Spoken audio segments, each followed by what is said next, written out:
Left them in Mexico.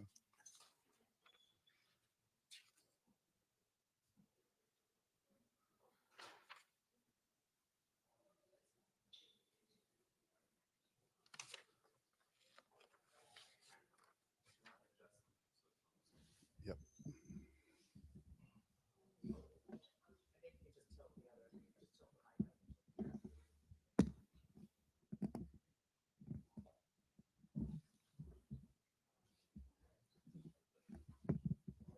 There we go. Get the guitar.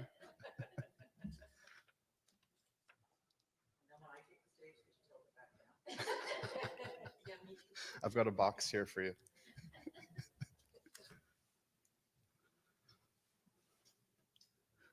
Good to go. Okay.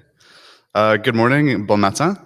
We're hosting FutureWave 2024 from Montreal this year, which is situated on the traditional territory of the Kenyan Kehaka, a place which has long served as a site of meeting and exchange amongst many First Nations, including the Kanien'kehá:ka, of the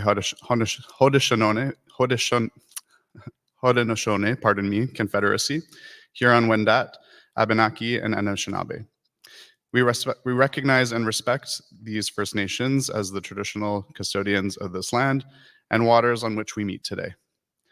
TECHNATION is on its own journey towards reconciliation, and we encourage you to connect with us to learn more about our programming, to support bringing more Indigenous folks into the tech workforce. Hi, my name is Brett Hodis. I'm the Executive Director of Future Workforce Development Strategy at TECHNATION Canada. It feels like yesterday that we kicked off this programming, but I'm pleased to open the third annual TECHNATION FutureWave. With all of you here in Montreal and many tuning in from across Canada, I think we've got about 150 people tuning in today, and hopefully there's some early birds joining us from out west. We're here to dive into the exciting world of work-integrated learning, future workforce development, and Canada's buzzing technology scene. I want to talk briefly about what this programming means to me. When I think about Canada's tech industry, I see a vibrant ecosystem that is constantly pushing the boundaries of innovation. From AI and machine learning and quantum and cybersecurity and blockchain, the tech sector in Canada is at the forefront of technological advancement, attracting top talent from all over the world. And we hear from many of those topics and themes throughout the next couple of days. What excites me most is the industry's commitment to nurturing emerging talent. With access to world-class universities, cutting-edge research facilities, and a supportive startup culture, Canada provides the perfect environment for innovators to thrive. Whether it's through mentorship programs, hackathons, or industry partnerships, the tech community in Canada is dedicated to helping emerging talent pool to become the next generation of leaders and entrepreneurs. Moreover, Canada's tech industry is making significant strides towards achieving diversity, equity, and inclusion goals. With a concerted effort to embrace diversity and to create inclusive environments, the industry is becoming a shining example of progress in this regard. Work-integrated learning plays a critical and crucial role in driving this transformation by providing opportunities for individuals from underrepresented backgrounds to gain valuable experience and to access the tech sector. By actively promoting diversity and fostering an inclusive culture, Canada's tech industry is not only enhancing innovation, but it is also paving the way for a more equitable and sustainable future. As we gather here today, let us celebrate the work-integrated learning, experiential learning, diversity, and transformative potential of Canada's tech industry. Let us seize this opportunity to exchange ideas, forge partnerships, and inspire one another to reach new heights of excellence. Together, we have the power to shape the future. Let's make it a future where innovation knows no bounds, where talent knows no barriers, and where Canada's tech industry continues to shine on a global stage. Enough of that, we'll dig into some housekeeping. We have a number of speakers and sponsors that have traveled from out of town to join us today.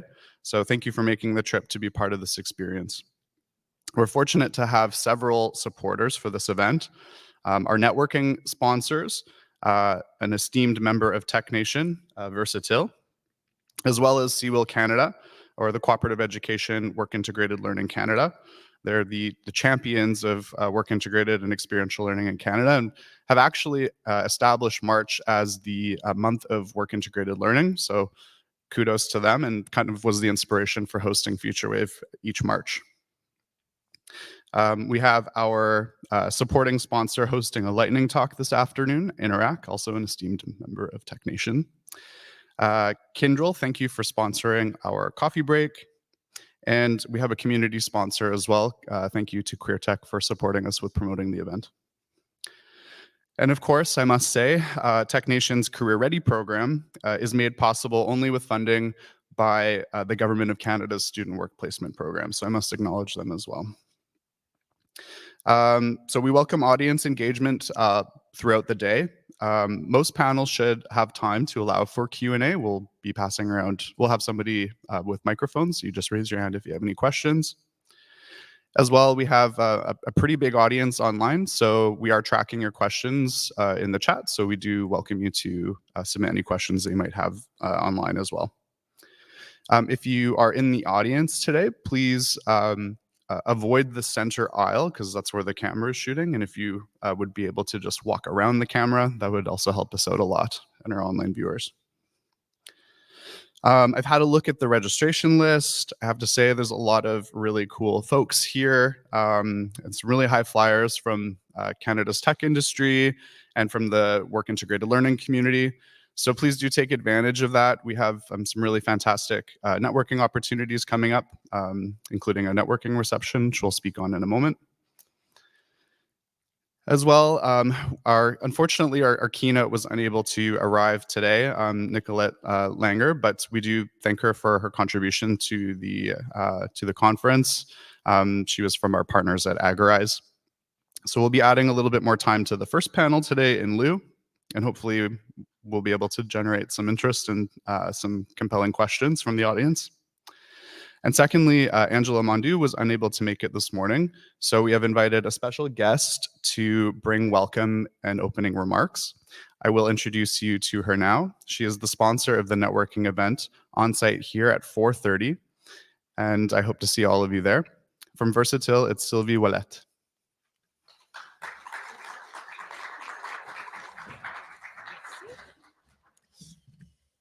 Bonjour tout le monde, bienvenue à la première conférence de FutureWave ici à Montréal. So welcome everybody.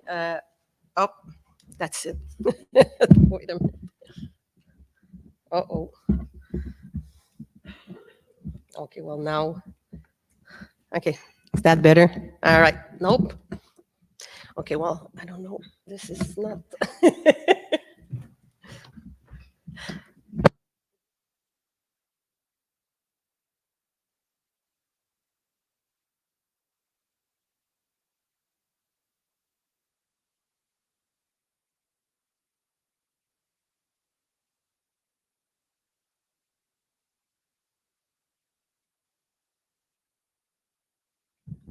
I won't touch it.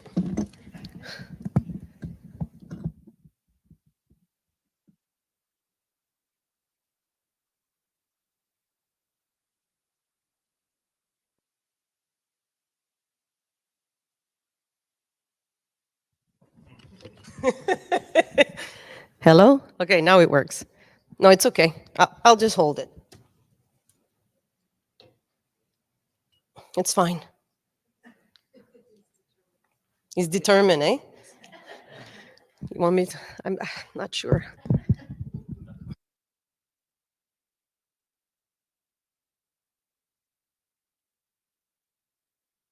All right, welcome again.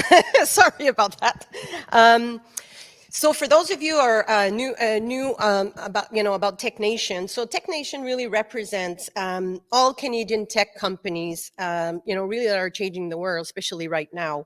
The members of TECHNATION actually represent the best of creators, thinkers, innovators in the Canada tech industry, and they've been doing this for over 60 years, where they've championed Canada's technical future to facilitate the tech industry and also government to work together to grow and evolve with new technologies. So over the next 2 days, we're going to embark on an exciting journey into the boundless potential of AI, a journey that promises to reshape a very fabric of our work and our workforce. As we kick off this transformative event, I'm thrilled to set the stage for what promises to be an inspiring and enlightening exploration of AI's impact. So this year's theme, artificial intelligence, symbolizes how do you say that, seismic shift in innovation, particularly within Canada's dynamic tech sector. The transformative power of AI is undeniable, as evidenced by Canada's remarkable standing in the global AI landscape, that's great. So according to an Impact and Opportunities Canada's AI Ecosystem 2023 report that came out from Deloitte, Canada actually stands proudly as one of the world's leading player in AI, outperforming many of our group of G7 peers and other nations. There's been over 670 AI startups, and we're ranking number 4 globally in the density of generative AI companies per capita. So Canada's entrepreneurial spirit and innovative power are on full display. Central to Canada's AI success story is the fact that we have a robust talent pool. And that's what we need, and we need more. The report highlights Canada's remarkable growth in AI talent, with a cohort of AI professionals rising by an average of 38% annually for the past 5 years. This surge in talent acquisition outpaced many of the G7 nations, underscoring Canada's commitment to fostering a skilled workforce capable of driving AI innovation forward. Moreover, Canada's dedication to research and development in AI is also unparalleled. There's been an investment of over $2.5 billion invested in AI research and development in 2022 and 2023. So Canada is outpacing several countries in the AI space, including Germany and Japan. Additionally, the surge of AI patent filings by Canadian inventors reflects the nation's commitment to pushing the boundaries of AI technology and driving innovation on a global scale. Obviously, we hear so much about generative AI. Generative AI holds tremendous promise in driving innovation and problem solving across the industry. You know, with all the data sets, the massive amount of data that we can play with, that really, our AI systems are able to help the engineers, help the researchers to tackle problems and challenges such as drug delivery, discovery, material science, as well to for urban planning, climate modeling. So there's a lot of potential there. Now, in order to sustain and build on our Canada's commitment and success in the AI landscape, what's very important is that the industry, academia, and the government come together at a collaborative effort in the arenas such as the one that we're working on today for the AI journey. And so from an industry standpoint, we can provide real-world insight and resources. And then from an academia standpoint, we can offer cutting-edge research and talent development. And then from a government standpoint, they can facilitate and enable an environment through supportive policies and regulation. So this is where TECHNATION is really important, because representing the tech industry, it really helps making the bridge between all these organizations. So let's approach this 2 days, I would say, with curiosity, openness, commitment to shaping a future where technology serves as a force of good, empower individual, and driving meaningful change. So together, we'll embark on a journey of exploration and discovery, and let's see what's possible in the age of AI. And again, welcome to this FutureWave event, and hope you're going to enjoy your next 2 days. And don't forget to come for some drinks at the end of the day. Thank you.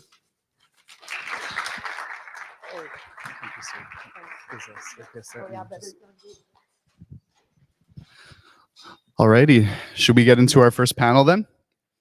The first panel today is titled Future-Proofing Canada's Future Workforce, Policy Responses and AI Innovation and Sustainable Employment. This panel will discuss and delve into multifaceted impact of AI innovation in Canada's workforce, emphasizing the formulation of effective policies, retaining initiatives, and fostering sustainable employment and beyond. It will address demographic profiling, I think, and targeted policy interventions, and the role of AI-driven innovation in creating and sustaining jobs. Please bring to the stage TECHNATION's very own Senior Vice President of Government Relations and Policy, Michelle Lejeunesse, and from the Global Partnership on Artificial Intelligence, or GPI, Alex Shi.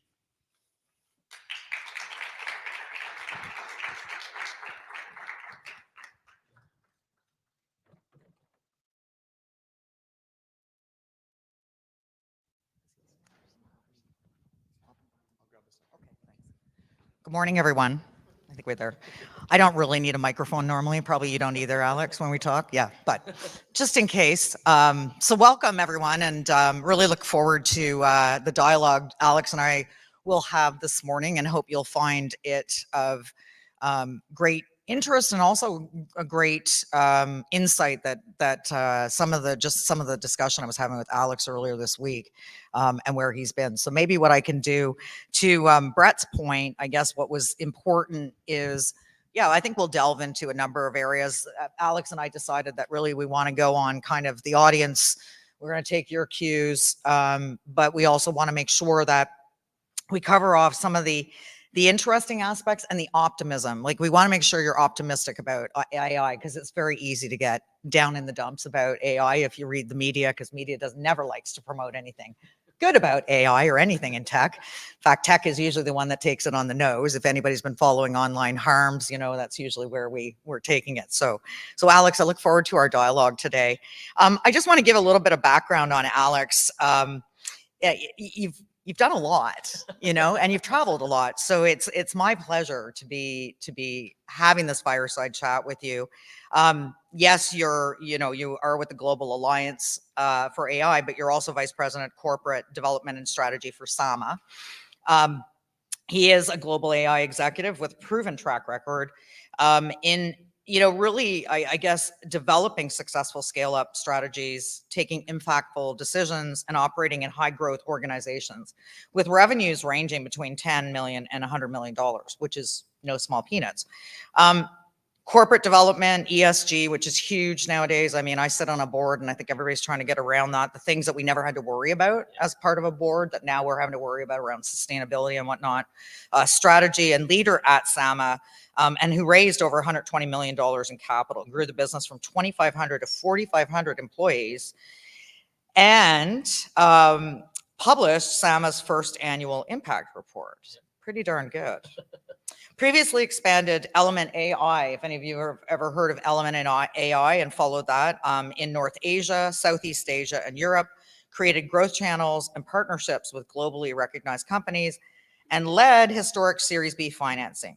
You're the co-chair of the Global Partnership on AI's Future of Work, hence why you're here, working group, and you've been selected as one of the top 250 upcoming leaders in Canada by the Governor General of Canada and Floodgate BC's 2020 Anchor List. Wow. Let's give him a hand of applause, because how fortunate are we today to have Alex with us. So Alex, we had some questions, and Alex and I kind of don't seem to be the kind of ones that conform to rules or anything like that. So we thought we would, you know, yes, we'll touch on a few of the questions, but I think, and if you're wondering why I'm looking at this, okay, so I broke my glasses yesterday when I came in. So anyways, what I had it on is not going to work. Yeah, so I think let's just, you know what, I mean, let's talk about potential for, you know, I think one of the things that I had a chance to talk to a few people as we were, you know, waiting this morning to come in, is the potential of, you know, AI and what it's going to, you know, for the workforce. But I think too is just, let's go back to students coming out of school, right? And the promise of And so can you talk a little bit about how people kind of transition? Yeah. So firstly, I'm very optimistic about the future of work and of AI. And that's not just based on kind of my optimism in general. It's based on incredible research coming out of places like MIT, Oxford, and other places that are looking really at what the potential is, but also because I truly believe that countries like Canada could lead the way to make AI what is mostly called pro-worker. What that means is that instead of only looking at automation and optimization, we can actually design AI tools that help people do their work better, but also help give access to more people to knowledge and to tools. And so a concrete example of that, and I'll give you guys a little bit more around as a student what to think about. A concrete example of that is that we have an access to justice problem around the world. There are not enough lawyers, and there are a lot of legal problems. And those often impact people in situations of minority or low income situations. Imagine if you had a chatbot that you can ask questions to, or an AI system that you can ask questions to about your rights, about what you're allowed to do, if a police stops you, what your rights are, how you can defend yourself. If you have an issue with your landlord, what are your rights? And those are things that should be accessible because we are a country of rules and laws, but not everybody has equal access to that. And so AI can be an enabling technology that allows the playing field to be leveled, gives access to information, gives people access to new ways of looking at things, but also augments them. As a student, it's really funny. So if I can help anybody take away anxiety as a student, I have a very interesting career, which is that I have 3 careers. I started as a lawyer, and that's my biggest flaw, so sorry about that. I ended up as a venture capitalist focused on AI investment. So I went from Word to Excel. And then I went and I became an executive, an operator within companies, and a mentor and advisor on business strategy and growth. And so the first thing that I would say is that there is no set path. As long as you're passionate about what you do, and I've always led through my passions, that you're hardworking, the tools that are out there, including AI tools, will actually accelerate your ability to become an expert or to become someone good in that. And so I think that's one thing to take away. The second thing is the world will be changing. Access to information will become more and more easy, but we know what that means. More information doesn't mean more knowledge, doesn't mean better critical thinking. And so ultimately, as you're coming through and as you're growing throughout your career, the key thing is to enhance your critical thinking skills. So what does that mean? How do you ensure that the information that you're reading is true or false? And this is a conundrum that has existed since the beginning of time, but ultimately now will be amplified by a lot of technology and social networks that are out there. Secondly, is that why critical thinking is important is because each of us has the potential to positively impact the world around us. But what that means is that we have to think of new ways, new solutions. And oftentimes the step changes that we see moving forward are brought about by people that look at things in a different way. And actually, this is a partner at Floodgates. When I received the award that told me this is, as venture capitalists, they invest in time travelers. What does that mean? They look for people that are looking into the future. And AI, what it'll do is that it will, and now we see the first iterations of that, it will allow you to interact with the digital world in a natural way. Instead of having to learning a programming language, you'll be able to just query a computer by asking it a question, by interacting with it. But then you need to have your critical thinking hat to make sure that the information that it's giving you is right. And you also have to be curious and be passionate, because ultimately anything is a rabbit hole. And so you have to figure out which rabbit hole you want to go down. I got really interested by AI because I saw what it could do. And also because I understood many years ago that Canada, Montreal, Toronto, Edmonton are hubs where large global players like Google, Meta, and others are recruiting. And some of the leaders of the biggest AI companies in the world have either lived in Canada or are from Canada. And so we have something incredibly powerful in front of us. And I hope that as people that are coming into the workforce, you understand that this is a transformational technology, but you can use it, harness it to be able to change, to grow, and to grow faster than ever before.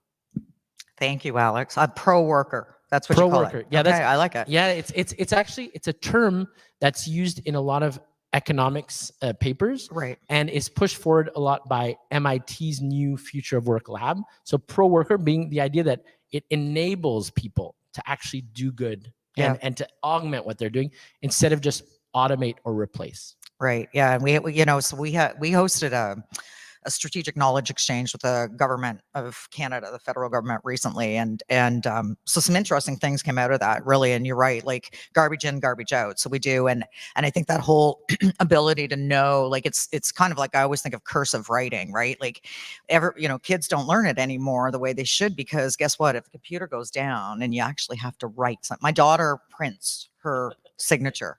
Like, she's 17 and I'm like, that's not a signature, honey. Like, that's not a signature. But yeah, it's interesting. And you got to think, like, I think I'll share with you one of the comments that was made that was really striking was, how many times in a day do you get out in your car or you walk down the street and you take risks, right? Like, how many times do we see people, not driving well, we see accidents, etc. So we accept a risk in order to do or get where we need to get to. And I think that's what the way too, as we talk through the dialogue of AI today and our talk, as well as the other panels and that, and to think about it, it's really like, think about when, our industry moved into the industrial revolution, we moved away from horses and people started getting into cars. Like, what kind of a risk was that people were taking, right? And you can imagine the dialogue that must have been going on then. So I love the pro worker, because I think it's really important. I think the tiers or that hierarchy that we have, flattening the organization. I was talking to a colleague from Seawell today, and, we were just saying about how to get rid of the monotony of the work. That's what we call that administrative burden. And how awesome is it that the new generations will get to focus on really high value, right? And but that's up to us as we talk through it, those of us that are involved in it, and as we network, that we turn the dialogue, as you say, to an optimistic, and not focus. Well, I think that you're right. It's up to us, and especially it's up to you. What I mean by that is that people that are entering the workforce have an energy, an enthusiasm, but also a vision of where we need to go. And it is up to you to shape that dialogue, because ultimately the choices we make as companies, but as governments and as citizens, are those that will impact us over the coming years. And I think your example of the car is a really great example around the risk. Ultimately, when you go back and read articles, because this is one fun thing that I love to do, is like, when technology is adopted, how did people perceive it? And so when you look at articles about the advent of the car, there's so much fear around it because people don't understand the technology. And then what they didn't realize was how many roads and freeways needed to be built to actually get from one destination to another. But think of our world right now, going from Montreal, let's say, to Quebec City or to Toronto without a road. How much longer would that take? What would that mean in terms of what we can have access to? I mean, the fruits and vegetables that we have access to all year round come on trucks from Mexico and California all the way here. Our whole life changes as we adapt to the advent of new technology. But we decided where the roads went to. We decided the speed limits. We did that because we decided the future that we wanted. And ultimately, that's the key, is that in this whole structure, you are the voice of where things need to go, because you will be the ones that will be impacted by the decisions we make today. And I like the idea of where you're going to go, because we talk a lot about the puck is going there anyways. Like, you either better get on the train and meet it, or you're going to be left behind. And I still remember that at the beginning of my career, which was in the government, and you know, the tech back then, right? And what was, you know, I mean, a lot of you wouldn't even, you're not old enough to know about like amber screens, and you know, when the computers first came out, and I'd have to take a half-hour break because my eyes would just leave me from the text. So I want to turn us to collaborative efforts. You're involved with a number of different organizations that rely on the collaboration of industry, academia, government. What role is that currently playing? And maybe, like, are there areas, Alex, where we could do better? But how has it worked, for example, even in your own career, your lifetime, the need around, you know, what you do for work versus what you may have to do to contribute to? Yeah. So for me, I grew up, we didn't have very many means. And one of the things that I realized quickly was that if you're active and you speak up, but you base yourself on research and you read and you collaborate, you oftentimes could formulate an opinion that helps shape where things are going. And so as I got more involved in artificial intelligence, I started realizing some of the potential impacts, good and bad. And my goal was to try to help steer a path which had a positive impact in the world. So recently, I would say it was last week, I was actually in a conversation with the CEO of UNESCO's social sector division. So essentially number 3 at UNESCO. And right now, there's a push by countries to start regulating artificial intelligence. Until recently, that was not the case. There was a trend not to do anything, because ultimately we would let innovation kind of move forward. But there's an opportunity now to say, okay, if AI is moving in a direction, how can we make sure that everyone benefits from it? So whether that's setting together policies and laws that create accountability and responsibility for the outcomes of the AI decision-making, or it's about making sure that people impacted by AI are actually given a chance to be reskilled or to have another job. So Singapore is launching this whole reskilling program, which is really interesting, around making sure that any job displaced by AI is actually, the person is given another opportunity. But also more generally, what kind of society do we want? Do we want to make sure that we're creating a level playing field so that Canadian AI champions can exist? And that it's not just the Googles, the Metas, and others in the world that have all of the talent, all the data, and all the money. So these are things that we need to think about actively, and we need to put in place rules, regulations, but also incentives. You need to give people a reason to do something. And so this is an opportunity. And so we're seeing a real mix of collaboration. So the first place is really governments are taking more and more of an active stand, because citizens are asking them to do that. So you have a voice in that. The second place is academics. So people that have been studying this for years and years and years are starting to publish more, and it's being picked up in the media. But never look at only the headlines. Go in and click on the articles, go deeper, because some of the findings are fascinating.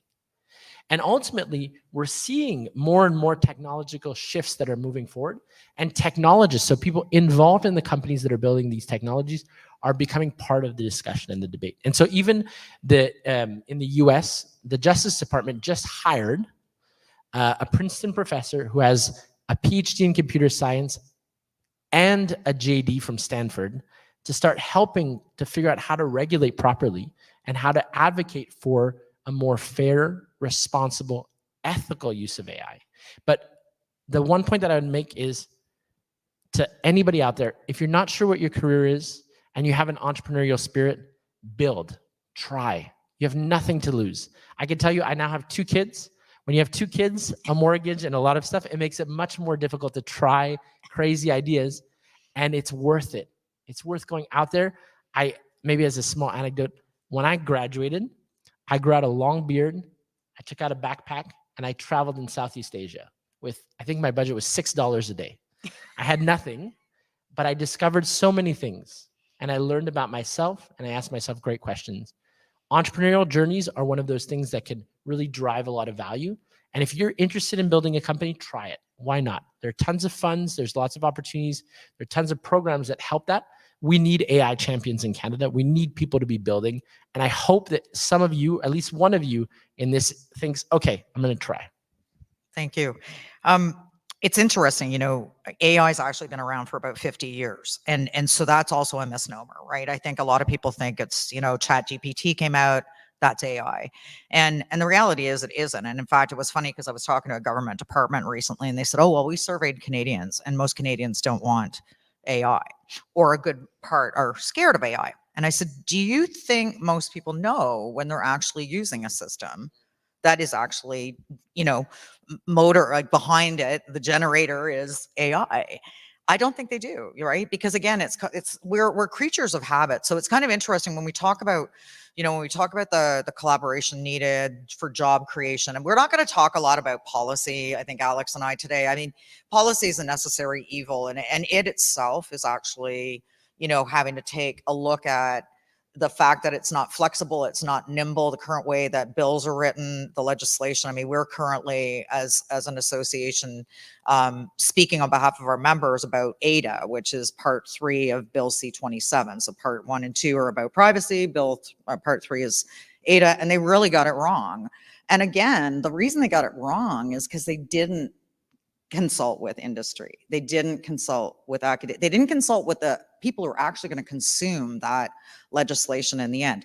And the way they went too, again, is like they're trying to do the all-encompassing instead of saying, yeah, we're willing to accept a certain level of risk. We won't focus on harm. We'll focus on making sure that, generally speaking, the systems are safe. And as you say, now that the whole discussion on regulation. The interesting thing that I've learned, and I'm not the technologist in the room, I've always been more in the business of tech, is the fact that there's Gen AI, and then there's intelligent automation. And intelligent automation is actually the digital worker that can actually regulate AI. So I've learned it can actually oversee and manage AI. So again, that was a very general explanation. But I think, again, it's embracing it, as you say, and learning about it and looking at how it can be applied in all of our different verticals, right? Because it definitely is something that will enhance what we do. Yeah, and there's a really important point in that I think we need to realize as consumers of AI products is that it's not magic. And what I mean by that is that there are hundreds of millions of people every day around the world that work on data labeling or moderation of content on social media and it for AI. Those people, not all of them are paid minimum wage in their country. Not all of them are given benefits or have the support they need when they're doing that work. As citizens, we also have to advocate for a more, what I would call, responsible and ethical AI supply chain. So what that means is that those people that are working behind the scenes on AI, that are making the queries on ChatGPT or making social media clean, we should always be thinking about them as well and making sure that we're asking for accountability for their working conditions. And what I would say is that that's a very easy ask because every procurement team at all these big companies have the ability to add in one line, which is a disclosure mechanism that makes sure that the amount people are paid or what their conditions are disclosed. And with that, we can move forward. And Canada has been at the forefront of this type of legislation, but also of this type of disclosure, especially in the garment and mining industries, where we really want to make sure that when you receive, for example, a diamond for your engagement, well, nobody has been harmed throughout it. And so AI is very similar. It's not magic. There are programmers building, but there are also hundreds of millions of people that are working behind the scenes. And as Canadians, we have a value set that I think should be exported, where we believe in equal pay, rights for people, making sure that people are paid at least the minimum wage, that we have benefits for them, and that we make sure that they're taken care of.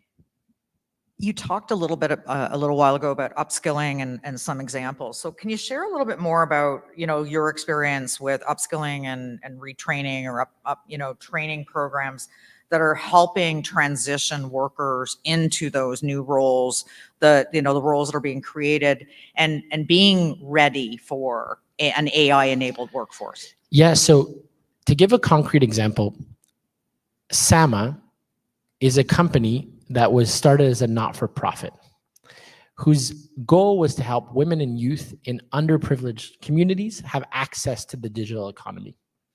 And through its past 15 years, it's actually evolved to become a for-profit B Corp business who's focused on retraining and reskilling people.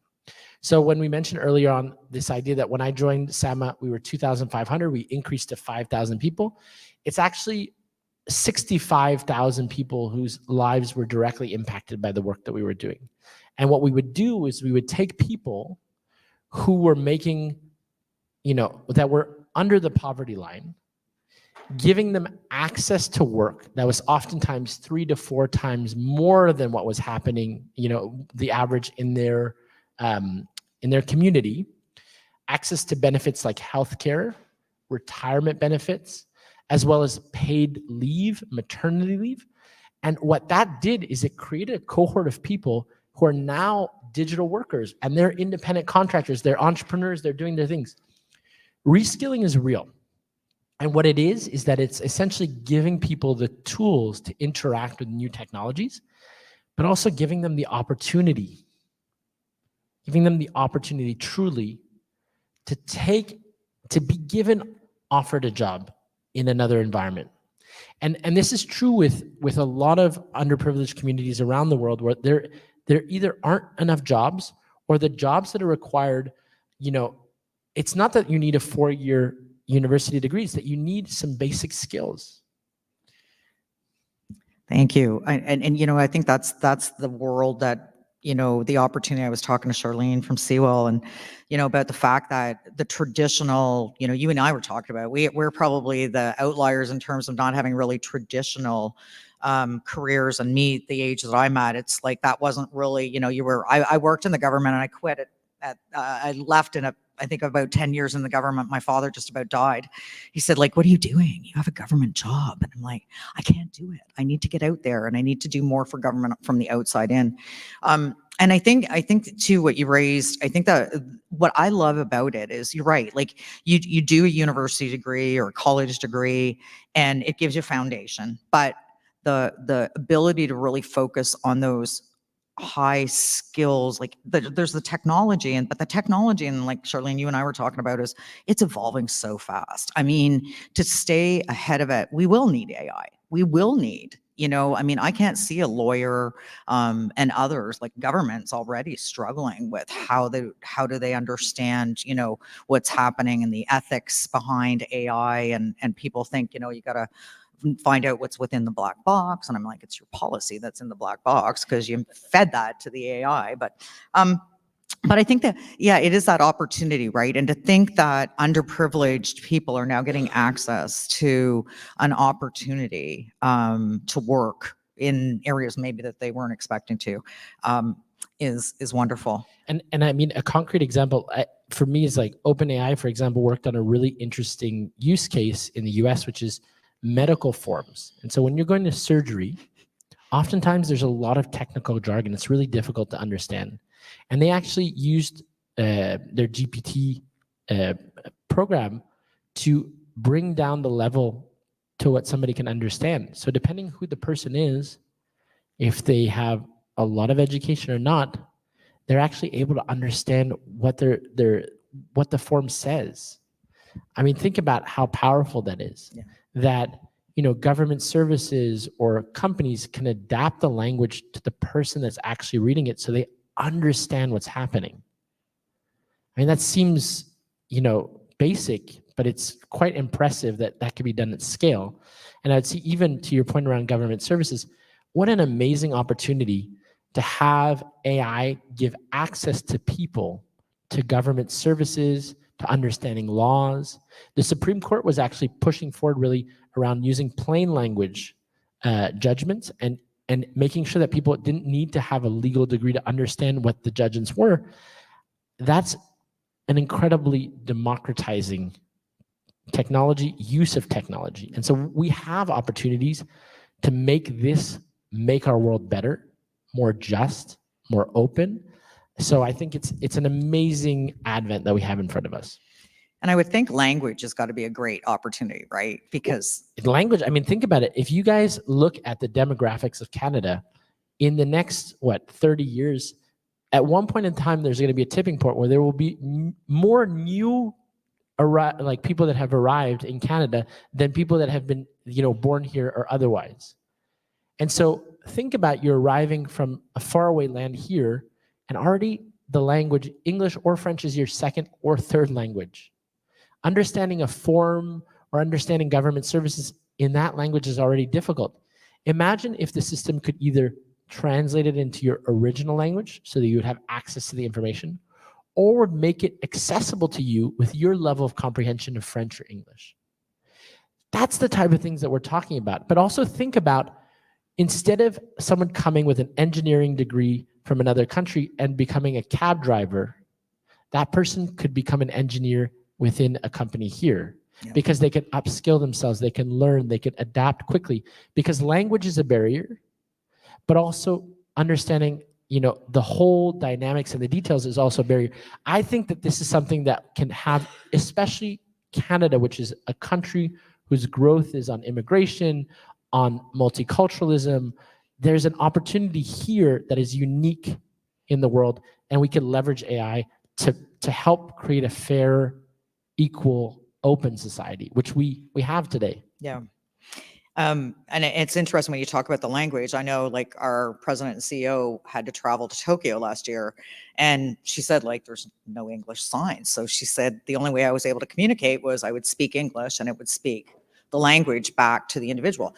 So that ability to communicate, which a lot of the times we would, even in Quebec, if you don't speak French, people will be afraid to come to the province because they're afraid, I can't speak and I want to speak the language that is the mother tongue. And so I think that alone, right, has opened things up. And I think too, when you talk about, where was I going with that, on the language, but even I think just even on the upskilling and the reskilling and the ability to take, and this is where the whole idea that of the pro worker, the idea that, you can take the mundane, the administrative. Just another example from this roundtable that we held recently, a government executive said, wouldn't it be great if we could just put a challenge out there, and a great small Canadian firm could build a tool that would compare English and French documents before they go to the minister, because the administrative burden on the government and the cost of that is outstanding. And, he said just that alone is a great quick win that we can show that AI can do this, it can compare. And it's not the matter that you then replace the person doing that. You just allow that person who's doing it to move into a higher value piece of work. So I think that's really a good opportunity. Okay, let's just talk really quickly about what initiatives are that you've come across, Alex, that are really encouraging AI-driven job creation, that are really getting behind that, or the opportunity for us to do that? So what I'm really excited about is that in Canada, the government, of Canada, but the Quebec government and other governments have taken a proactive approach to investing in AI companies. And that gets me excited because you have all these Canadians around the world that want to come back home. Not for the weather, but because there's a lot of great things happening. And they want to come back home, but there aren't the interesting, exciting opportunities. And so the fact that we're investing heavily, for me, is a really good sign that we're actually seeing movement. We're seeing, for example, the former CFO of Google, Patrick Pichette, is a guy from Montreal, moved back to Canada to start a fund with Inovia to invest in AI companies. How exciting is that? This guy comes back here to help build the ecosystem and build winners. So that's one thing that excites me. The second thing that I think is really important is that we have deep technical and social expertise in our universities. And I think that we're truly in a collaborative, open dialogue amongst thought leaders, government, associations. And I think there's something there which is very Canadian, which is that everybody's open, talking, and trying to move forward. And third is that I think that ultimately more people believe that AI can be used for good. Yeah. And so there's a willingness to adopt that approach. And I think that's extremely exciting because I do think that it could be a technology if we make the right choices as society, as citizens, as governments, that can actually have a positive impact. But we have to make those choices. Yeah. Yeah, it's interesting. I was talking to somebody yesterday about misinformation and disinformation, and unfortunately, that is the unfortunate use of AI, and is really going to be an issue around elections, right? And how easy it will be for your opposition to produce a video that makes it look like you cheated on your partner, but we still have the choice as individuals to question that. That is never taken away from us, right? And to your point, you still have to have the ground understanding before I guess as you interpret what's presented to you. I think that the most foundational skill that anybody can have is this ability to think critically. I mean, ultimately, you don't need a machine to spew out lies. You just need to look at Trump, and he can tell you enough stuff that are untrue, like blatantly untrue, and some people will still believe it because they don't have the critical thinking skills or access to the right information. So I'm less scared of machines that spread disinformation than the people building it behind the scenes and what their intent is. And I'm more fearful of people that pry on insecurity and vulnerability to prop themselves up. That's what I'm fearful about. Because ultimately, there's enough good people on this earth that if everybody banded together and looked at the opportunity, that amazing things could happen, and they do every single day. I mean, even in Canada, if you just look at one stat that has amazed me, is poverty, especially for children, has diminished over the past 10 years. Yeah. That's a win. Do we talk about it in the news? We don't. Does it matter? It's the thing that matters the most. Yeah. Because those children that are not in situations of poverty, those are our future leaders. So it's like you say, there's lots of media is never going to tell the story, but I do love the fact that making those resources available to help those that don't have the critical thinking or don't have the access to the knowledge to have the access. It's kind of interesting. The government of Canada has what's called they're trying to stand up an innovation agency. They've had things like Innovative Solutions Canada. They have the CDAP, the Canadian Digital Adoption Program, sorry. And some of the big argument, our big argument is, if you put broadband in the hands of everybody in this country so that now you've broken down the digital divide, innovation would flourish. People would have access to the knowledge that you're talking about, right? And that is definitely a crime and something I think that we're getting better at. And it's true. I mean, like, I'll give a concrete example. You go to the Kibera slum in Kenya, and there is 4G internet everywhere. And what that has enabled is entrepreneurs they don't have a lot, but they're pushing forward and they're being entrepreneurial and they're using the internet to move forward. Access to the internet for me is a right. It should be something that everybody has access to because it levels the playing field, both for access to information, but also for the ability to communicate, to interact, and to even build businesses that can be Canada-wide. Yeah. And worldwide even. Worldwide, yeah. One last sort of, question. I think there's a couple of things we can still go on, but private-public collaboration, we've spent a lot of time, TECHNATION, pushing government to engage with industry. And so when Sylvie opened, we have about 60% large tech. Some are multinationals and some are homegrown. So the open techs, the CGIs, large tech, homegrown in Canada. And then we have 40% small, medium size. And yeah, I think 98% of our businesses in Canada are small, medium sized businesses. So, and they need to be, as we call it, floated by big tech, right? They need the big industry to help float them because, for example, they're not going to have a chief privacy officer.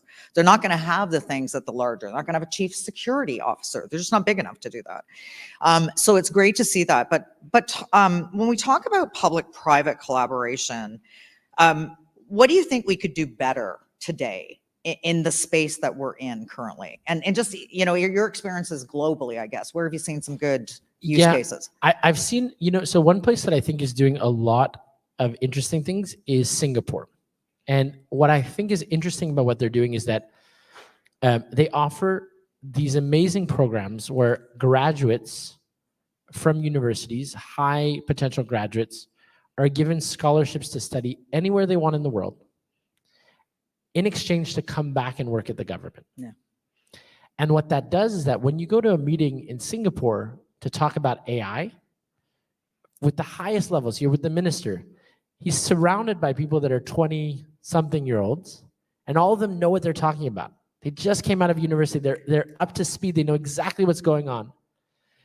And that infuses dynamism that creates a really informed policy, and that allows for the government to be nimble, because these are people that are out and they're like, why aren't we doing this? Why aren't we moving forward? Why isn't that pushing forward?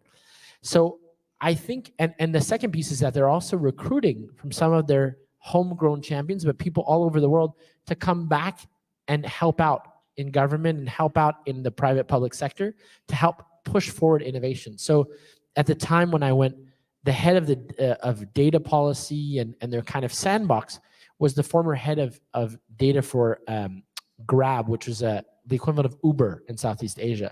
This guy was making millions of dollars before and decided to come back to help out. And so having those type of policies and that thought process, I think, is really important, because, I mean, I won't surprise you guys, but there are some incredible Canadians in phenomenal positions all over the world. And if you guys ever want to be inspired by careers that are just global, take a look at any of the big companies that you admire, and you'll find a few Canadians at the top. So Slack was co-founded by a Canadian, even was started in Vancouver. I was mentioning the former CFO of Google, a guy from Montreal. The head of AI, let's say the number 2 of AI, she's based in Montreal, actually. Apple has a huge presence in Montreal, and the Vision Pro glasses was actually based on technology by a guy that was built here. So the reality is, I think that there's an opportunity to bring people that are in the private sector into informing governments, informing policy, so that it's up to date. But I also think that it's a talent game. We need to have people that come back and that help government, whether that's in advisory capacity or in full time. And ultimately, we should be inspired. There are so many examples of incredible people that come from here or came from somewhere, lived here, grew up here, and went to build some of the biggest companies in the world. And if you're ever wondering, okay, I'm building something, I'm working on something, I got, you know, a result that wasn't what I wanted in a job or something, take a moment, take a step back, and look at all of those people and realize that none of their careers are linear. They all tried a million different things, and they ended up where they are now because they persevered, they learned, they were creative, and they tried. And so I think that there's, whether it's in AI or broadly in tech, there's such an inspiring group of Canadians around the world that we should look to say to ourselves, okay, we can do big things, but I would challenge everybody to build here. Let's build here so that we can benefit from those things, so that we can build the roads and the infrastructures that we need, take care of our healthcare system and the people. Let's build here and grow globally. Yeah, it's probably one of our criticisms for Canada is we tend not to take care of our own as well as we could. That's for sure. We lose IP, et cetera. So yeah, really great.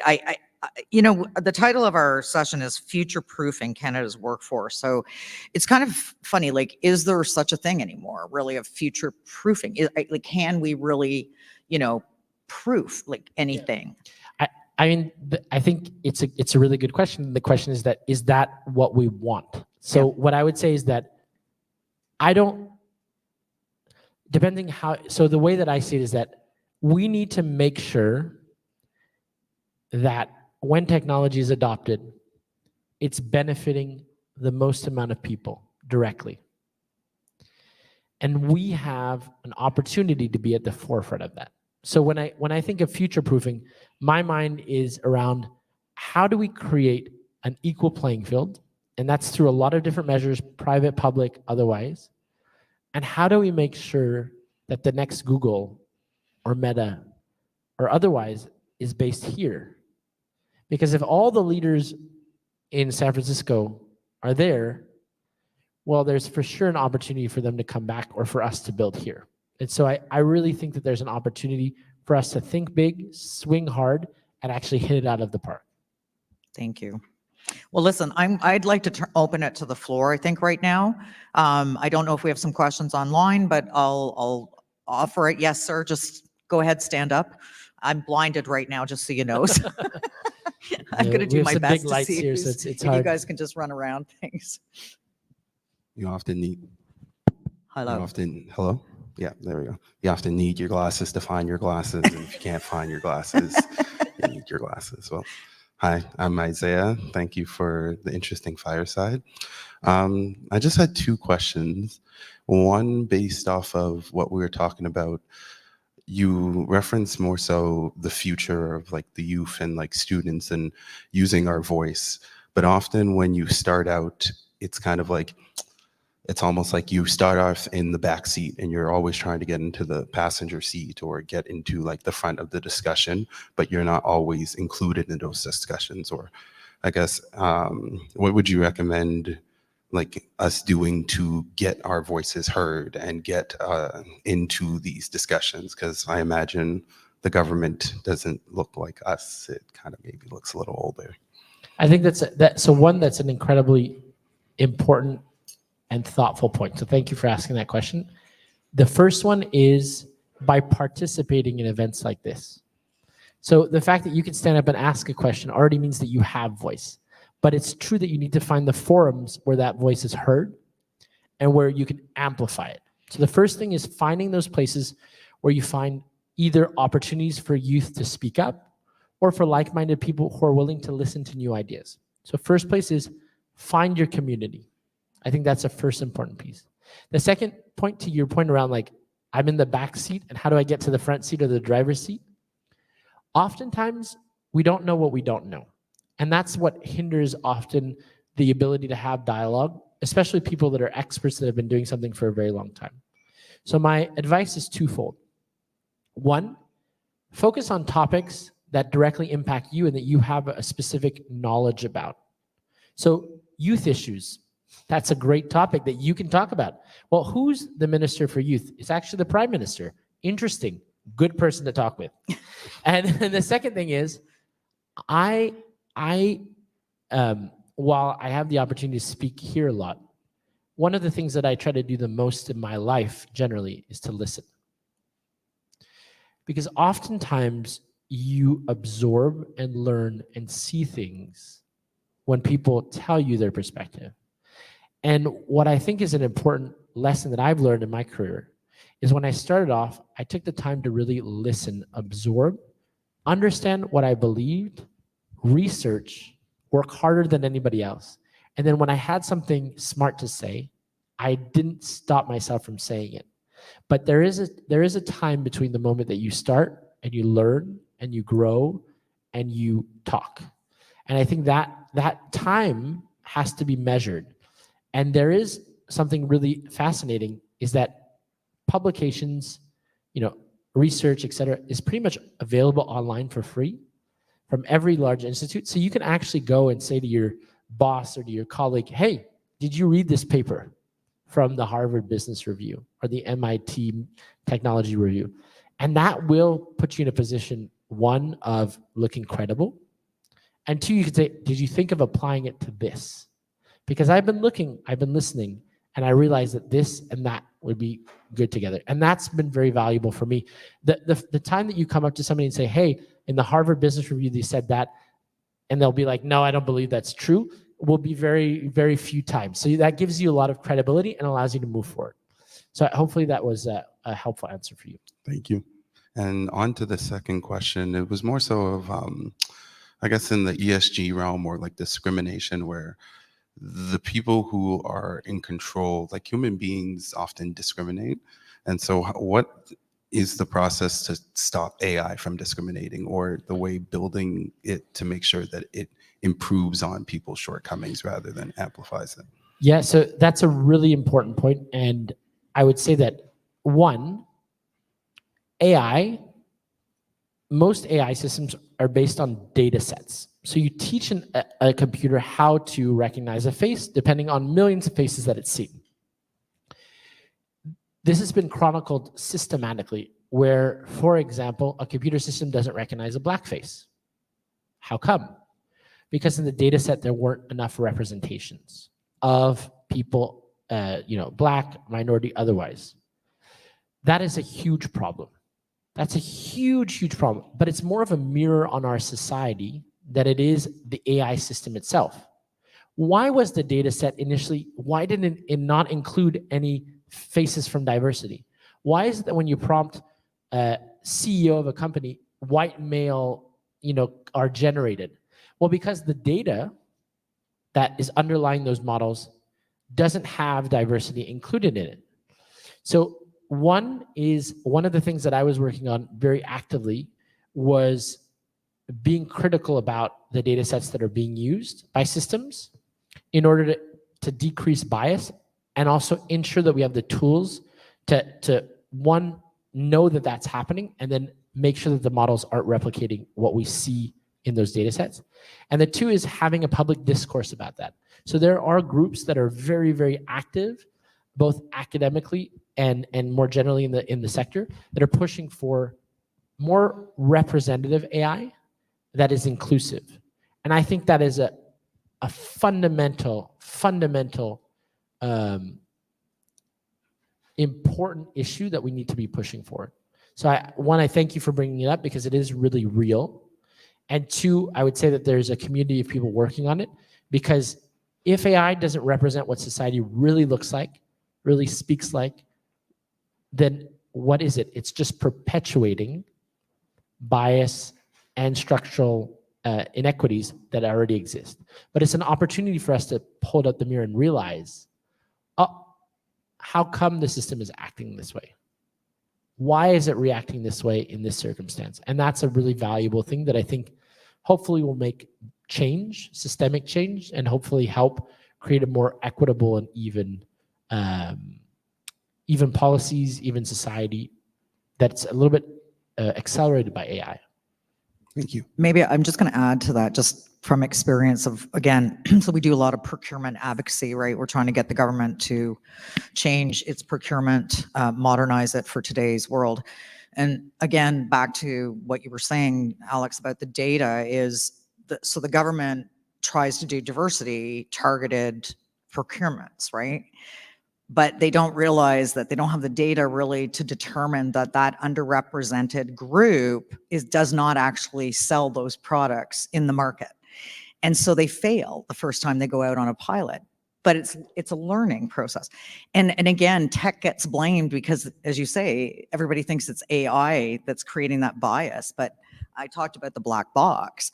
The black box is learning from your data. I don't know if you've seen, like, when IRCC, so, basically the group that does passports, they've been trying to use AI for some time, and they got criticized by the University of Toronto, but it was based on so again, that, like, if your policy is flawed, your AI system is going to be flawed, because you're, as you say, you're training it with your data set. So I really do appreciate raising that, because it is a really important point, regardless of, what we're talking about, what industry we're talking about. Got a question, right? Oh, do we have one online? We do have one online. Let me just read that, and then I'll resume to the audience. This was sort of referenced actually by Sylvie in her speech earlier. She was talking about how Canada is actually one of the leaders among the G7 in the AI space. So this individual online is asking, which countries are leading the way for positive AI pathways? And I wasn't sure whether they're referring to career pathways or referring to digital adoption. So I suppose you could sort of address either or both.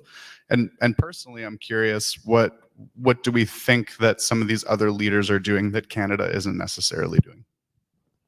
So as a reference piece, there was recent ministerial, so the G7, they meet, and they talk about these topics. And there was a Hiroshima, so the city of Hiroshima, they came out with a long list of things that the G7 agrees that they want to push forward.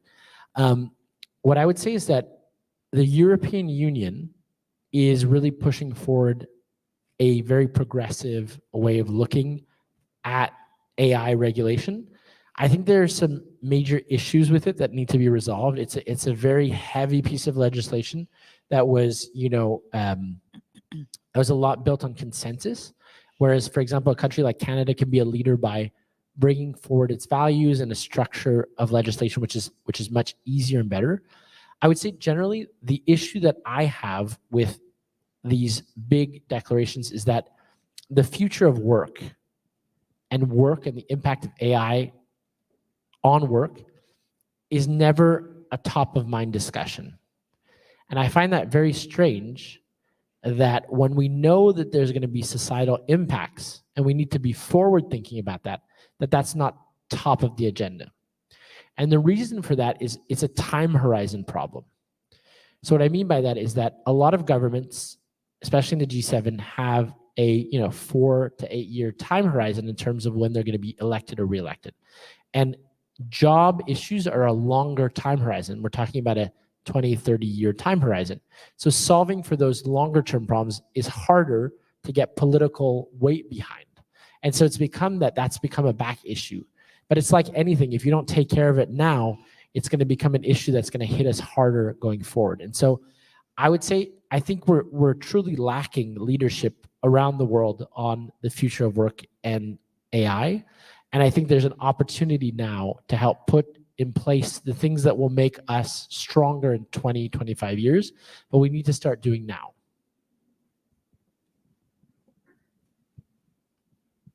Hello, can you hear me? I just kept on popping up because I was so excited to ask a question. My question feeds on the first question and actually calls back to your analogy of roads. So some people got to decide where the road was built, maybe even to the erasure of others. And many people in Canada still live in third world conditions where internet access and even water access is impossible. So we have nations in Canada that are invisible, that they are not represented in data. And this could even contravene the UN Declaration of Indigenous Rights. How do you suggest we start to bridge this gap?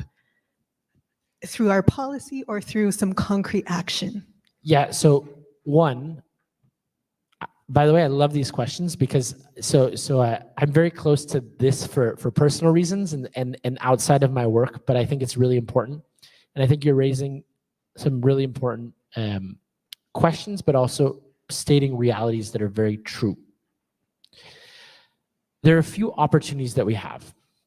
The first is, with new satellite-based systems, we can give access to the internet to people all over the world, including in northern communities. What that should open us up to is digital opportunities, including opportunities like the ones that I was mentioning that SAMR are doing around data labeling. So things that don't necessarily need a university degree, but allow people to have access to work. So one is, I think that we should use the kind of increase in AI to be able to help communities all over Canada have access to digital jobs, first piece. Second thing is, and this is something that we're seeing a lot in India, where Meta and others are working on projects to actually catalog and build data sets around languages that are being lost. And I think there's an incredible opportunity where there's a lot of communities that the backbone of their culture, their history is on oral passage of their history, that we can catalog and train AI systems to learn, understand, and then communicate in that language to help maybe the next generation to learn it or to have at least some connection to it. And I think that's an incredible opportunity, but it needs to be funded, it needs to be pushed forward as an initiative. And then thirdly, and it comes back to the point around access to justice, we see in general the communities that you were mentioning overly represented in the carceral system, overly represented in issues around all kinds of things that it's just a question about, and the Supreme Court just pushed forward that, for example, children's rights were going to be devolved to local communities. In that aspect, there's an access to justice, but also to advocacy and thoughtfulness that I think that an AI system could help bridge the gap between what we have and people's realities and how we communicate and what we understand about each other's cultures. In this context, AI can be used as a means of dialogue and of building bridges, and of consultation and of preservation of culture and history and of education. So I think, you see, that's an example where for me, I'm very sensitive to that, having, with my law background, but also a deep interest in these issues here, that I feel like this is an opportunity for us. But it's one that we have to finance and we have to get behind. And the government has made a commitment to funding a lot of different programs. This might be one of those that could be interesting. Maybe I can just, I'd like to add to that, and that's a great question. I don't know if you guys know David Williams, many would know David Usher from Moist, right? And what he's done with AI and how he's created Einstein. And I know, like most of us, like history is kind of like, ugh. But when you can make it interactive and the AI can then help teach. And I think that's a really great opportunity for Indigenous, because it is such an complicated, I guess, understanding the history and then how do we move forward and being respectful. The government, I also want to, even to the gentleman that asked the question before, I want to make sure too, the government has a lot of open consultations. So you can Google and you can find consultations through, could be ISED on what they're doing on an initiative. It could be Employment and Social Development Canada looking for.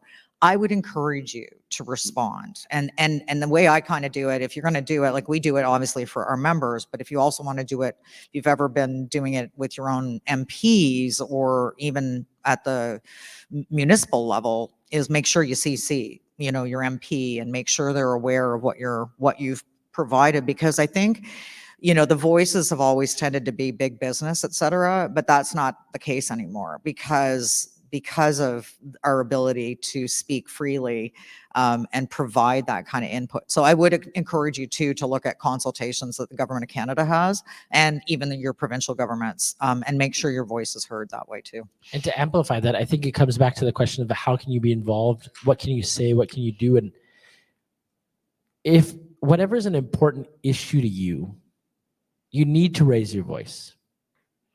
That's the key. You need to be part of these consultations. You need to push forward. And the beauty of it is that when an open consultation is open, they will read whatever you're writing, and it will be part of the dialogue. And if enough people stand up and speak about something, it moves the needle. But people have to speak up. They need to be given voice. And especially communities that are further off need to have access and water that they can drink, that's a whole other topic. I have just a quick anecdote to share too. TECHNATION about 3 weeks ago in Vancouver hosted an event in partnership with an Indigenous tech circle. And so what we were trying to do is just bring Indigenous leaders in the tech space and Indigenous entrepreneurs together to share inspiring stories and to help sort of show Indigenous youth that there are opportunities in these spaces. And we were having dinner, and I sat next to this gentleman. His name is Michael. I can't remember his last name, but and I'll try my best to describe the technical sort of infrastructure of what he's working on. But essentially, the way, and you'll correct me if I'm wrong, the way that AI works is that it's all modeled in English. So if you type something into ChatGPT in French, for example, it will translate it to English, and then it will produce the answer essentially. And so what this gentleman was describing to me, and he has a PhD in AI, was that unfortunately the translation just doesn't work very well, if not really at all, if you're translating from indigenous languages and many non-Western languages. And there were studies that were done by a lot of pretty big tech companies and leaders in the AI space, and they were saying, and they sort of found conclusively, it's just not really feasible. We can't really patch this or find a way around it. And this gentleman said, I don't accept that. So he's making the patch, and he's doing work in building technology and AI to address that gap. And so just on the topic of it, it really is what you make it in so many ways. And I thought that was a really kind of inspiring story of someone just. I think it's a really powerful story, and it tells you. I think for me, it speaks to something very close to my heart, is that each of us has the opportunity to challenge the status quo and make the world more reflective of what we want it to be. Ultimately, we each have choices, and you could take your intelligence, your drive, your commitment, and focus that, whether it's in your full-time job or outside of that, on things that matter. And then a question just over here. Hi. My name is Natalie. Very happy to be here. I was wondering, we hear a lot about initiatives about youth. And so I interact with people in workforce who are in their 40s and 50s, who have another 30 or 40 years on the job market. And so what's available for them to retrain and reskill? Because I hear a lot of initiatives for people who are starting out or who are doing data sets, but what's available for them? Yeah, and maybe I'll let you speak specifically in Canada, kind of I think that's where the crux of the biggest issue is going to be, is that demographic, where ultimately there's such a systemic change. How do people adapt? I mean, the example that I give is that I remember when I was a kid, I didn't have a computer at home, and we didn't have the internet. And we bought a computer, then we had the internet, and then we started interacting with this. And now, it's seamlessly part of it. And I'm looking at my way of interacting it and my mother's way of interacting was that gap, and how it changed her trajectory. And she has her Airbnb and like all, so there's a way of adapting to it. It's about skills. It's about making sure that in environments where there's automation taking place, that we as a society choose to ensure that workers are retrained. It's a choice, that they're not just laid off. That we choose to build UX, so user experiences, that allow people to be able to actually continue to operate and work with systems. And those are choices. Those are choices that companies make, and they're choices that governments make, but they need to be incentivized. And so beyond the reskilling or retraining of people, I think we have to have a broader step back and say, okay, what happens when somebody's job will be automated? What is our responsibility? Is it to find another job for them in that same work environment? Or is it to ensure that they go to a pool of skilled workers, or that they have retraining? What as a society do we want to make as a choice? And I would hope that we would try to advocate for a smoother transition, where people that have their jobs or part of their job is automated, that they have the opportunity to continue to work in their work environment. And then that is seen as an augmentation of what they're doing, and that we're focusing on pushing forward business kind of needs, but not to the detriment of everybody, and especially that class of workers. I just want to add one thing, Brett. The one thing too, I think that is like government, as you can appreciate, is dealing with unions, right?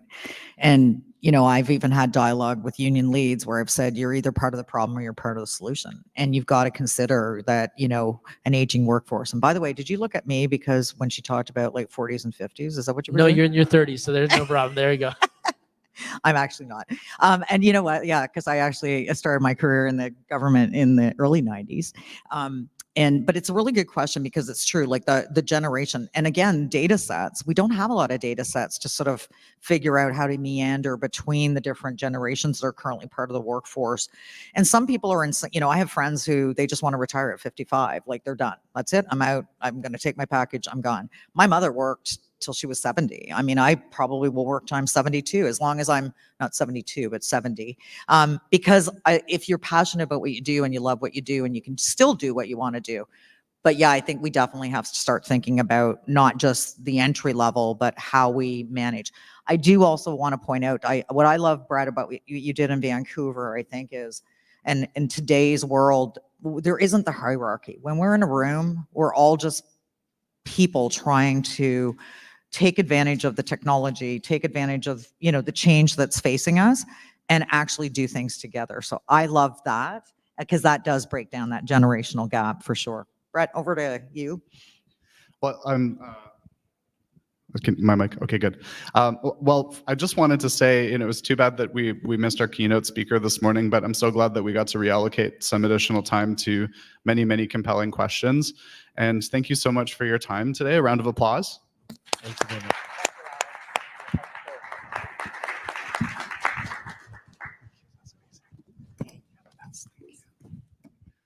Perfect. Well, we are coming up to our break now. We're right on time. So we've got 15 minutes. Stretch your legs, do some yoga, grab a cup of coffee, and we'll see you right at 11.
nurturing tech talent from career planning to full potential. Inviting to the stage Sylvie Ouellette, Gabrielle Botboil, Sabi Mfofu, and Val Yananidi. Thank you.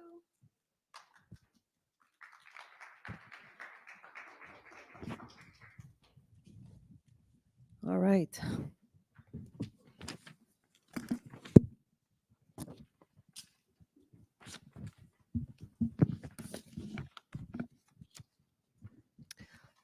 Well, those lights are bright.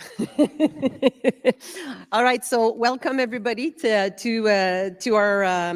our session.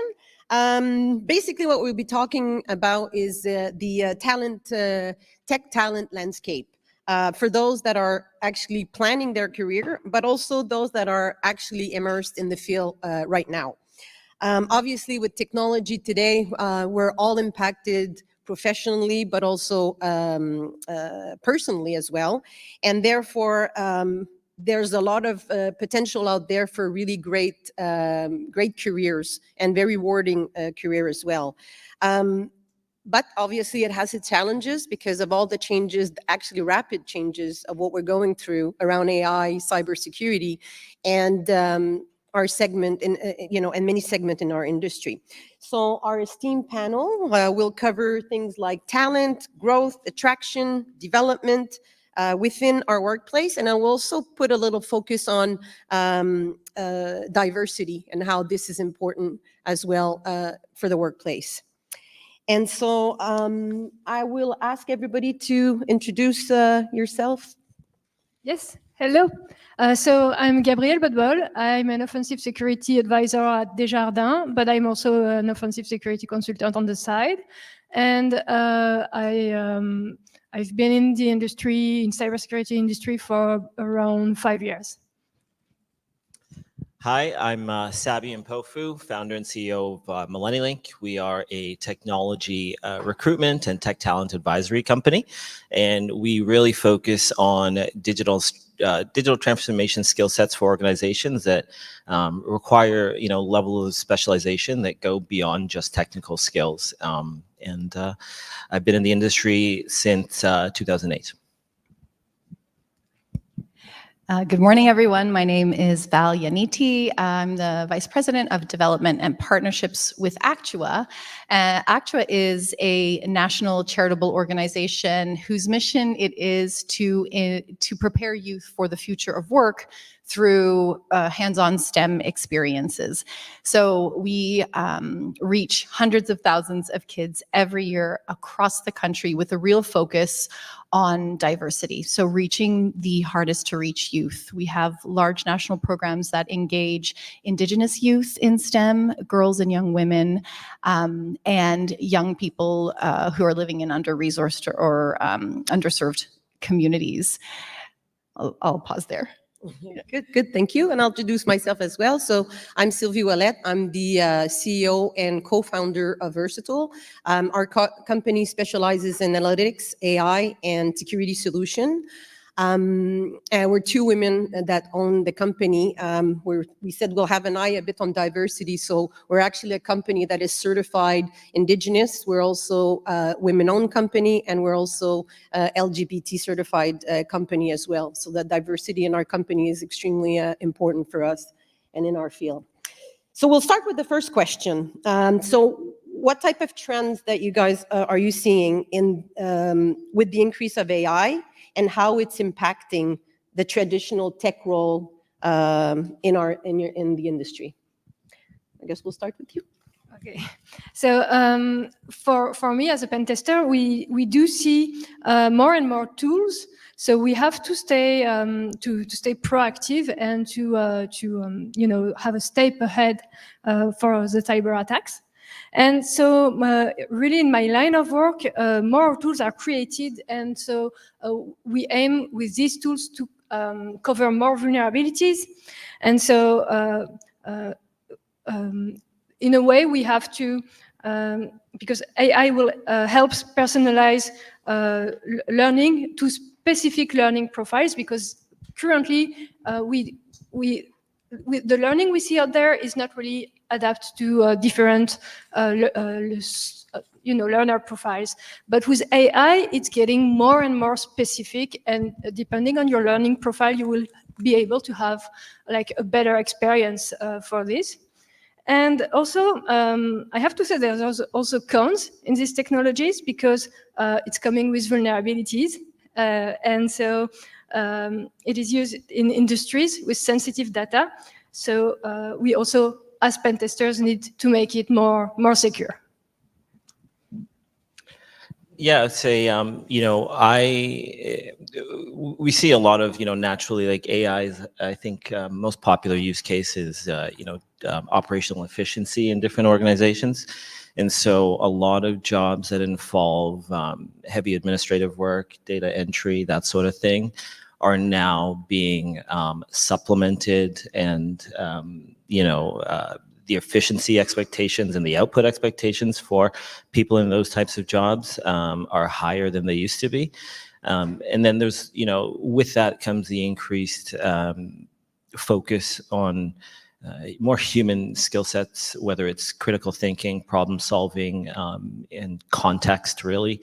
And so, with AI, it's really elevating the soft skills element as well as domain expertise required for certain jobs. And historically, when we might have looked to the market for deep technical skill sets, now employers are really looking for that same technical experience but with domain expertise. And so being able to apply that in a certain regulatory environment or in a certain commercial aspects in different geographies and different languages. And so those that level of experience in applicable expertise is really where AI is taking the skill set demands of employers. From the perspective of a youth serving organization, I think amongst youth, what we're seeing right now is a heightened awareness of the impact that AI has in the usage of their, online technologies. Whereas, even a couple of years ago, and Alex was talking about this in the morning session, most kids and most adults probably didn't really realize that AI was actually impacting everything that we do online, from Google searches to predictive text, right? That's all AI. But right now, with things like the advent of ChatGPT, or when deepfake technology comes and messes with Taylor Swift's image online, kids are going to talk about it, right? And so we, as an organization who wants kids to be excited about technology, we leverage those opportunities for learning. So I want to tell you a little bit about what we've been doing over the last, Actua has been around for 30 years, but I would say over the last 10 years, we did a deep dive in digital, in a large national digital tech program, digital skill building program. We work with corporations, many of whom are members of TECHNATION. So Google is a big supporter of our work, as is Microsoft and Accenture and AWS and Coveo and so many other tech companies. The premise of our digital skill building program was to help kids move from being users of technology to becoming producers of technology, right? That's kind of how we started the digital skill building program that we launched about 10 years ago.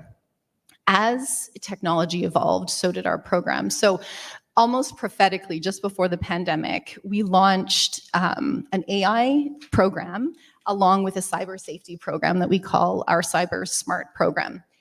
And the premise of these programs is really to approach digital skill learning from a place of positivity and like an asset-based approach, so that we don't want to scare kids, we don't want to scare parents about the usage of technology. Everyone is going to have a device in their hand. So how do we empower youth to build those skills and the confidence to use that technology in safe and proactive ways? So our programs focus on building digital citizenship amongst youth, building those basic kind of critical digital skills, But then there's always a focus on the critical thinking, the analytical thinking, the curiosity. And everything we're seeing about trends in the workforce is not that humans are going to be replaced by AI. Humans are going to be replaced by humans who are masterful users of AI. And in order to do that, people need to walk into the workforce with a curiosity and not fear of using technology and trying something new. So when a new chat GPT comes up, employees can take the opportunity to explore and figure out how to leverage that for good. And so that's what we do with youth and teachers and parents, is help them understand how to leverage that technology to help learning be better. Teachers can use it to, mark papers. We can make, AI can help to make education much more personalized. So that's kind of what we're thinking about, the trends that we're seeing. Very good. I can add to this. So I've been in the industry for about 30 years. If you go back from the traditional type of tech people that we had in organization, there was a lot of programming. You would think the students, that's what they needed. That's what they needed, is what programming tools do you know, and things like that. But if you see with AI today, well, now the AI can actually convert code. They can do all of that. So all these typical traditional type of tech roles, it's those ones have to be reskilled and do something else. There's more creative work around AI, definitely. The other trend that I see as well, so if you look at with the AI, you have the AI and you have cybersecurity, but today you can see that they have to merge now. We have in our company, we do we had our cybersecurity solution team, and we had AI, but now they have to work together because it's more infused with all the cybersecurity. So there's a lot of work that's becoming more interested in removing some of the repetitive tasks. But you have to be a bit like what you were saying. You have to be more creative. That's what we're looking for. People that are creative, that can challenge, have more critical thinking and things like that. So I think it's a positive trend. It'll remove a lot of routine as well, things that people used to do, to have more sort of like more fun job, I would say. The other question, so what role do you think that academia can play in developing sort of these diverse talent, especially making sure that there is more women in our field, and also covering, visible minorities? And how do co-op program, and how can industry partners together with academia, so that we can have more talent out there and skill set that we require in today's world? So I think academia must focus on getting all students interested in STEM, and be committed to support them all the way, because it's really like important now, today. And also academia needs to focus on key skills like as we said before, critical thinking and innovation and creativity to enable students to be informed citizens, because they are going to be the one who shape the future of technology. So it's rather than just using the technologies, they have to shape it in a way that looks like everyone. And also they also should make more open programs aligned to the industry, and they need to allow students to find a specific position and to find their place in this industry. Yeah, I think first of all, on the attracting diverse populations group, I think as a participant of a diverse population, being a Black man and visible minority, I appreciate when organizations are prescriptive in their language around diversity, because it's a very multi-layered cake in terms of the different subcategories of diversity that exist, and they exist at different levels in different parts of the country and the world. Beyond that, though, I think we sometimes, when we use the term diversity, there's maybe a default to race or gender. And I think some of the big other categories that require a lot of attention are the aging population, in our workforce, and immigration, especially those that don't have English as a first language. And so, when we think of the role of academia, I think first of all, it's a complex problem.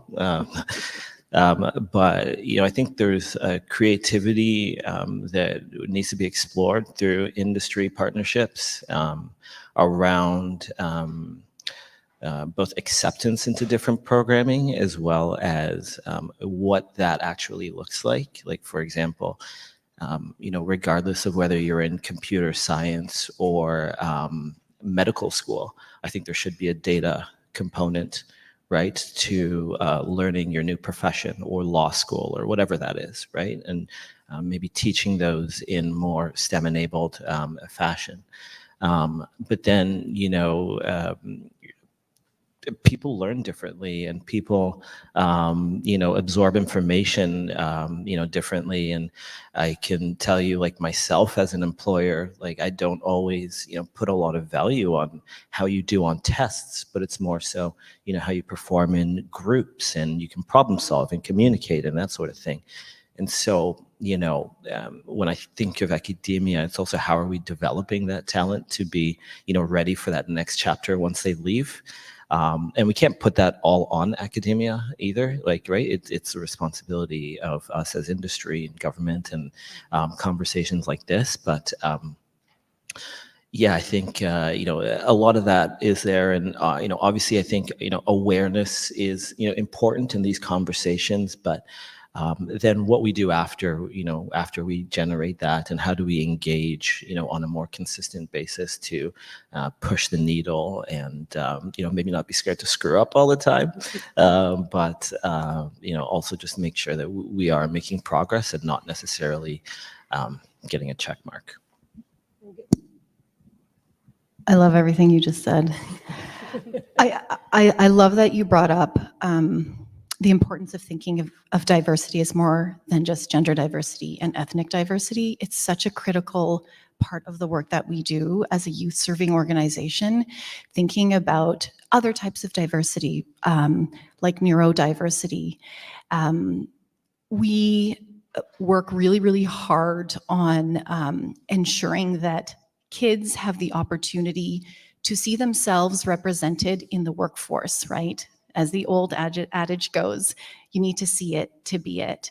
And it's still hard for young girls to see, there are a lot of amazing women in the tech workforce, but they are still in the minority, right?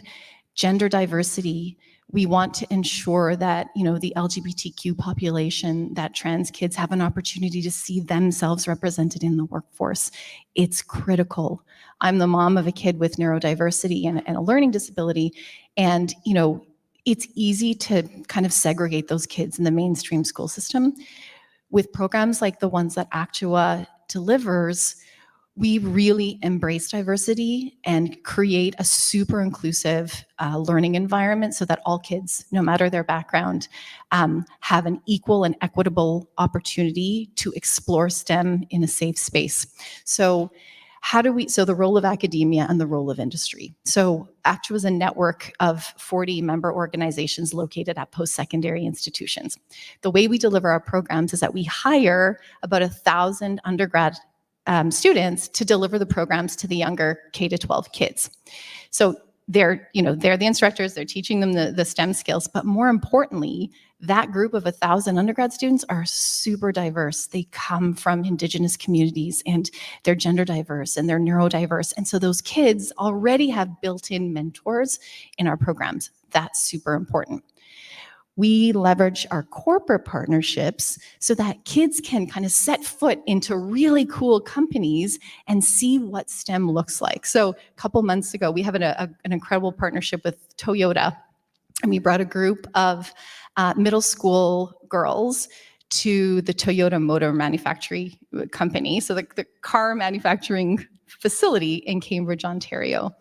So the kids got the chance to do a tour of this facility. So imagine like AI coming to life. So this was an opportunity to see these huge robots, move these cars around. But not only that, they saw, like I was shocked because I'd never seen this, the interaction between machine and humans. It's almost like a magical dance, right? Like the robots can only do, very fine, like they can't do the fine motor skills. So you'd have the robots doing kind of the bigger stuff and then the humans doing like the final paint jobs.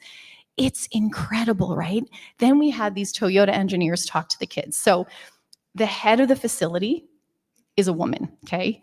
So she comes out to talk to the kids, and she kind of starts telling about her journey, which is incredible. She started as like a paint process engineer, and now she's the general manager of the robotic facility.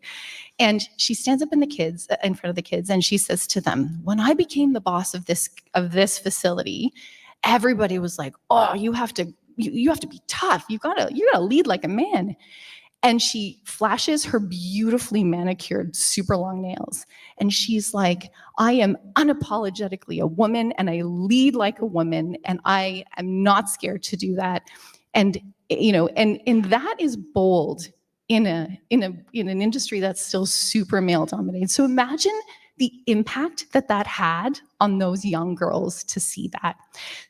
That's the importance of academia and the importance of corporations in really helping kids be excited about taking on these jobs and seeing that they belong in STEM.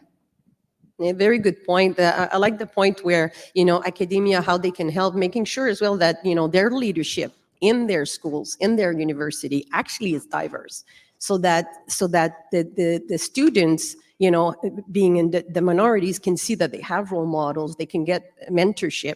I think that's very important that they reflect that also in the academia. And then from a partnership standpoint, I think, because we are, we do need talent, and we do want to have a diverse workforce because it makes sense and it is good for our companies. Partnering with the university, making sure that they have the co-op program. I did a co-op program, but that was almost 30 years ago. And it was because I was in finance, there was that. But today, you can see how much more there is co-op. But they need to have, maybe some support as well to make sure that minorities can have very good co-op program. I always go to the university and trying to say, what's your program? What do you have? How can I get some students from diverse group? Because that makes more sense to have a variety of perspective, and you become more global by having a diverse workforce and different points of view, right? So I think, academia needs to continue, and we need to support it as well by giving them opportunities to these students as well to come into our world. The other thing as well is I think they need to go even lower. We need to get these students that are just in high school. We need to go lower than just like universities. Right. I think, in order to get these, the minorities, the girls and all of that, talking to them about our industry where, we need to do it, when they're even younger, I would say. Yeah, like, when I was in high school, I bagged groceries and delivered pizza. However, now, especially with AI and, the internet, there's so many after school jobs and just different areas that, kids in high school can really add value and work under the leadership of people in industry. And, I think when you're able to pair whatever you're learning with an application, especially with so much changing right now, for example, like environmental sciences and all this clean technology, like it's really important because, we do have a gap, but we also have, a lot of people looking for work, right? And, that could be younger people, that could be mid-career professionals, like Palette Skills, who's an excellent nonprofit, here in Canada, got awarded a a grant basically by Innovation, Science and Economic Development Canada to assess, the macroeconomic landscape of, the labor market here in Canada, and they partnered with Deloitte to do that. And when they assessed job vacancy versus unemployment in all sectors of Canada, every single sector of the economy, including construction and other areas, had below 6% unemployment, which, at that point, you're getting pretty close to either extremely high demand, like if you have high job vacancy and low unemployment, then, almost good luck to you. But we do need to reach into new populations and different areas to close that gap, because unemployment, we've seen with interest rates go as high as they have, unemployment really hasn't kind of shot up in the same kind of correlating way. And so we do need to kind of get creative in terms of where we are searching for it. And so I think younger people and different mid-career professionals that are looking for work but require more training and nurturing in terms of skill development to be productive in the areas that we need them is really what's required. So I think we, as a recruiter, I can tell you, we get exceedingly high demand for senior professionals that can do the job on day one. That's what everybody wants. And so, at the same time that we're doing that, we do need to say, how are we nurturing and building the pipeline for, junior people or people that have transferable skills from other areas. What is great as well is that today all the kids, they're all better than us with all the technology. So it's in every field, right? So very good. Another question. So what role do you think should the cultural competency anti-racism training have in preparing the industry to effectively support and mentor a diverse workforce such as women and BIPOC in the tech-related field? I think it's essential. I think it is what is going to help to retain diverse individuals or underrepresented populations. And I think with this, people in leadership positions can actually learn to understand and appreciate diverse perspectives and diverse experiences. And that's key to making the industry more open. And seeing that a company is invested in such topics, I think it gives diverse talent a feeling of security and trust, and they feel valued and they feel respected. And when we feel secure and welcome, we are more creative and we are more productive. And also, I think it's essential to understand the importance of allyship, because it is an economic imperative for a company, for a company's success, because history shows that diverse perspective help us do where we are today. So collaboration and embracing various point of view, and it's essential to bring change and to bring progress in companies, but also in society. Good. Yeah, I think it would really just be making sure that training programs become like a cultural norm. So when we deliver training and we've heard the perspectives of racism's impact, what it looks like, just making sure that those standards that are taught are upheld, and there's progress being made. Racism isn't necessarily something that's always in your face or even conscious all the time. Mm-hmm. And so you really want to just make sure that you're reinforcing the cultural norms of what you've learned over time.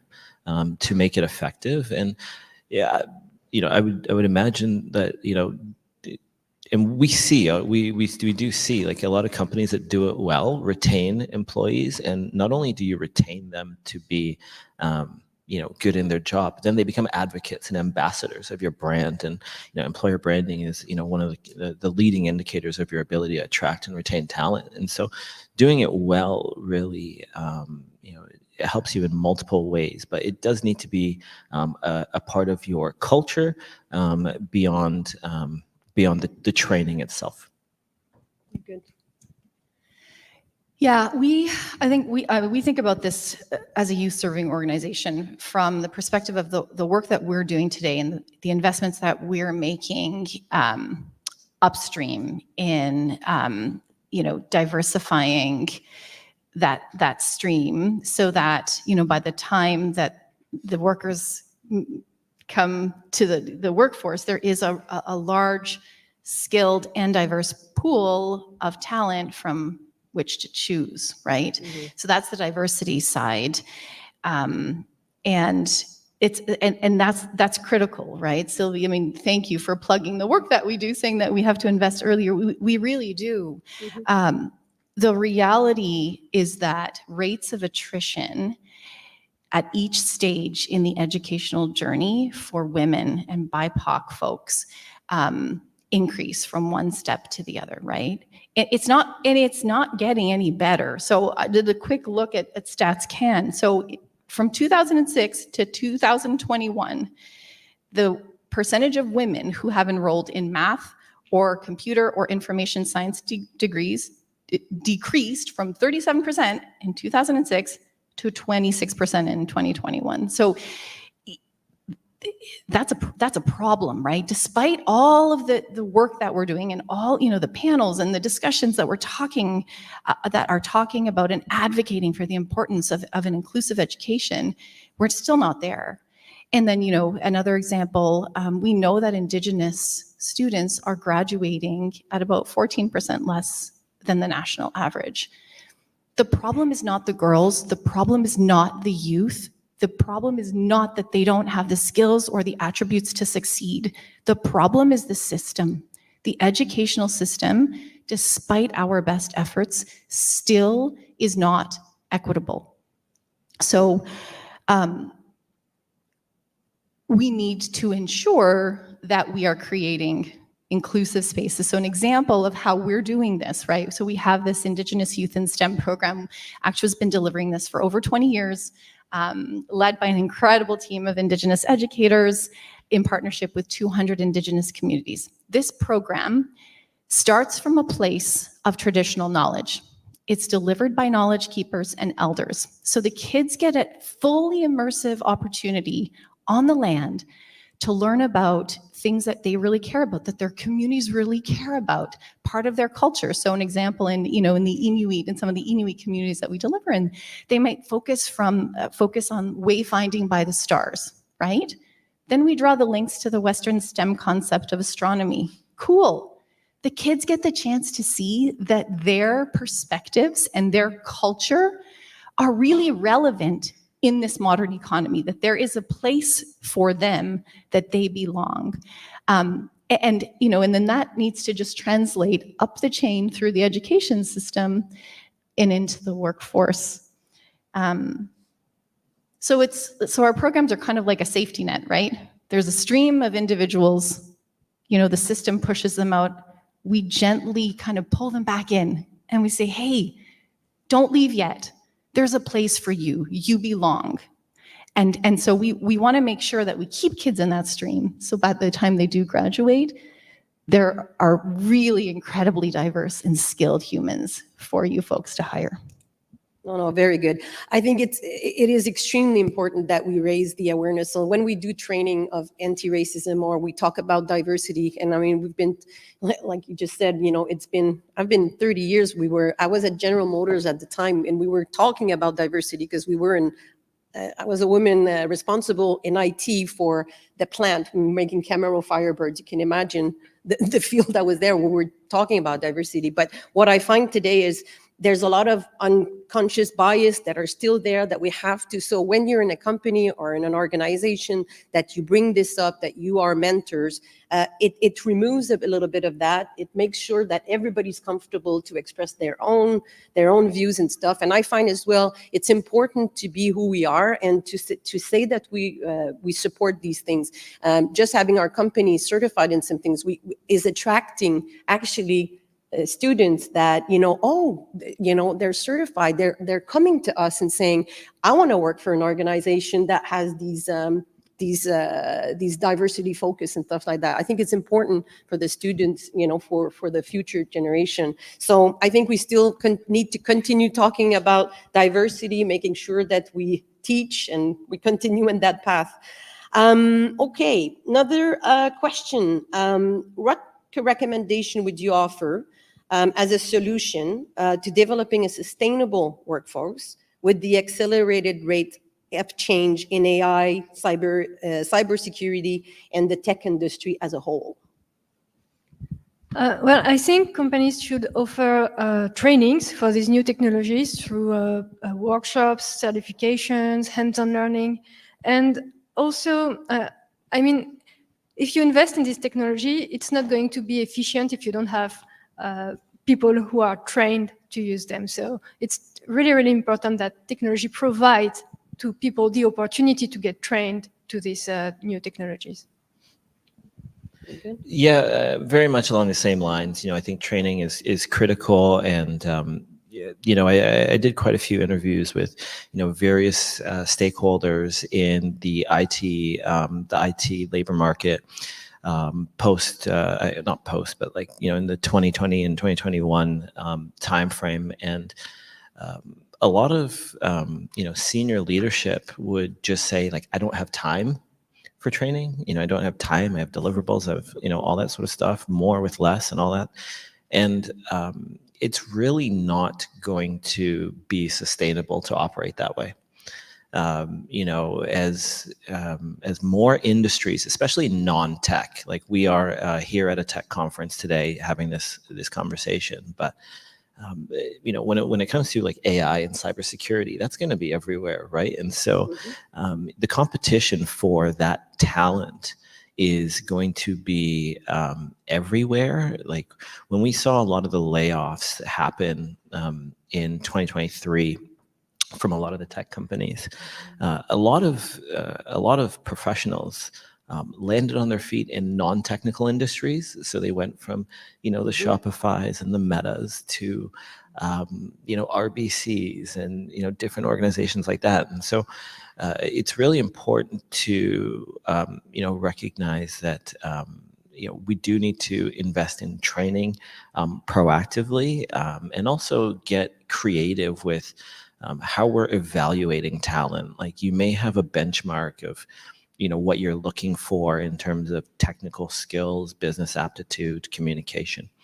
But as you get creative and maybe explore, different starting points for talent to join your organization, you'll naturally just open up, different creative solutions in your product design, possibly different commercial opportunities, especially outside of Canada. And so it is really important that, training happens early and often. Because like I said, from a tech standpoint, the competition is extremely high, and unemployment there's really not enough to meet all the demand that is out there. Well, you stole my words, but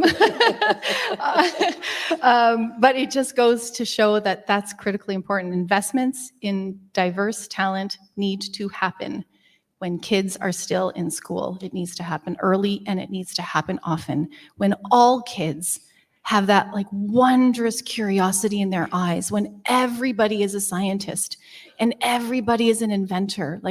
My kitchen counter is constantly covered in science experiments. We want to keep that curiosity and that passion for technology and invention alive. That's why you should all invest in Actua. And that's really, really important. I think another recommendation is about continuing to support the education system to be equitable and inclusive. It's critical for kids' confidence. It is critical for their success. Social and cultural and gender biases still do exist. And we need to actively and relentlessly counteract those biases through teacher training, through bringing the school boards on board, helping the schools meet their responsibilities under the Truth and Reconciliation Commission calls to action around education. It's critically important. We need to ensure that schools are culturally and gender inclusive. I will reiterate the importance of mentorship and the importance that kids need to see themselves represented in the workforce. I think the other piece around diversity is that let's remember that as AI becomes more and more influential and more powerful, we need to ensure that it's being trained on unbiased data. I'm not a technical person, but I know a lot of you in the room think about this. That is critically important, but also that it's being developed by people who are reflective of the diversity of Canada's population, but the diversity of the world, right? And language diversity. Also, cyber threats, right? They're coming from more and more diverse sources. In order to counteract those cyber threats, we need a diverse cybersecurity workforce. It's critical. So I think, I think about it from the perspective that we need to see diversity in the workforce not as a box to be checked, but really as a strength. Absolutely. I think adding to what you guys are saying is just that right now it's lifelong training now, right? Like it's not like you go to school, you go get a job, and then you retire. This is something now we're in a world that goes so quick that we need to learn over and over. We need to reskill. AI will accelerate all of that, where people, will be in their job. We need to upskill, reskill, there'll be different things. So I think, and it's ongoing. The other thing as well is that we have today is also, we have so much flexible ways to offer training or to do training. We have it online, we have it in person, and we have to be adaptable to the workforce, because not everybody is at the start of their career. Some people are towards the end, but we need the whole workforce to be working, right? So I think it's offering that as well to the workforce so that, they are inclined to continue. Do you want to add something? Yeah, no, I was going to say that exact thing. I think you're, completely correct. Like when we talk about training, it might sound like we're talking about early career professionals, but this is all of us, here in the room, making sure that we, are kind of figuring out how our domains are being affected. I know. In the in the earlier panel, Alex mentioned, employers having an obligation to, when they are laying off, thinking about how they can assist them in terms of training and getting rehired. And that's going to be a big, thing. The World Economic Forum is anticipating that as soon as like next year, 85 million jobs are going to be displaced by AI. But at the same time, 97 million new jobs will be required. And so those, that laid off population, very well needs to be positioned, for those jobs. And this is going to be people at all levels of organizations. And I can't remember who said it earlier, but it's very accurate. Like whatever we do today, we need to be able to do in an AI augmented way tomorrow, because it's happening rapidly and the train has left the station. And so that training is important for all of us. Yeah, we need to create inspiration right away, and for the kids to say, hey, like you're gonna learn all your life. This is not something that is gonna go away. This is the path that we're on. It's exciting. It changes. Get them. We need to get them adapted as well to the changes. Because it's going to change for the rest of our lives now. This is the path that we're going into. And being comfortable with discomfort. Exactly. Right? Like that, helping kids learn to fail, and realizing that failure is an opportunity for success It's so important, right? Like, how many times have each of us failed in this room? You have to learn how to bounce back.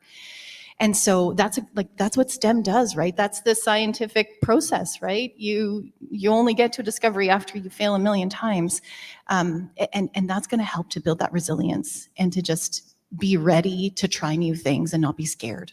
No, exactly. And it's it's funny how we always say we're scared of something we don't know, right? Like we're scared of the future, things that we don't know. It's not really that we're scared of what we don't know, is we're scared always to lose what we know, right? Is we're scared to lose what we are comfortable with. And so if we can teach that and say, no, the future is full of opportunities and full of things to look forward to, then they can feel better with change, which today is way more important than when I started, many years ago, right? So I think now maybe we can have maybe just final comments from each of you and share your thoughts. Yeah, just to went back on what you said before, this is also why we have to bring everyone to the equation, because I mean, what I say in terms of cybersecurity is usually I want my grandmother to feel safe online, and today it's not possible because cybersecurity looks mysterious and scary and everything. So I think it's important to make cybersecurity and AI and everything a pop culture, something that we are proud of and something that we want to learn about and not be scared of. Very good. I would, definitely just encourage the attitude of failure is good. Failure is healthy and it's part of learning. That's really what we're going into. Like, when we think of AI, right? Like, I don't think any of us can confidently say where we see it going in, say, 5 years, but maybe in the next 12 to 18 months, we have an idea. And so, we've really just got to, step forward into it, because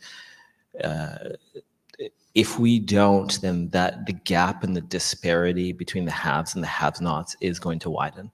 And so by just, stepping into it and, encouraging experimentation and iteration is really the path forward. And then also just, like we are today, having many different people in the room from different areas of the industry is important for the conversation and the next steps in terms of how we solve this problem. Yeah, I just actually want to build off the last thing you said. It's like no one sector of society can do this alone. We need really strong collaborations. We need government to step up to the table and realize that investment in skill development, in youth skill development and reskilling is critical. We need government at the table. We need the corporations to continue to realize that, they're driving a lot of this, but they can't do it alone, right? They also need to invest, of course, in reskilling, but thinking about, the investments early and often, thinking about how they leverage their existing talent to inspire the next generation, super important. And remembering that there is a role for the, not-for-profit world here. We are doing a lot of the work that government can't do. And we need to continue to do that. We have the connections to communities and we have trusted relationships with communities. And that's not always true for other sectors within society. And so I think remembering that we all have to work together, and of course the universities, right? They're in a difficult moment right now, struggling, but how do we also support universities to continue to be safe places of higher learning, where everybody feels like they have a place, where it's accessible to people, right? Like it can't be this, unattainable goal. People need pathways into universities and colleges in order to succeed. And so we have to remember how do we continue to leverage the strength of our relationships in society. Very good. So I think the message of all of this is that we all need to work together as we move forward in this age of artificial intelligence. It depends on all individuals, all organization, be it in the tech industry, having the academia, having the government, and that's why TECHNATION, I like what the work they're doing, because TECHNATION is trying to get all of this messaging together, and we know that we cannot do it without each other, and we have to continue that message and continue to keep forward. And I think that's about it for today. Oh yes, sorry, I have my 10 minutes there. Well, yeah, so maybe if you have any questions, I think online or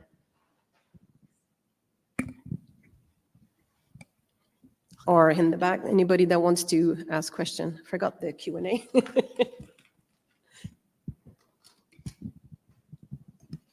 Hi, thank you for the amazing panel. I really like the quote of, you gotta see it to be it.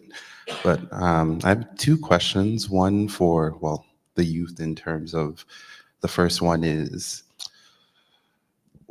the recruitment process can be a very, the word I like to use is objectifying process, where you're kind of like, you feel like you're giving it your all, you're trying to connect with people and kind of like communicate your value effectively so that you can be a part of the greater mission or get that job that you feel so passionately about. And it's like, how would you recommend, like what strategies do you recommend use to get involved with passions that they align with, like being as you guys are recruiting, and like what do you look for, and how can you like not try, like somebody could be coming across phony, but they could really be passionate because it's very rehearsed or different stuff. Like what do you recommend for genuine connections and stuff like that? Is that for me? Oh, just Or for to anybody. Did you want to talk about recruitment? Let's start with. Yeah, I think that's on us to create that safe space, right? And I think it's really about sharing it in multiple forms. So, whether we, different demands that we have as industry and wanting, kids to say, follow their passion, say, in like let's think of like music or something, like we need to be able to show and amplify what happens to get to the finished product, right? Like a lot of the times when we see people in jobs or different professions, what we see is the end result. And we don't actually understand maybe the unique combination of skills that allowed them to get them there, as well as also the journey, because it can be different for many people, but then all of a sudden they end up in very similar fields. And so I think that's on us, but I think it really just starts with creating a safe space. And I always like to say, like, I will ask the stupid questions. And I think we need to encourage youth to do that, because that's really the starting point. If we, if people feel bad for asking questions, then what you do is diminish their curiosity.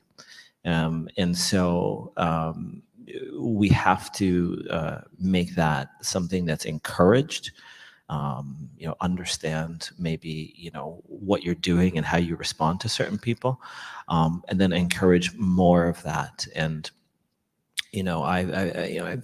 I've worked with different colleagues where in the beginning you would have never known that they were going to become as great as they were. And so I think it's really just about encouragement, partnership, but the only thing I can think of is really like kids, when they have that innocence and curiosity, we need to encourage it and not diminish it. Yeah, just maybe I can add. I think I like what you said as well. You know, we will ask the stupid questions and stuff, but it's also to not be afraid to approach people, go to events like this, go meet the people that have been in. Not be shy and to because really we're looking for that. We're looking for people that have passion, that are interested in trends and where we're heading and things like that, and that are okay to just come up and ask questions and see so I think that's very important. We need to encourage that. I just want to give one super quick example, just to build off what Sabe said. Kids love to teach you stuff. So if you start from that premise of like, what can you teach me? So in a lot of our Indigenous communities, when we start the program, we start from a place of community mapping. So the kids get the chance to teach the adults, this is where I go to school, and this is where we do our grocery shopping, and this is the rec center where I play basketball. And they tell you about their community. And from there we build out. And if you start from that place of that asset-based place, then you learn. Then that's how you'll learn what their passions are, where their interests are. Or they might talk heavily about the library. Oh, cool, you love books. What books do you love? Or whatever it might be. So I think that's a practical kind of approach to tapping into an individual's passion. And then the second one was just based off of, there was the conversation about how do we bridge that gap in STEM, whether it be for minorities, women, or different, like we're seeing different attrition rates. And it's one thing to carve out the space, but how do you what is your process for finding out what's stopping them from coming? Like whether it's financial barriers, whether it's taking on more responsibility at home, like how do you guys assess that to kind of and try to address that or type of thing? You got to have the tough conversation, or maybe the uncomfortable conversation, but make it okay to say, you can what is the barrier? Maybe express where you're coming from.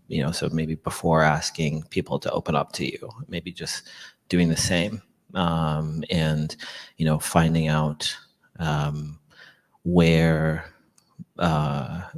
gaps can be met. I think, one of the benefits that we have with the whole remote work trend is we can employ people outside the physical office space and offer also flexible, work schedules. And so by understanding some of those barriers through conversation, you can then try to design an environment that meets them where they're at, but still pulls them along, in a way that meets the organization and the individual. But these conversations can be uncomfortable, but I personally encourage them and, do them from a place of it's okay, whether it's, I'm a single parent of 3, or financial barriers to certain education. And then we can solve for that, because, if we don't have the information, then we're really operating on assumptions. And I think that's where we trip over our feet. And, we need the actual, where are we starting from, and then how do we solve for that versus, well, this is what I think, but it's based on just your own thoughts. All right.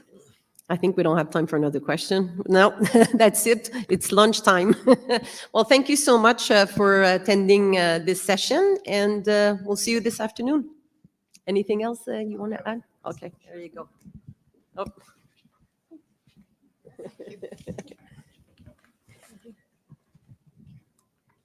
Thank you so much. Yeah. That was excellent. Thank you very much. A round of applause, everyone.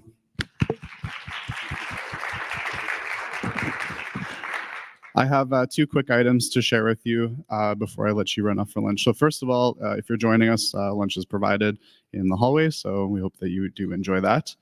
And the second thing I wanted to share with you was Je vous présente avec un petit défi cet après-midi. Il faut faire un choix. Nous avons un panel ici au sujet de l'innovation des modèles d'apprentissage intégrés au travail dans l'enseignement postsecondaire au Québec. C'est un panel complètement en français. Ou you have the choice to head down the hallway. I think it's the next set of doors on the right. There is an English panel in a separate room on the subject of youth mentors in the workplace, which I think is actually sort of a nice segue from this panel. So we hope to see you either here or in the next room this afternoon, and we will pick up at 1 o'clock.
Midi tout le monde, je suis contente de te revoir. Maintenant, je vais inviter sur la scène deux panélistes, Charlene Marion et Annick Wisnowski, pour discuter les innovations des modèles d'apprentissage intégrés au travail dans l'enseignement postsecondaire au Québec.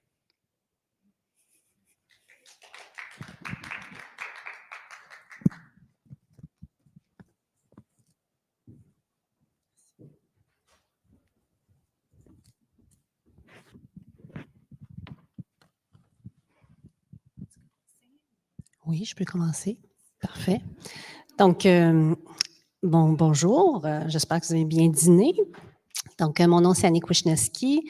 Je suis du Cégep de Sherbrooke, où je fais de la gestion de projets, donc des projets d'innovation, à l'intérieur du Cégep comme avec les partenaires externes. Donc, enchantée. Bonjour à tous, je m'appelle Charlene Marion, je travaille avec Seawheel et Canada, enseignement coopératif et apprentissage intégré au travail Canada. C'est long. Je prends une respiration après ça. Je suis la directrice générale là depuis 3 ans. Avant ça, j'ai vécu beaucoup de temps, plus de 15 ans dans un milieu universitaire, beaucoup dans le monde d'apprentissage expérientiel, enseignement coopératif, également comme conseillère académique entre autres. Et il me ferait plaisir d'être parmi vous aujourd'hui. Donc, on commence. Je pensais que peut-être ça va être intéressant de juste savoir, puis je connais quelques personnes dans la salle, mais juste avoir une idée, je sais qu'on a des institutions postsecondaires représentées. Est-ce qu'on a l'industrie représentée aussi? Oui? En ligne, parfait. Des organisations à but non lucratif, oui? Super, juste pour nous donner un peu une idée de qui on a dans la salle et en ligne. Donc, peut-être un petit historique ou de qu'est-ce qui est l'apprentissage intégré au travail. Je pense qu'au Québec, on a la beauté de dire que ça existe des stages. On a des stages. On a plein de sortes de stages. On a des stages coop, on a des stages d'été, on a des stages de recherche, on a des micro-stages. On a plein de sortes de stages, mais ce qu'on a vu dans le contexte québécois, c'est que stage veut tout dire et rien dire en même temps. Donc, chez EK Canada, un de nos objectifs principaux, c'est de créer des standards, essayer de créer des définitions communes, qu'on puisse avoir juste une compréhension commune de c'est quoi l'apprentissage intégré au travail. Donc, quand on parle de l'apprentissage intégré au travail, on parle d'un partenariat entre une personne étudiante, un établissement postsecondaire et une organisation d'accueil. Ça prend ces 3 partenaires-là pour avoir un apprentissage intégré au travail. Donc, si il y en a un de ces partenaires-là qui n'existe pas ou qui n'est pas présent, ce n'est pas apprentissage intégré au travail. Donc, Seawheel Canada et Canada, j'utilise les deux. Nous, on a défini 9 types ou 9 formes d'AIT qui est utilisée à travers le Canada. Je pense que c'est important de souligner qu'il y a plein de noms, plein d'autres noms. Nos définitions, notre typologie, c'est supposé d'être vaste, c'est supposé d'être inclusif, que ça laisse la liberté aux institutions, aux établissements postsecondaires, la liberté de nommer et créer et innover. Parce que, dans le fond, on est là pour parler de ça, l'innovation. Puis, je pense que ce que Annick va parler de son programme aussi au Cégep, c'est très, très innovateur. Puis la seule place au Québec. Donc, je commence par ça. Donc, peut-être on passe à travers nos questions ou as-tu des choses à ajouter? Je pourrais peut-être parler de l'innovation qu'on a faite au Cégep de Sherbrooke, parce que par la suite, vous allez voir de où je pars pour répondre aux questions, finalement. Donc, au Cégep, ça fait déjà 20 ans. Pour ceux qui connaissent bien les Cégeps, l'alternance travail-études, ça fait longtemps que ça existe. L'alternance travail-études, c'est une subvention du gouvernement qui permet de travailler l'été entre 8 et 10 semaines, 35 à 40 heures. Donc ça existe depuis longtemps, au-dessus de 20 ans, qui fonctionne très, très bien. Un des enjeux qu'on avait, là, c'est ça, une vingtaine d'années, c'est que les étudiants ne s'inscrivaient pas à l'alternance travail-études. Peut-être quelque chose que j'ai oublié de dire, c'est dans leur domaine. Donc, ils vont chercher vraiment une expérience de travail dans le domaine et c'est rémunéré. Mais très peu d'étudiants allaient vers cette alternative-là, puisqu'ils disaient, j'ai un travail d'été. J'ai un travail pendant mes études. Je travaille au dépanneur, à l'épicerie ou quoi que ce soit. Et je ne veux pas quitter mon emploi étudiant pendant l'été, parce qu'à ce moment-là, quand je vais retourner à l'école, je vais avoir perdu des conditions, je vais peut-être même avoir perdu mon poste. Donc, c'était un enjeu. Et c'est là qu'on s'est questionné et on a développé la coexistence travail-études. Coexistence travail-études, c'est vraiment de dire qu'après ton été, quand tu es en emploi, après ton été, on va permettre de mettre ton DEC, ton DEC de 3 ans, on va permettre de mettre ton DEC sur 4 ans, qui va te permettre dans les 2 dernières années d'avoir des périodes où que tu peux continuer à travailler dans l'entreprise pendant tes études. Donc ça, c'était la première formule qui a été très, très, très intéressante pour quasiment une quinzaine d'années. Et moi, j'étais pas là à ce moment-là. Quand je suis rentrée en poste, on a voulu juste aller faire un bilan et voir si c'était toujours intéressant pour les employeurs comme pour les enseignants et les étudiants, bien entendu, cette formule-là. Ce qui a ressorti suite à des focus group, des groupes de discussion et tout, c'est que les entreprises, puis ça on l'a fait là pour vous mettre dans le contexte en 2019, donc ça fait pas si longtemps que ça. Les entreprises, ce qu'ils se disaient, c'est qu'on aimerait ça les recevoir, les avoir en emploi plus rapidement, pour tout de suite commencer à les former plus rapidement. Et aussi, la question de pénurie de main-d'œuvre était de jour. Donc, étant donné la pénurie de main-d'œuvre, ils voulaient aussi les garder le plus, en tout cas, d'essayer de travailler fort pour les garder, donc s'ils les avaient bien avant leur diplomation. Ça, c'était le besoin des entreprises. Besoin des étudiants, ils disaient que mettre le DEC sur 4 ans, parce qu'il y a une réalité maintenant où que les DEC, 50% des étudiants qui vont chercher les DEC vont poursuivre à l'université. C'est une nouvelle réalité qu'on n'avait pas il y a 20 ans. Donc, cette réalité-là fait que des étudiants disaient, moi, je veux le faire sur 3 ans, j'ai pas le coup d'étirer mes études. Donc, c'est là qu'on est arrivé avec des enseignants, puis avec toutes ces données-là, de dire, on pourrait aller vers l'ACT, donc l'apprentissage en coexistence travail-études. C'est-à-dire, je travaille l'été en stage dans mon milieu. Je peux continuer à travailler si j'ai des espaces, là, j'ai du temps pour travailler.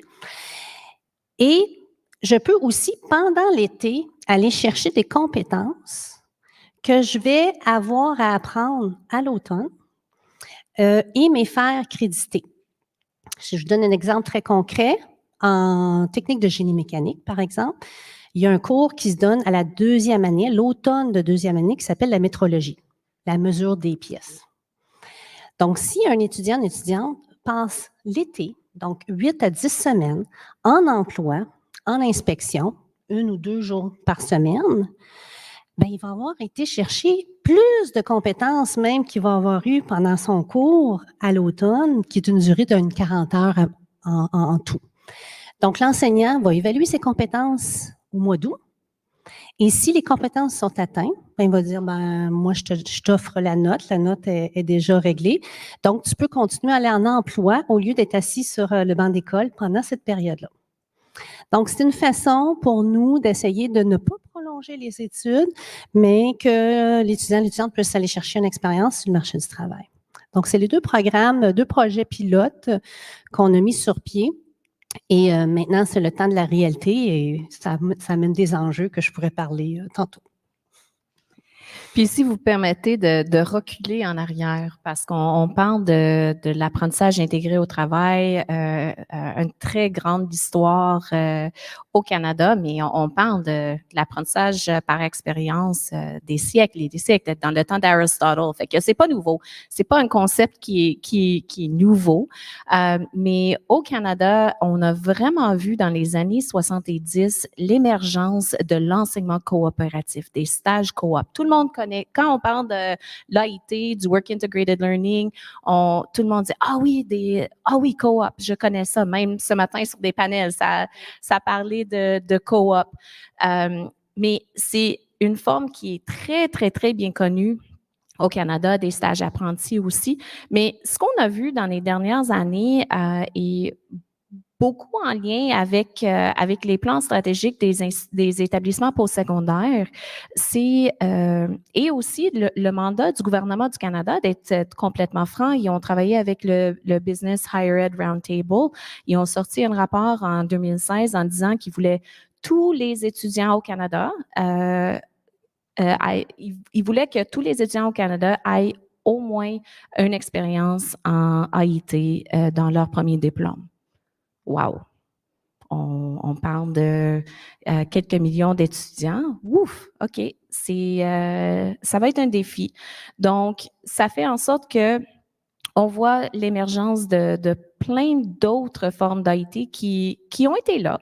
C'est pas nécessairement nouveau, mais on voit un plus grand nombre. Donc, on pense aux projets industriels ou communautaires. On a vu l'émergence des projets de recherche appliquée. Puis on le voit avec les investissements au niveau fédéral. Beaucoup d'argent va aller vers College Institutes Canada dans la recherche appliquée, puis moins dans les domaines de recherche plus traditionnels, on peut dire. Donc, on voit que ce forme de l'AIT est très présent et en croissance parce que le gouvernement investit dans l'industrie, dans la communauté. Également, on est ici, on parle des entrepreneurs, on parle de l'innovation. On a vu une croissance également dans ce qu'on appelle Entrepreneurial Will, l'AIT entrepreneuriale. Ça prend plusieurs formes. C'est des étudiants qui font des stages avec des petites moyennes entreprises ou des startups. Mais c'est aussi de développer, on a plein de partenaires et organisations qui organisent des expériences pour les étudiants qui puissent aller développer ses compétences, ses propres entreprises, ses propres idées. Donc, ces innovations-là, c'est sûr qu'on a toujours un modèle qu'on veut garder, des stages rémunérés de long terme. On sait que c'est winner pour tout le monde, c'est gagnant, gagnant, gagnant. Mais on voit aussi d'autres formes. Puis on a parlé, puis on va parler un peu plus peut-être plus tard, mais des besoins des personnes étudiantes sont tous différentes. Ils ont des vies à la maison peut-être ils prennent soin de leurs enfants, leurs parents, leurs grands-parents, ils travaillent déjà, donc ça va être important d'innover, d'avoir plusieurs formes d'AIT pour mieux servir ces étudiants-là. L'autre côté du médaille, on a plein de petites moyennes entreprises et des organisations communautaires, des organisations à but non lucratif qui n'ont pas les moyens pour engager un stagiaire à temps plein pour 4 mois. C'est bien beau à dire, mais ça prend des gens pour superviser, ça prend des gens pour recruter ces personnes-là, évaluer, mentorer. Ils n'ont pas toujours la capacité, surtout quand on parle des très petites entreprises. Donc, d'avoir ces choses comme coexistence, comme des projets à court terme, c'est aussi adapté pour non juste les étudiants, mais aussi pour les organisations avec qui on travaille. Oui. Je ne sais pas vers quoi on va-tu vers les enjeux? Oui, on peut aller vers les enjeux. Oui. Ouais. Ben comme Charlène disait, une des réalités, moi, moi, j'ai une formation en gestion de projet. Donc, vous allez voir que moi, mon approche est toujours en fonction d'évaluer la réalité parce que mon objectif, moi, je suis jamais expert de contenu. Mon objectif, c'est de mobiliser les gens autour d'un projet. Et c'est une des bonnes pratiques, selon moi, dans tous les programmes. On peut arriver avec les meilleurs programmes au monde. Si on n'a pas bien identifié les enjeux qui se vivent autour des gens qui vont mettre en place le projet, on peut passer à côté. Donc, finalement, nous autres, ce qu'on vivait comme réalité, c'est que les étudiants travaillaient tous. L'ensemble des étudiants. Donc ça, on peut être d'accord ou pas d'accord, mais c'est ça la réalité. Et ils travaillent parce qu'ils sont obligés. Obligés dans le sens qu'ils ont besoin de sous pour aller jusqu'au bout de leurs études. Donc, c'est pour ça qu'on s'est dit, parce que, tu sais, dans les cégeps, bien entendu, il y a des enseignants, mais qui viennent d'une autre perspective ou qui veulent vraiment offrir des meilleures conditions pour l'apprentissage. Excepté que la réalité qui fait qu'ils travaillaient, il fallait le prendre en compte. Donc, c'est là qu'on s'est assis avec les enseignants et ils se sont dit, étant donné que ça, c'est une réalité, comment on peut arrimer tout ça ensemble? Donc, je vous dirais qu'un des enjeux, c'est de mobiliser les gens et de bien cerner les besoins. Et les besoins, il faut que ça vienne de différents environnements. Ça ne peut pas juste venir du gouvernement qui dit « Oups, il y a une pénurie de main-d'œuvre, il faut former rapidement. » Puis, oui, OK, ça c'est un des besoins, mais les autres acteurs autour, ça va être quoi les besoins? Et c'est vraiment ça qui fait que ça a une réussite. Parce que dans ce projet-là particulièrement, et je peux vous dire qu'on l'a construit pièce par pièce en fonction des enjeux. C'est ce qui fait que les gens se sont investis. Que ce soit les entreprises, que ce soit les enseignants, que ce soit les étudiants, je suis très touchée très touchée de voir l'engagement. C'est sûr qu'on a une situation particulière qui fait que l'engagement est là, c'est-à-dire la pénurie de main-d'œuvre et que des diplômés sans emploi, disponibles à l'emploi, ça n'existe plus. Donc, c'est certain que tout le monde a mis la main à la pâte pour le faire. Mais l'enjeu à l'intérieur du cégep, ça a été surtout un changement de pratique. Donc, du développement organisationnel, un changement organisationnel à tous les niveaux. Quand on parle de changement organisationnel, ça veut dire que la direction générale doit s'engager dans ce mouvement-là pour encourager chaque département et les enseignants. Je vous dirais, c'est les deux pôles les plus importants quand les deux sont engagés, parce qu'après que ça impacte sur tout le reste des départements, que ce soit le registrariat, que ce soit les API, ça impacte plusieurs individus. Mais quand on réussit à engager ces deux pôles-là et tranquillement prendre son temps, y aller par essai-erreur, c'est là qu'à ce moment-là, on peut vraiment arriver à une bonne pratique. Un autre enjeu qui serait important qu'on a discuté, c'est que ces approches-là sont beaucoup, souvent, vont être subventionnées par des projets de 3 ans. Changement organisationnel, un changement de pratique, ça prend plus que 3 ans. On pourrait dire que pour établir une certaine base, c'est 5 ans. Et après, souvent, les subventions tombent. Ben là, nous autres, ça va faire 5 ans. C'est bien installé. Les gens sont engagés, les étudiants aiment ça, mais là, on n'aura plus de financement. Plus de financement pour avoir des enseignants qui s'assoient et qui continuent à mettre en place ce programme-là. Donc, ça, c'est un enjeu que le gouvernement a tendance à vouloir faire descendre des enveloppes avec des programmes tout construits d'avance. Je peux comprendre, parce que c'est de l'argent public, puis on veut avoir une reddition de compte et tout. Par contre, que je trouve que ça ne s'arrime pas avec ce qui se passe sur le terrain. Donc, il faudrait plus avoir des enveloppes qui nous permettent d'avoir une mobilité sur le terrain qui nous permettrait de vraiment mettre en place les programmes avec peut-être des orientations, des objectifs à atteindre, ça tout à fait, mais il faudrait aller plus dans ce sens-là. Et je vous dirais, parce que le milieu aussi, ça va demander au milieu de s'engager dans une pratique plutôt que mettre en place un programme. Donc, je dirais pour le moment, c'est ça que je vois là comme enjeu. Si je peux partager avec vous des enjeux que nous, comme une organisation nationale qui a essayé de travailler au Québec, surtout de débourser nos fonds. Nous, on est financé par le gouvernement du Canada pour un projet d'apprentissage intégré innovateur au travail, ou I Will en anglais. Puis, premièrement, ce qu'on a constaté, c'est que ça existe, mais il n'y a pas un langage commun. Donc, ça fait en sorte que quand on travaille avec les établissements postsecondaires et même quand on travaille avec l'industrie ou la communauté, il n'y a pas une définition commune. Puis au point que on travaille beaucoup avec la Fédération Chambre de commerce du Québec, la FCCQ, puis même eux, il fallu changer leur nom du programme de financement, le Student Work Placement Program, parce que l'AIT, ça ne résonnait pas au Québec. C'est comme, qu'est-ce que c'est ça, l'AIT? Je ne sais pas c'est quoi.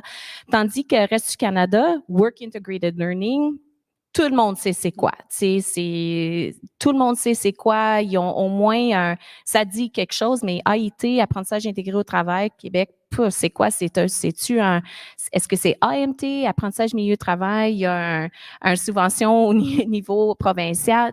Tout était mêlé. Fait que là, on a pris le temps de travailler ensemble pour essayer de démystifier un peu qu'est-ce qui est quoi. En haut de ça, ce qu'on a vu, c'est que la structure des institutions postsecondaires au Québec sont pas comme les autres provinces. Et on le voit vraiment dans les cégeps que les postes de coordonnateurs ou des professionnels en AIT, ça n'existait pas.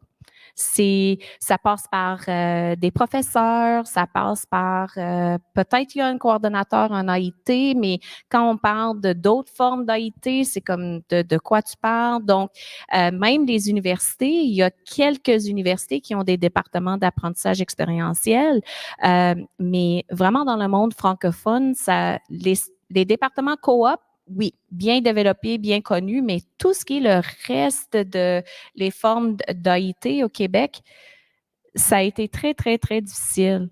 Fait que pour ce point-là, on voit que il y a très longtemps, le gouvernement du Québec a financé un crédit d'impôt pour les entreprises du Québec qui embauchent des stagiaires pour un minimum de 8 semaines, maximum 16 semaines.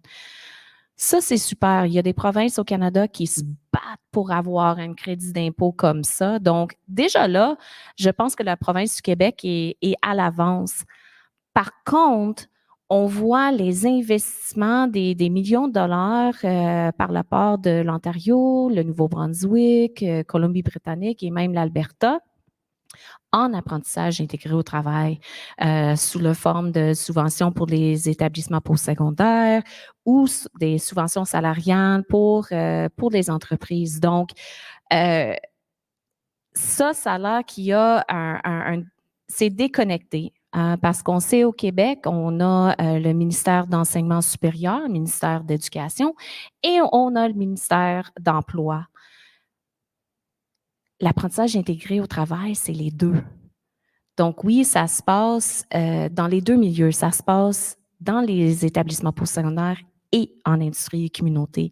Donc, ce qu'on voit, c'est qu'il n'y a pas une ministre au Québec qui vraiment va s'attaquer à l'apprentissage intégré au travail, tandis que comment c'est structuré dans d'autres provinces, de tout ce qui est la formation de main-d'œuvre, skills training, si on veut, et éducation supérieure ou éducation avancée, c'est ensemble.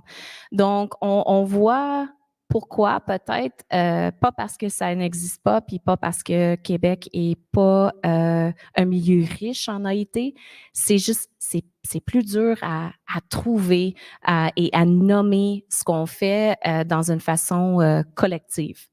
Mais, vas-y. Je voudrais juste rajouter, je suis d'accord avec toi. J'ai apporté un petit bémol, là, c'est pour travailler sur le terrain, là. J'ai les enseignants qui me font toujours « Attends une minute, Annick ». Oui, on a des crédits d'impôt pour les stages. L'enjeu, c'est faut que ce soit des stages crédités. Donc, tout ce qui sort d'un stage crédité, donc qui serait un projet innovateur, ne rentre pas dans cette catégorie-là. Donc, ça, c'est un frein. C'est que finalement, c'est comme tu dis, c'est comme si tout vient du ministère de l'Éducation, mais il faudrait que les ministères se parlent.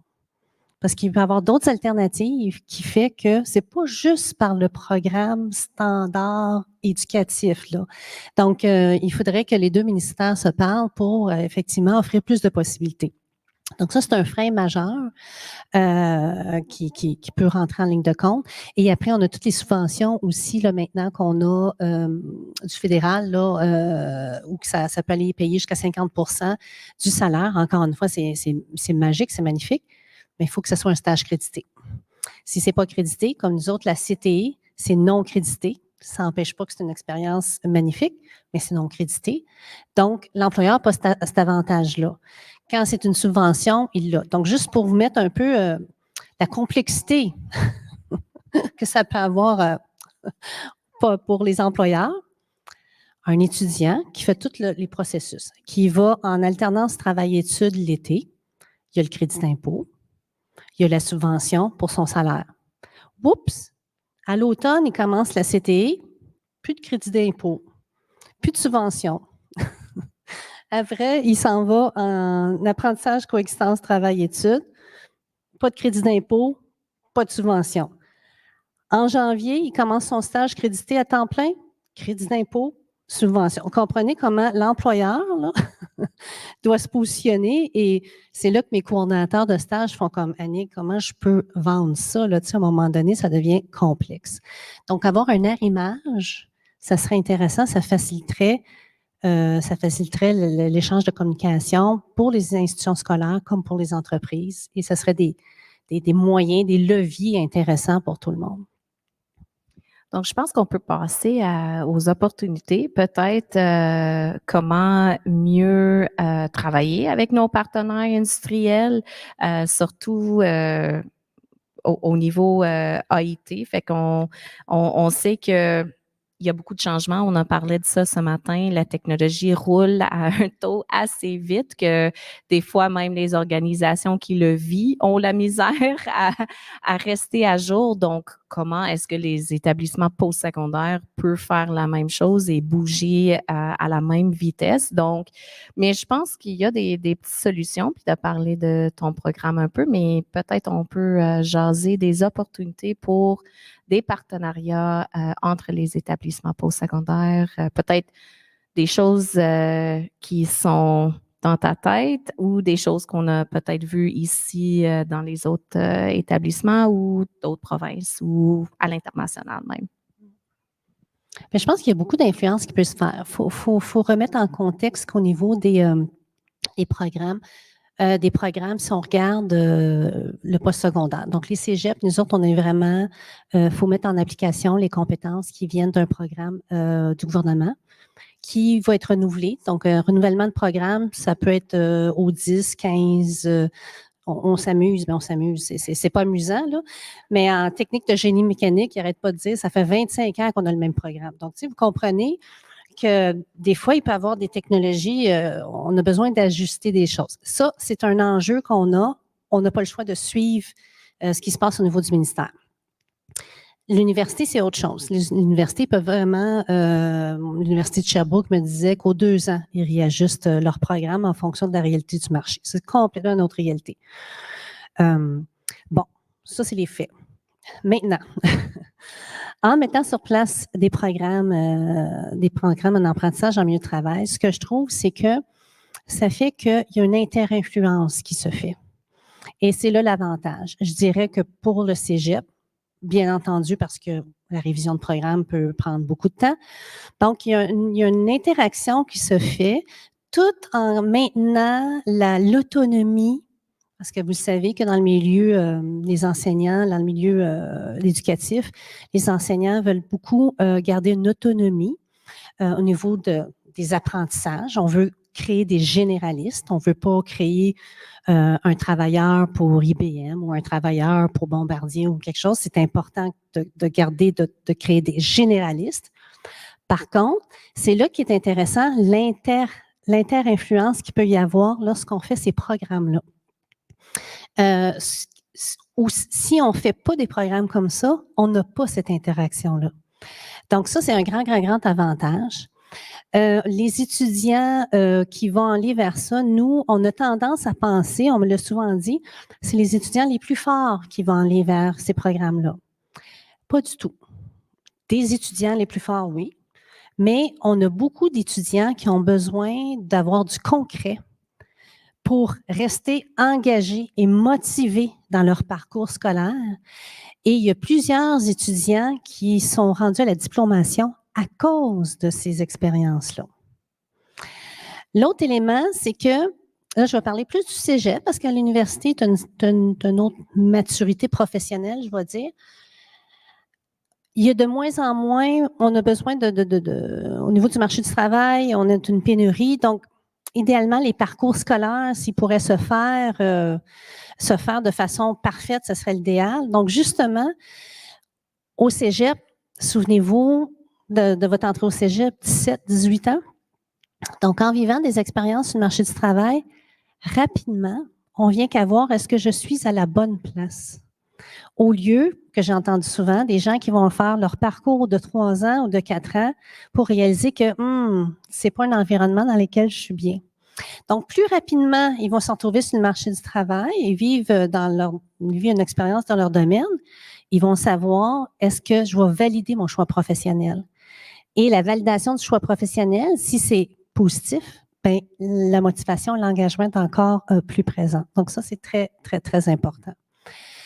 L'autre élément, c'est que ça amène des étudiants beaucoup plus engagés et beaucoup plus, ça c'est un aspect qu'on parlait, ils mettent souvent les enseignants au défi, puis c'est intéressant cette interaction-là. Donc, pour que ce soit l'ensemble de la classe, comme pour l'enseignant, les enseignants, ils disent c'est très motivant de voir qu'ils nous mettent au défi, puis qu'ils nous disent, ben moi, en entreprise, je l'ai appris comme ça, pourquoi toi, tu nous l'apprends comme ça? Donc, ça amène des belles discussions beaucoup plus sur le concret. Donc, ça, c'est un aspect super intéressant. Puis, il y avait un autre aspect, puis c'est parti, ça va peut-être en venir. Parfait. Si vous me permettez d'aller dans le théorique pour 2 secondes, ça va être pas long, je vous promis. C'est que toute la fondation de l'AIT, c'est basé sur une relation entre la personne étudiante, l'établissement postsecondaire et notre partenaire industriel ou communautaire. Qu'est-ce que ça veut dire, une relation? Est-ce que c'est juste que des étudiants vont là, puis ils s'amusent, ils s'apprennent that's it, à la fin? Mais non, c'est pas supposé. La relation, c'est ça. Il faut aller un peu plus en profondeur. Donc, pour avoir une AIT de qualité, les établissements postsecondaires sont supposés d'aller sonder ses partenaires, leur demander qu'est-ce qui va bien, c'est quoi les compétences que les étudiants ont qui adressent vos besoins actuels, où sont les écarts au niveau de compétences, au niveau d'habileté ou skills techniques, au niveau utilisation d'équipements, des logiciels. C'est ça notre rôle en tant qu'établissement postsecondaire et c'est pas toujours facile à demander des questions, surtout où sont nos écarts, mais c'est hyper important pour une AIT de qualité que ça se fait. Donc, peut-être les gens qui sont en ligne, qui viennent de l'industrie, qui embauchent des stagiaires ou travaillent avec des établissements postsecondaires pour des expériences en AIT, si ça se fait pas présentement, bien, prends le temps de donner une rétroaction. Ça va être apprécié. Puis je vous dis, les organisations, les institutions postsecondaires qui le font sont des tops au Canada. C'est eux qui reçoivent les rankings numéro 1, 2, 3, 4, 5 en innovation. C'est des programmes techniques qui forment les étudiants qui sont prêts pour le marché du travail dans plusieurs aspects. Fait qu'il faut aller faire ce collecte de données. Il y a une opportunité là, puis je vous dis, si Ça se fait pas avec vos partenaires scolaires, universitaires ou collégiales. Fais-le. Prends le temps de dire, hey, vos étudiants sont sacoches, là. On les adore. Continuez à nous envoyer vos étudiants, mais en passant, ce serait le fun si ils ont plus d'habileté en Excel, des fonctions avancées. Et comme ça, des fois, non, on ne peut pas changer le curriculum au complet, non, mais ce qu'on peut peut-être aller faire, puis je donne un exemple de mon ancien employeur, on voyait que nos étudiants en comptabilité manquaient un petit quelque chose en Excel. Ils allaient en stage, puis oups, il y a un petit quelque chose, il y a une petite lacune. Donc, on a fait un atelier, on a passé un après-midi, un jour, gratuit pour les étudiants, une formation spécialisée en Excel. Donc, il y a des possibilités. Puis à la fin, à la limite, on va avoir des étudiants qui sont mieux formés. Aussi, c'est d'être à la table. Faut que l'industrie soit à la table des décisions au niveau postsecondaire. Puis je parle de plusieurs tables, pas juste une table, plusieurs tables, soit sur le conseil d'administration de l'université ou du cégep, soit des comités d'évaluation des programmes. Puis on le voit, des fois, c'est obligatoire. Je sais, dans plusieurs collèges en Ontario, c'est obligatoire. Tu n'as pas de choix. Faut que tu aies industrie représentée sur tes comités d'évaluation et planification. Donc, meilleure intégration, poser les questions, ça va être hyper important. Aussi, la co-création. C'est peut-être un peu de quoi je parle en termes de co-création, mais avant d'aller organiser ou créer une expérience en AIT, peut-être c'est d'aller voir un partenaire avec qui vous travaillez ou avec qui vous aimeriez travailler, puis dire qu'est-ce que vous avez besoin, qu'est-ce qui serait intéressant, et aller ensemble sur un petit voyage. Comme ça, on va voir que les attentes vont être mieux servies pour tous si tout le monde travaille dès que les débuts, en former puis en créer un programme en AIT. La dernière chose que j'aimerais mentionner, c'est l'implication de l'industrie dans plusieurs formes et des choses tangibles. Il parlait sur le panel tantôt des grandes entreprises, puis leur rôle, comment recruter des étudiants. Puis je pense que ce matin, TECHNATION, c'est 60% des grandes entreprises, puis 40% des petites moyennes entreprises. Ce qu'on a vu, on a vu des partenariats dans les collèges en Ontario, dans le secteur technique, par exemple, avec Seneca Polytechnic, puis Siemens. Siemens a fait un don de quelques millions de dollars en équipement pour Seneca Polytechnic, que les étudiants peuvent avoir accès à la haute technologie dans leur formation. Et c'est sûr, en bout de ligne, c'est parce qu'ils aimeraient avoir ces étudiants travailler chez eux après, mais c'est correct parce que pas tous les étudiants peuvent aller travailler chez Siemens. Mais si on a des étudiants qui ont un accès qui n'auraient pas pu avoir sans cette don-là, je pense que l'industrie a également son rôle à jouer, puis surtout des grandes entreprises qui sont des innovateurs, qui ont l'argent et pour investir, c'est une place qu'ils peuvent investir puis avoir un impact sur l'écosystème au complet. Des choses à ajouter? Oui, peut-être, j'ai trouvé les panels très intéressants, les panels qu'on a eus ce matin.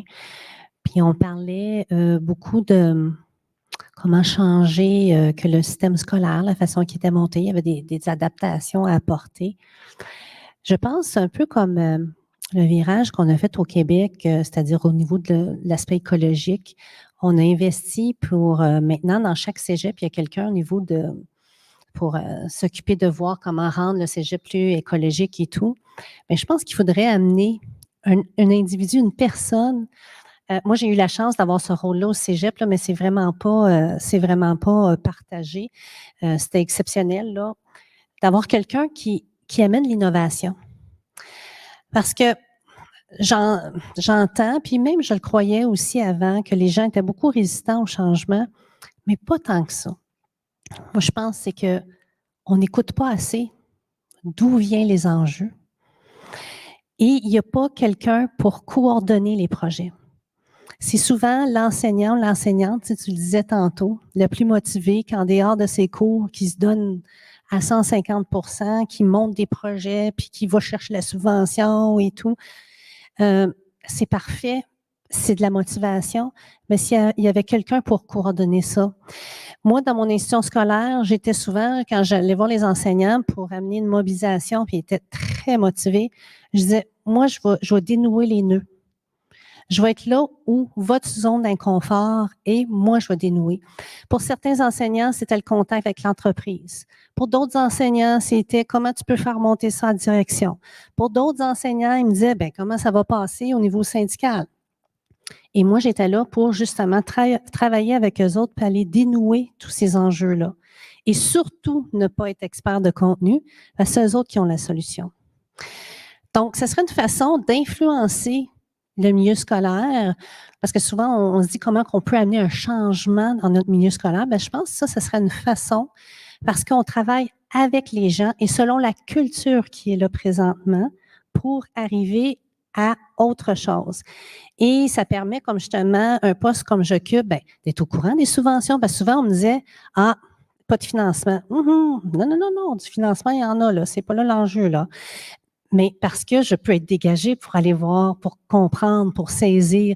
Je peux être dégagée pour rencontrer les partenaires, parce que les partenaires du développement économique sont excessivement présents et engagés. Il faut prendre avantage. Moi, je vois la pénurie de main-d'œuvre comme un défi. Et c'est le temps, c'est dans les moments de crise qu'en tant que communauté, on arrive à faire des changements. Et c'est le temps maintenant. Quand on va se retrouver qu'il n'y aura plus de pénurie de main-d'œuvre, bien, ce qu'on aura créé dans cette période-là va se cristalliser et après, ce sera un autre cycle. Donc, on est dans une période d'innovation, on est dans une période de création. Donc, il faudrait vraiment là, mettre l'énergie à ce niveau-là. Puis moi, j'y crois. Là. C'est intéressant que tu dises ça, Annick, parce que c'est ça la beauté vraiment de l'apprentissage intégré au travail. Les gens qui travaillent dans ce domaine-là, ils ont un pied en industrie, dans le marché du travail, et l'autre pied dans un établissement postsecondaire. Donc, souvent, ils jouent le rôle de voir les deux côtés du médaille. Fait que c'est vraiment ça la beauté de cet arrimage-là. Et ces gens qui font ce travail-là sont souvent dans les deux places en même temps et ont une vision un peu différente de quelqu'un qui est purement académique ou purement dans l'industrie. Donc, ces gens-là sont vraiment une belle ressource pour répondre aux questions, pour voir les possibilités, créer, innover ensemble. C'est souvent une place pour l'innovation. Est-ce qu'on saute à la dernière question, puis on laisse le temps pour des questions dans la salle ou en ligne? Oui.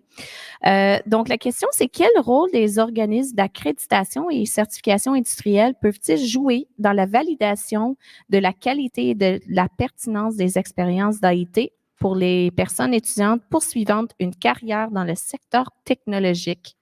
Ouf! Voilà. Moi, je suis en gestion de projet, hein? Donc, je me suis dit, quelle belle question. Il faudrait que j'aille les voir pour savoir c'est quoi leurs besoins.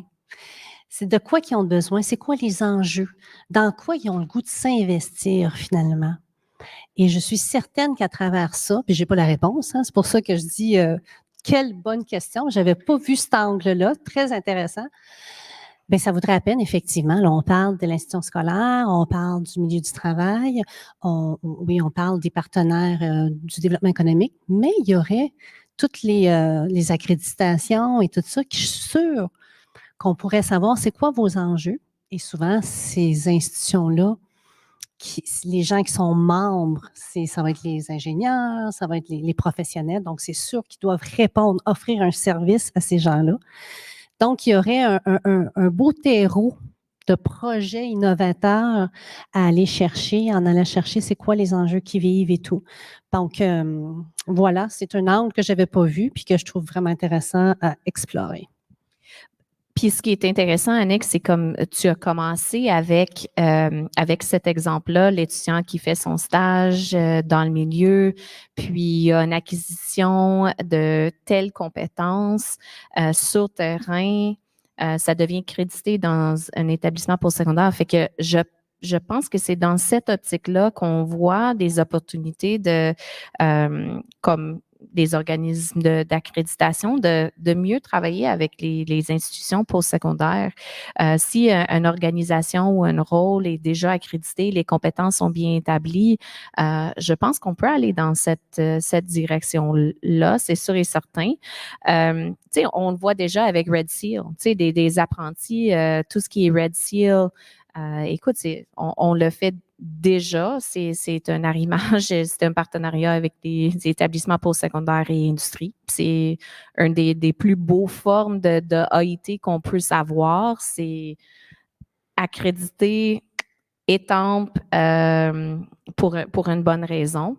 Des fois, c'est pas si évident pour d'autres disciplines non technologiques, mais ça me fait penser à un projet pilote qui a été fait à l'Université de Waterloo. Ils ont travaillé, puis l'acronyme en français, je suis désolée, mais c'est le Electricity Human Resource Council. Ils ont travaillé sur un micro-crédentiel pour des ingénieurs qui faisaient des ingénieurs en électricité qui ont fait des stages.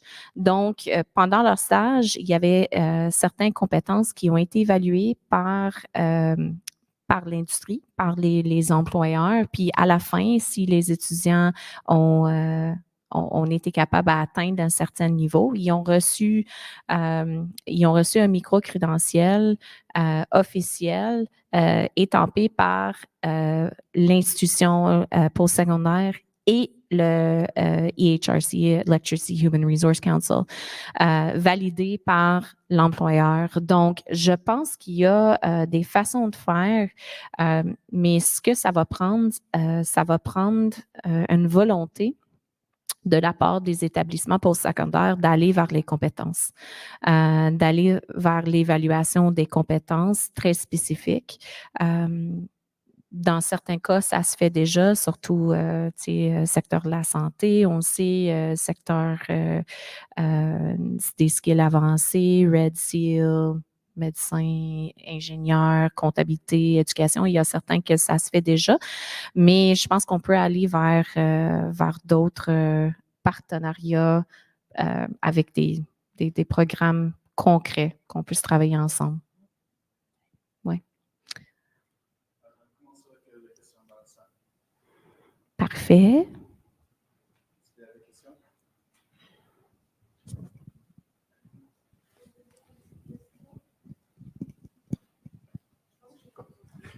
Oui, pour en ligne, ça, oui. Oui. Et nous avons reçu 2 questions en ligne pour un moment. Parfait. Allô Charlène, allô Annick. On a eu l'occasion de se parler tout à l'heure quand on mangeait. Il y a quand même 20 ans que moi, j'ai terminé mon secondaire et que j'ai été au cégep. Et je me rappelle qu'à mon époque, c'était pas quelque chose qui était très populaire, en fait, de faire un DEC de 3 ans. Ça n'a pas été du tout vendu. Nous, ça a été 2 ans pré-universitaire. Parce que vous avez dit, quand vous avez commencé, que ça faisait déjà 15 ans à peu près que c'est devenu populaire. Fait est-ce que c'est à cause de ça et aussi, en fait, je voudrais savoir, est-ce qu'aujourd'hui, c'est tout aussi populaire ou la réalité, elle a changé? Juste pour bien comprendre, ça serait faire le DEC sur le DEC, toi, tu parles du DEC de 2 ans, général? Oui, parce que, bon, à l'époque, c'est ça, ce qui était vraiment toujours connu de tous, de tous les étudiants au secondaire, c'était « Ah, je vais aller au cégep, je fais 2 ans ». Puis vraiment, c'était pas quelque chose qui a été, on va dire, très bien marketed. Donc, est-ce que la réalité du marché, elle a changé aujourd'hui? Ben, ce qui a changé, tu as tout à fait raison. Avant, c'était plus connu le cégep pour le DEC général. On appelle les PRIU, là, les DEC en général de 2 ans. Ça, c'est pour un passage directement à l'université. Et avant, ça fait peut-être 20, 30 ans, là, quand tu allais vers un DEC technique, donc un DEC de 3 ans, il n'y avait pas d'ouverture, il n'y avait pas de passage vers l'université. Maintenant, le passage vers l'université se fait très bien. Donc, c'est pour ça qu'il y a des étudiants qui vont privilégier d'aller faire un DEC de 3 ans en éducation spécialisée, en génie mécanique ou quoi que ce soit, avant d'aller vers un bac. Donc, ça, c'est une des alternatives qui se fait.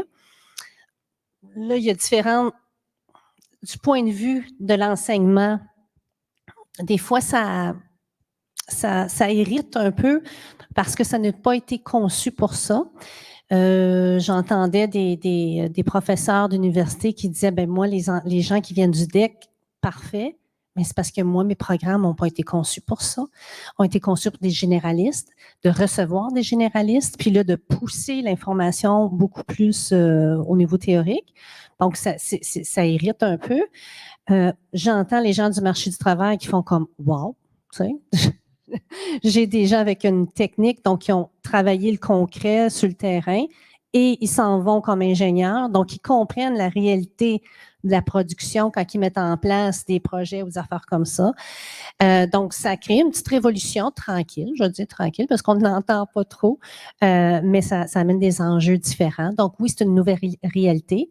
C'est une nouvelle réalité aussi que plus que 50% des étudiants vont faire leur DEC sur 4 ans, indépendamment des programmes qu'ils vont avoir.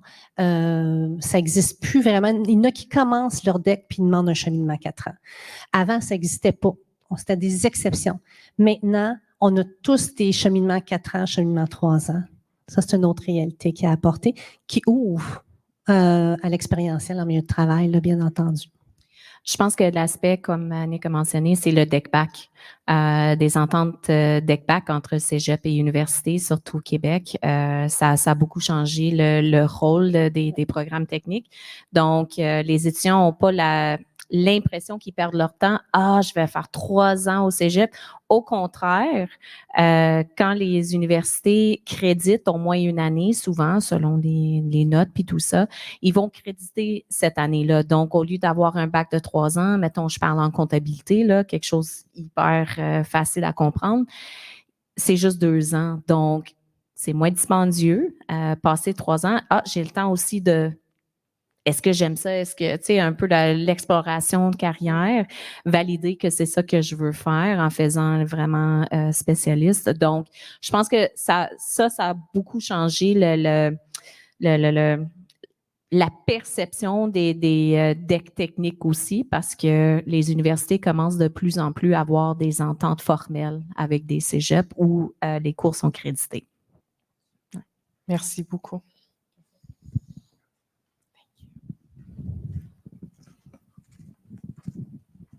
Puis on voit même des stages qui sont commencent à être crédités. Donc, si on fait des stages crédités au niveau cégep, ça peut être crédité également au niveau universitaire.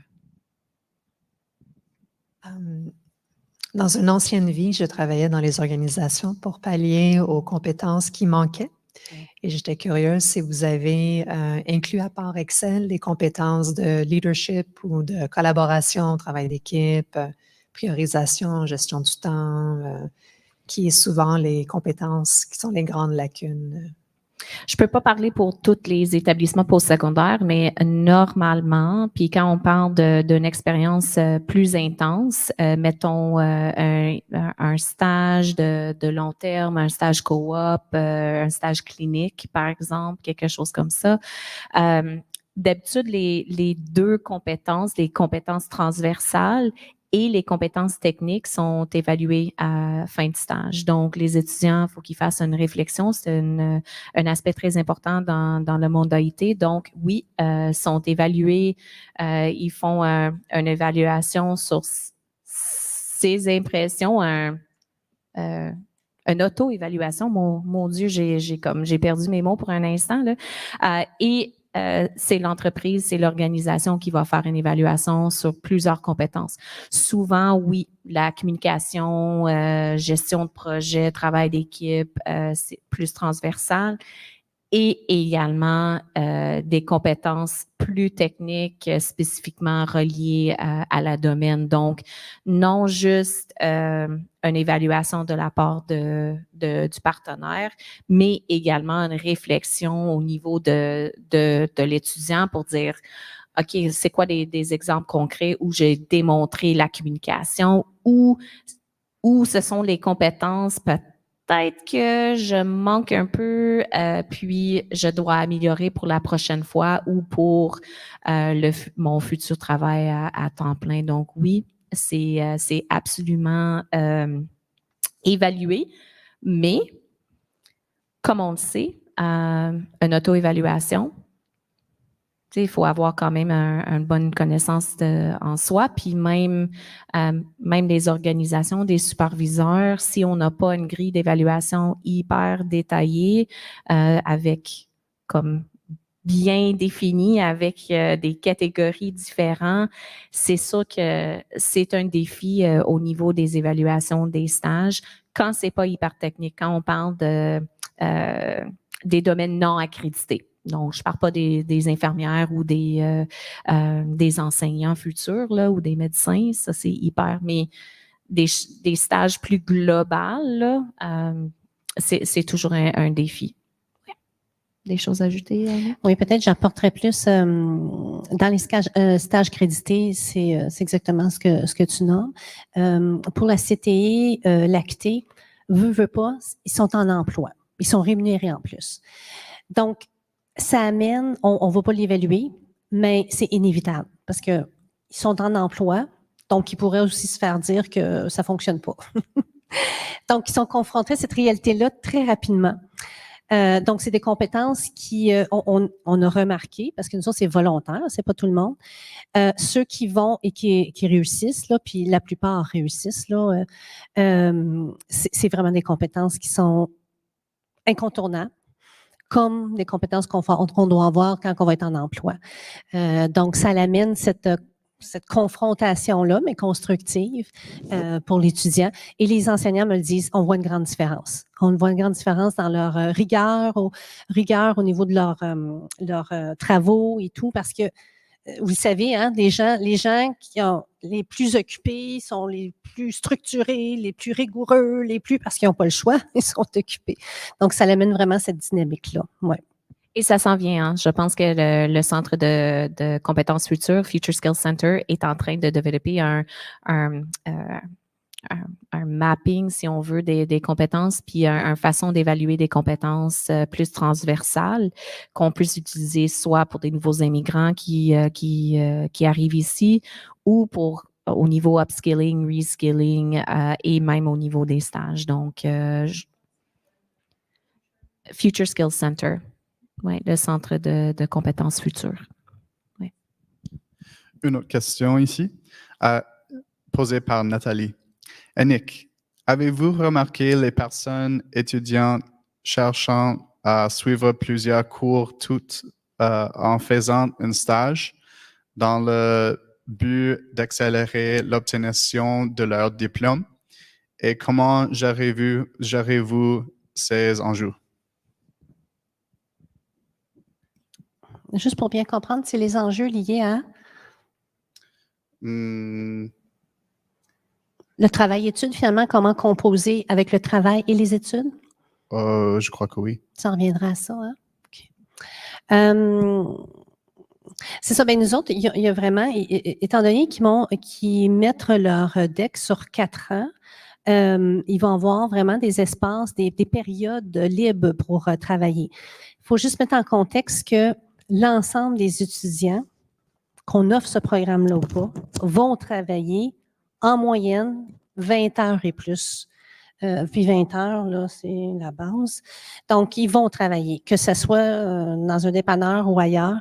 Donc, cette réalité-là, elle est là.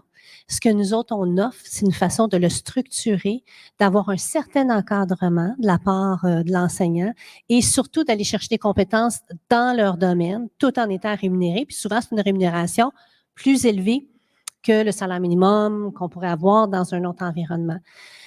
Donc, finalement, comment qu'on compose avec ça? Bien, ça nous permet d'être plus près de la réalité de l'étudiant et que si on voit des enjeux, de le nommer, que si, par exemple, il y aurait un emploi étudiant. Tu sais, c'est malaisant de dire tu as un emploi étudiant, je trouve que ça demande beaucoup d'heures, tandis que quand c'est en lien avec un milieu d'emploi, ben il y a moyen de là dire là, tu veux t'en aller dans ce domaine-là, puis là, ça a un impact, donc peut-être réajuster.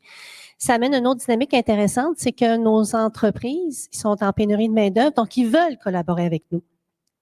Donc, très ouvert d'avoir le commentaire, par exemple, d'un coordonnateur de stage qui va dire ben, peut-être cet étudiant-là, s'il pourrait réduire son nombre d'heures, ça serait à son avantage, puis il risque d'arriver à sa diplomation mieux.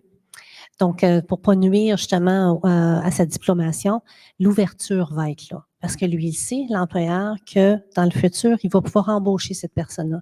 Parce que dites-vous, quand il passe à travers le programme, ce matin, j'entendais un employeur qui disait on veut tout avoir l'étudiant qui se diplômé avec l'expérience et tout. Ben, un étudiant qui passe par le programme arrive diplômé avec 1 an et demi d'expérience sur le marché du travail. Donc, l'entraînement à la tâche est fait, la culture organisationnelle est intégrée. Donc, il arrive à une certaine production, peut-être pas 100%, mais une certaine production dès l'arrivée dès le moment qu'il est diplômé. Donc, c'est très intéressant pour l'employeur, cet aspect-là. Donc, j'espère que j'ai répondu. Là. C'est ça. Merci beaucoup pour partager votre perspective et histoire. Merci. Merci de votre écoute.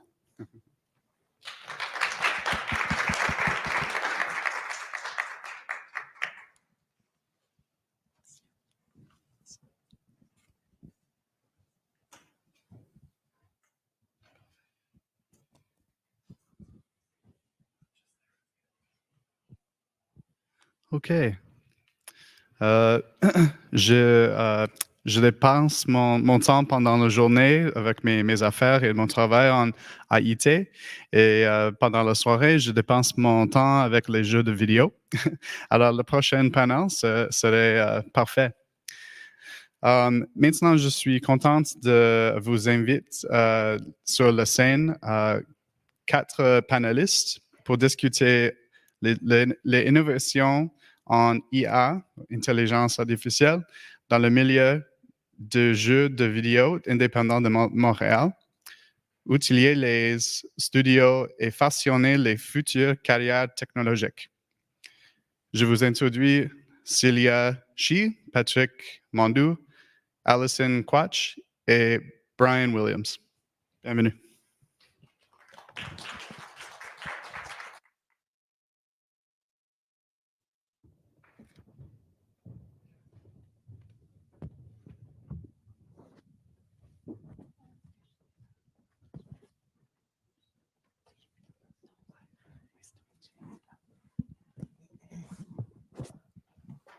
Salut. Bonjour. Bonjour. Moi, c'est Corinne. J'ai un petit studio qui s'appelle Dragon Prime et présentement, je travaille chez Enterprise Canada. C'est une firme nationale qui touche sur les relations publiques. Merci de participer à notre discussion sur l'innovation en IA dans le milieu de jeux vidéo ici à Montréal. Il s'agit d'une discussion bilingue et à la fin, on va pouvoir poser des questions en anglais et en français selon la langue de votre choix.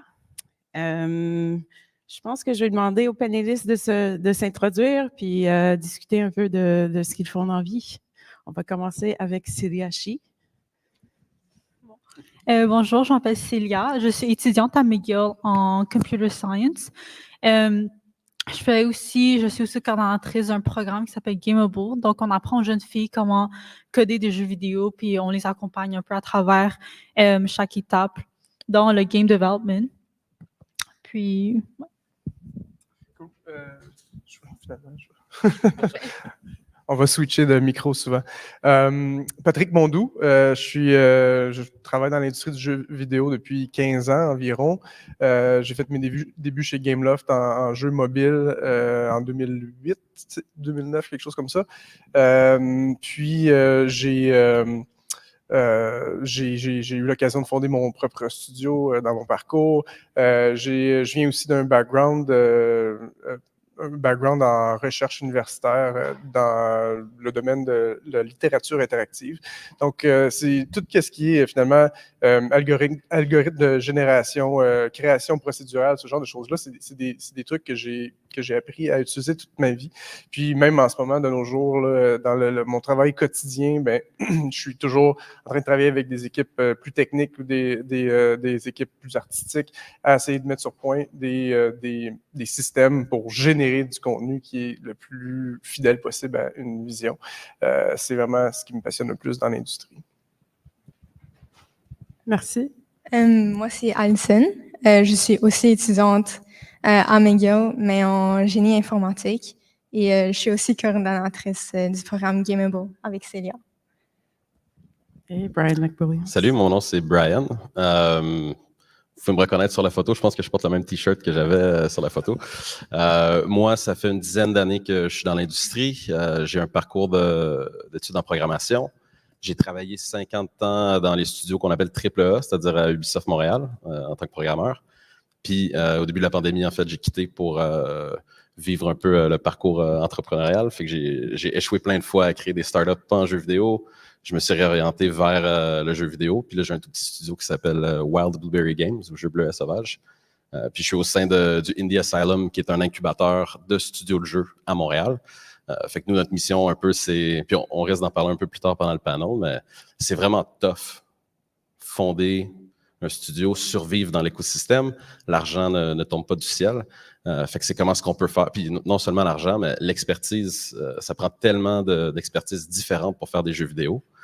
C'est vraiment difficile d'avoir une seule entité qui a toutes ces expertises-là, qui n'a pas des dizaines de millions de dollars. Fait que nous, on essaie de se regrouper ensemble en tant que plein de petits studios pour aller plus loin ensemble. Parfait, merci. On va se fier à des questions qu'on a préparées ensemble. Mais juste pour un petit peu de contexte, l'industrie de jeux vidéo à Montréal comprend 300 studios. Et en effet, notre industrie figure 5e dans le monde entier. Et c'est pas mal impressionnant, mais nous ne sommes pas restés à l'abri des licenciements qui se produisent dans l'industrie. Avec la pandémie, nous avons vu une croissance de l'industrie. Par la suite, nous vivons une période jamais vécue, je dirais. Des studios, des AAA s'ajustent aux appels de main-d'œuvre. Et puis, sur le plan général, nous voyons un intérêt approfondi sur l'IA et ses applications à travers les secteurs dans la santé, l'environnement, la technologie.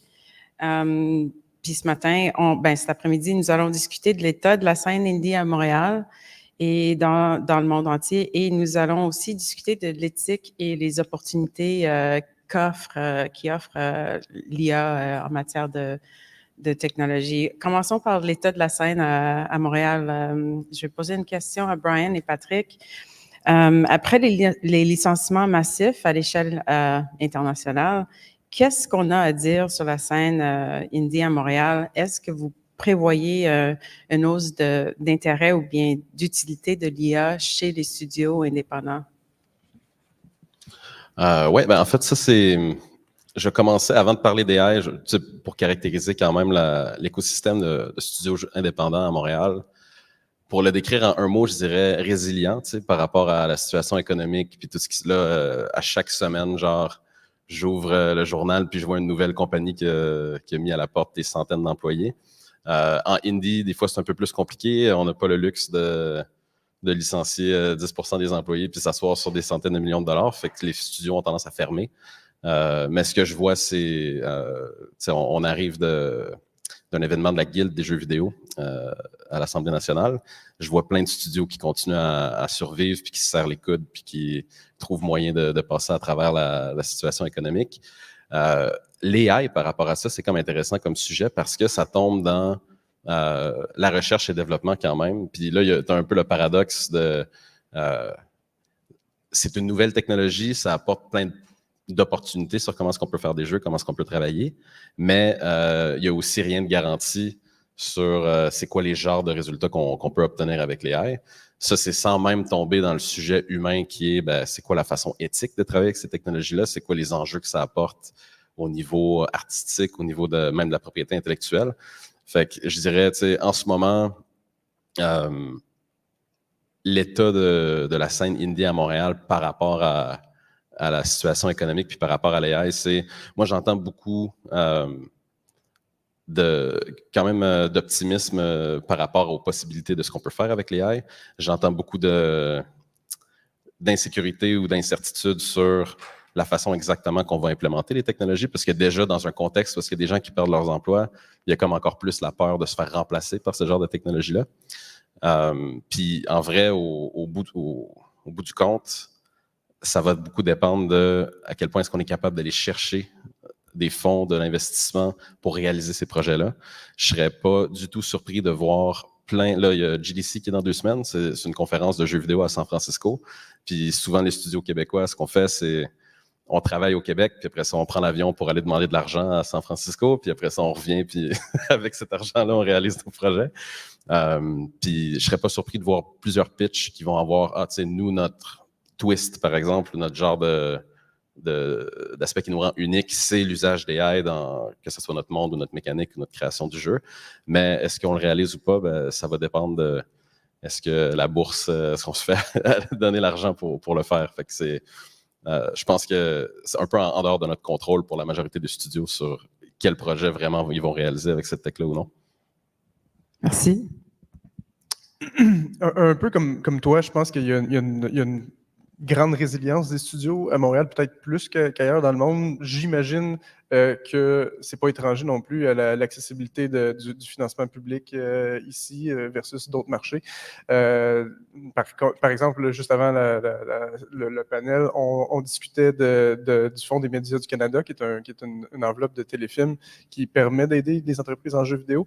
C'est un exemple parmi plusieurs là, pour permettre à des studios de fonctionner avec on pourrait dire des sources de revenus limitées. Les crédits d'impôt aussi. T'sais. Les crédits d'impôt. Donc, il y a plein de façons. Effectivement, au Québec, les crédits d'impôt sont très généreux aussi. Donc, c'est sûr que nous, on va tomber peut-être de moins haut que d'autres marchés, d'autres endroits dans le monde. Mais ces choses-là sont des cycles et inévitablement, pour les prochaines quelques années, je m'attends à ce que ce soit courant de voir des studios fermés, etc. Pour ma part, moi, la façon que je vois l'intelligence artificielle, puis peut-être qu'on va réussir à attraper le train, peut-être qu'on va le manquer, c'est le temps qui va le dire essentiellement, mais pour moi, je le vois au contraire comme une façon de mitiger peut-être cette baisse-là, ou en fait mitiger le nombre de fermetures de studios, par exemple. Pourquoi? Bien, parce que c'est un outil de plus qui peut augmenter la productivité d'une entreprise. Je pense que c'est vrai c'est déjà vrai de plusieurs types d'entreprises dans la vie de tous les jours, mais c'est pas encore tout à fait le cas pour les jeux vidéo. Je sens que ça s'en vient, puis c'est d'ailleurs très certainement quelque chose qu'on va discuter aujourd'hui. Mais on voit déjà des bribes d'utilisation d'intelligence artificielle pour accélérer des processus, la production de certaines choses, ce qui, justement, pourrait réussir à faire en sorte que certains studios, plutôt que de fermer, sont capables de, par exemple, ne pas engager autant, mais de réussir à faire un travail équivalent en étant plus productif. Et je crois que les studios qui vont le mieux utiliser l'intelligence artificielle dans cette crise-là qu'on subit, qu'on traverse, vont probablement s'en sortir le mieux. Du moins, c'est ce que j'observe. Ouais. Merci. Je vais passer à Célia et Alison. Que vous disent vos pairs sur le campus à propos des possibilités de développement de jeux et d'utilisation de l'IA? Ben, En développement de jeu, on entend moins l'utilisation de l'innovation de l'IA dans les jeux vidéo, puisque le développement de jeu en soi, c'est très difficile. Fait qu'on cherche plus à apprendre à comment développer un bon jeu et pas nécessairement à innover. Je sais pas, Seigneur. Moi, je pense parce que mes pairs, souvent, ils pensent plus à comme les FANG, comme les grosses compagnies de tech en général.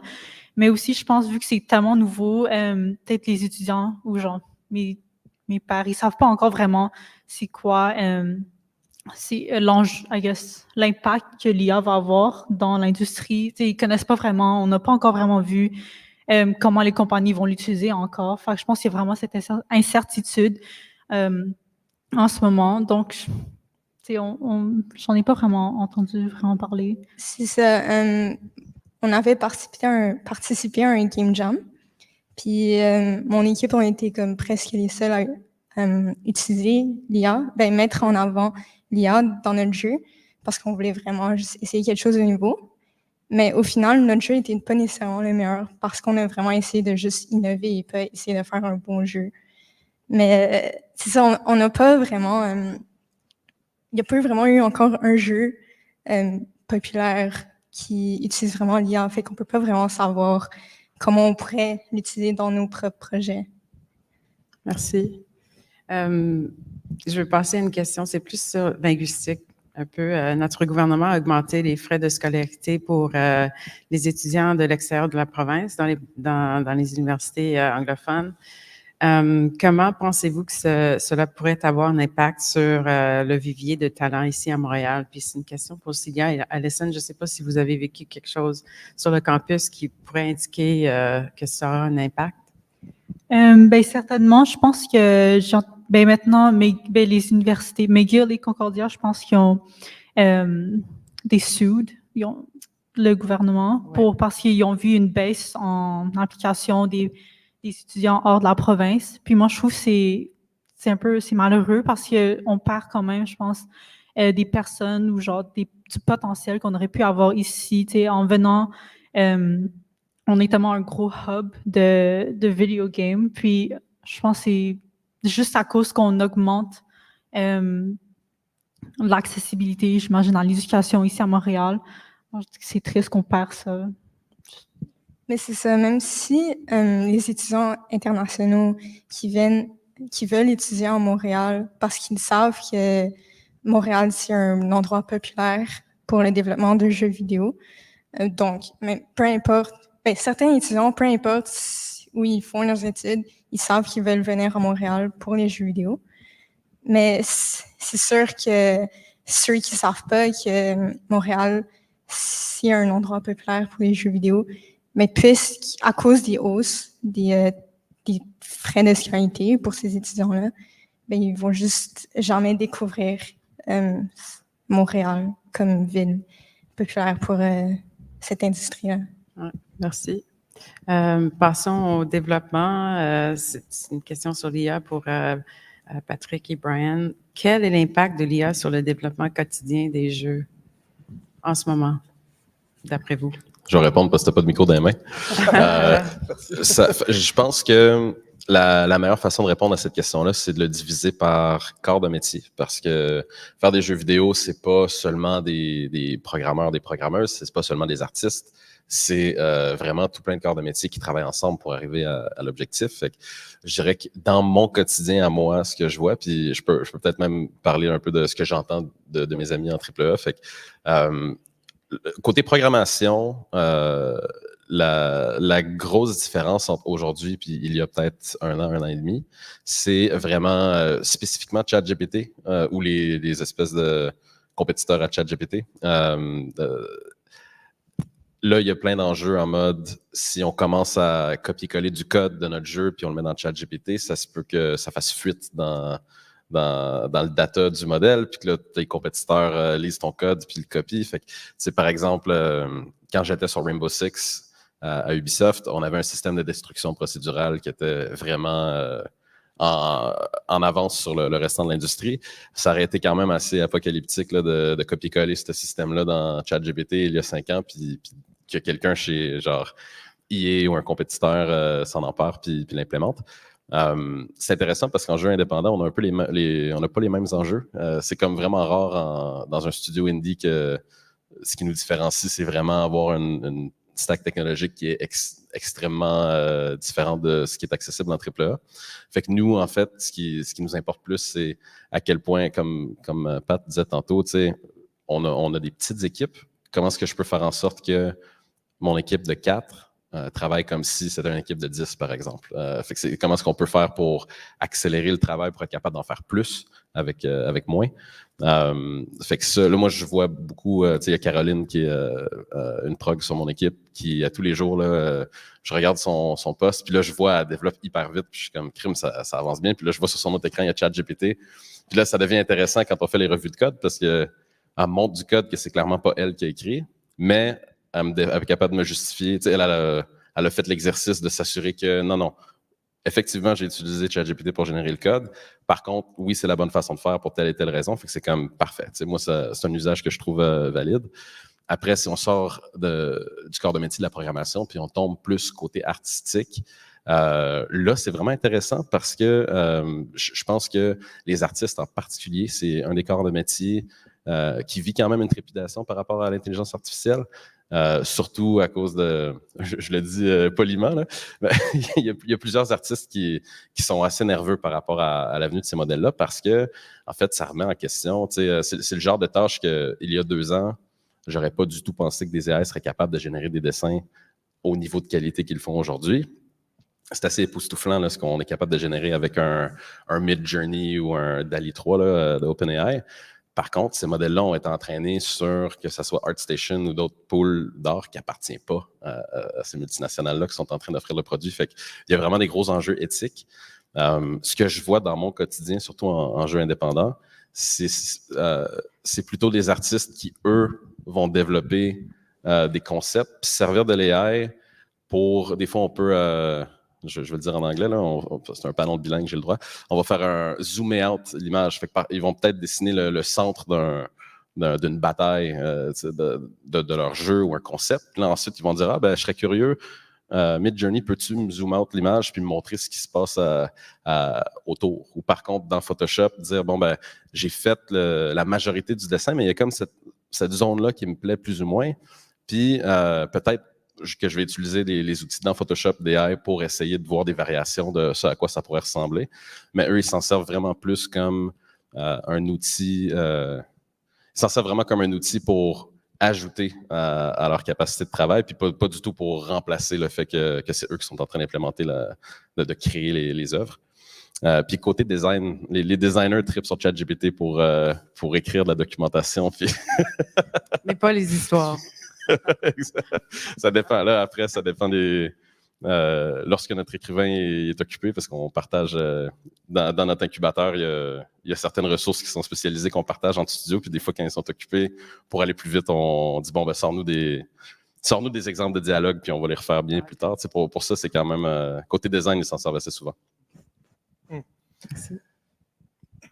En fait, je vais retourner au début parce que moi aussi, je considère que c'est quelque chose qui est extrêmement spécifique au domaine d'expertise là, des gens d'une équipe.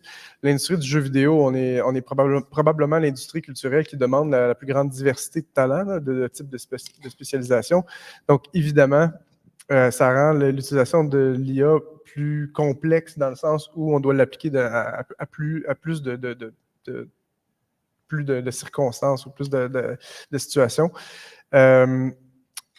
Pour ce qui est de la programmation, je pense que c'est peut-être le plus naturel à imaginer parce qu'on peut s'imaginer de la création de l'écriture de code, par exemple. Puis, c'est relativement facile pour quelqu'un qui s'y connaît, pour un programmeur, de regarder du code généré par l'IA et d'évaluer si ça fonctionne ou pas, ou c'est quoi l'utilisation qu'on pourrait en faire. Je pense pas que, puis je pense que tu abondais dans ce sens-là aussi, je crois pas que l'IA va un jour pouvoir innover à notre place. L'innovation, c'est encore, en tout cas, jusque dans un foreseeable future, c'est l'affaire des humains. Par contre, l'IA va être excessivement bon pour faire des trucs qui ont déjà été utilisés, qui sont du domaine public ou des choses connues. J'avais un programmeur dans mon équipe, pas plus tard que ce matin, là, qui me disait, qui était excité de m'expliquer qu'il avait fait un feature assez complexe, je ne rentrerai pas dans les détails, mais assez complexe, qui demandait un algorithme de clustering et qui finalement l'a fait en 30 secondes en demandant à ChatGPT. Il se disait essentiellement, c'est un concept qui existe en programmation depuis longtemps. J'imagine que sors-moi un algorithme de ça, puis finalement, ChatGPT réussit à trouver quelque chose en 30 secondes, puis après ça, après 2 ou 3 échanges avec ChatGPT, le code est clean, fonctionnel, puis il est implémenté. Donc, évidemment, je pense que pour ce domaine-là, ça va de soi. Je pense qu'on voit immédiatement le gain en vélocité. Et c'est dans les autres domaines que ça se complique, je pense. Nous, chez Double Stallion, on essaie justement de trouver, on s'est donné le mandat de peu explorer des façons d'améliorer notre vélocité au quotidien avec l'IA, mais d'essayer de ne pas trop se fier à ce qu'on connaît, mais plutôt le think outside the box, puis essayer de voir vraiment jusqu'où on peut l'amener. Puis on l'utilise dans le quotidien pour des choses aussi simples que les courriels ou moi, personnellement, mon utilisation préférée, par exemple. Puis je pense pour les directeurs et les leaders de projet, c'est quelque chose qui est super intéressant. Puis je pense dans d'autres industries aussi, mais on lit tous beaucoup d'articles, et sûrement que c'est la même chose pour vous, d'articles le matin. On fait le tour des grands sites de nouvelles comme GameDeveloper.net, comme, je sais pas, Kotaku. Il y en a peut-être parmi vous qui êtes abonnés à, je sais pas moi, Forbes ou un journal. Demandez à un IA de faire le résumé de ces nouvelles-là en 5 bullet points. C'est quelque chose qui sauve énormément de temps. Puis à ce moment-là, s'il y a un article qui nous intéresse tout particulièrement, on peut aller le lire. Mais moi, une utilisation que je fais de ChatGPT tous les matins, c'est je prends le site de GameDeveloper.net, puis je copie-colle un article, puis je lui dis 5 bullet points. Il va me sortir les 5 bullet points les plus pertinents pour résumer l'information. Puis la plupart du temps, je n'ai pas besoin vraiment de passer la 10 minutes au complet pour lire l'article. Donc, vous voyez un peu le genre d'utilisation qu'on peut en faire. Mais ces utilisations-là, il faut les découvrir, il faut les explorer parce qu'ils vont pas. L'IA ne va pas vous dire à quoi il est utile. Donc, comme je disais, je reviens au même point qu'au début, parce que son rôle n'est pas l'innovation, mais plutôt l'utilisation de concepts que les humains ont d'abord créés. Donc, si l'humain n'est pas là pour trouver le concept d'utilisation de l'IA, l'IA ne sera pas là pour le faire à notre place. Merci. Est-ce que vous trouvez que le modèle de AAA, ça va changer à cause de l'IA? Oui, c'est une grosse question. Vas-y. Veux-tu y aller, Pape? Je vais faire une réponse rapide. Je crois que à ce point, avec cet angle de vue-là, de ce point de vue-là, les studios AAA ne sont pas différents des studios indépendants, dans le sens où, tout comme nous, ils vont bénéficier d'une augmentation de leur vélocité, par exemple, à un niveau personnel, donc dans la productivité individuelle de la collectivité de leur studio. Mais et c'est quelque chose qui arrive à chaque fois qu'il y a une nouvelle technologie. Je suis certain que c'est comme ça dans ton expérience aussi. À chaque fois qu'il y a une nouvelle technologie, le VR, le AR, il y a quelques années, en fait, comment ça s'appelle? Blockchain aussi. Les blockchains, exact. Tout le blockchain. À chaque fois qu'il y a une nouvelle technologie comme ça, on dirait qu'il y a des CEO, des VP de gros studios qui, soudainement, je vais utiliser des mots politiquement corrects, mais tu sais, vont perdre la tête avec ces nouveautés-là, puis réorienter les entreprises en entier. Donc, si ça se trouve, je pense que c'est peut-être même un danger pour eux, en fait, un piège à éviter de ne pas faire ce genre de choses-là. Mais à part pour ce détail, je pense qu'ils vivent la même réalité que nous, finalement. Ouais, je pense que le modèle AAA, c'est... Je pense pas que ça dépend forcément des technologies à notre disposition. C'est plus c'est lorsqu'on a beaucoup de ressources, qu'on a déjà un produit qui fonctionne, puis qu'on veut prendre on veut passer à x2, x3, x4 de taille, c'est sûr que ça prend plein d'humains. Puis ça vient avec un ensemble d'enjeux. Puis comme Pat dit, des fois, les nouvelles tech, tout d'un coup, les gens se réveillent avec des fortes convictions. Mais en réalité, c'est comme les jeux vidéo, c'est pas différent que les autres industries de technologie. Tu sais, autant qu'il y a des Google, des Facebook, des Amazon, il va toujours y avoir des startups. Puis les startups qui, selon les entrepreneurs qui ont fondé ces startups-là, ont des objectifs différents. Il y en a qui veulent devenir les nouveaux Apple, les nouveaux Uber, Shopify, etc. Il y en a d'autres qui se contentent à être vraiment forts, être vraiment bons, mais rester 10 puis vivre un peu plus un lifestyle. Fait que je pense que le modèle AAA va perdurer, puis pas juste dans notre industrie, mais partout en tech. Mais comme le dit Pat, ben, c'est un nouvel outil là, qu'on peut mettre dans notre trousseau, l'AI, pour tous les corps de métier. Merci. Ben, nous avons toujours les joueurs qui cherchent des expériences cinématiques. Alors, ça demande des AAA avec des budgets de centaines de millions de dollars. Mais nous avons aussi les joueurs qui cherchent des expériences différentes, plutôt peut-être qui peuvent être fournies plus par les indies. Qu'avez-vous à partager avec les étudiants et les passionnés de jeux qui envisagent de faire de carrière dans le développement de jeux? Et ça, c'est une question pour à tous les panélistes, mais on va commencer avec Brian. Moi, je vous encourage à faire des jeux. Je veux dire, mais après, c'est comme... c'est difficile de trouver quelqu'un de plus biaisé que les gens sur le panel ici en ce moment. C'est comme des gens qui ont choisi cette industrie-là par passion. Moi, quand j'étais aux études, j'étais pas dans un programme spécialisé en jeux vidéo. J'ai étudié à Chicoutimi en sciences informatiques classiques. Puis j'ai vu plein de gens choisir plein de jobs selon leurs intérêts. Puis j'ai vu plein de gens qui avaient envie de faire des jeux vidéo, mais qui avaient peut-être un peu peur que ça soit sauter dans le vide, déménager à Montréal, prendre le step pour aller dans une industrie qui était nouvelle puis qui était peut-être un peu inconfortable. Je connais très peu de gens qui font des jeux vidéo qui sont malheureux dans leur quotidien, tu sais, dans ce qu'ils font au travail. C'est l'ambiance pour avoir travaillé sur des équipes qui font des jeux, puis pour avoir visité d'autres entreprises dans d'autres secteurs. L'heure du midi, toute mon équipe dîne avec tous les autres studios, puis j'entends parler de que ça soit Baldur's Gate ou Donjon Dragon, que, tu sais, tous les jeux, c'est comme tout le monde a une passion pour le jeu.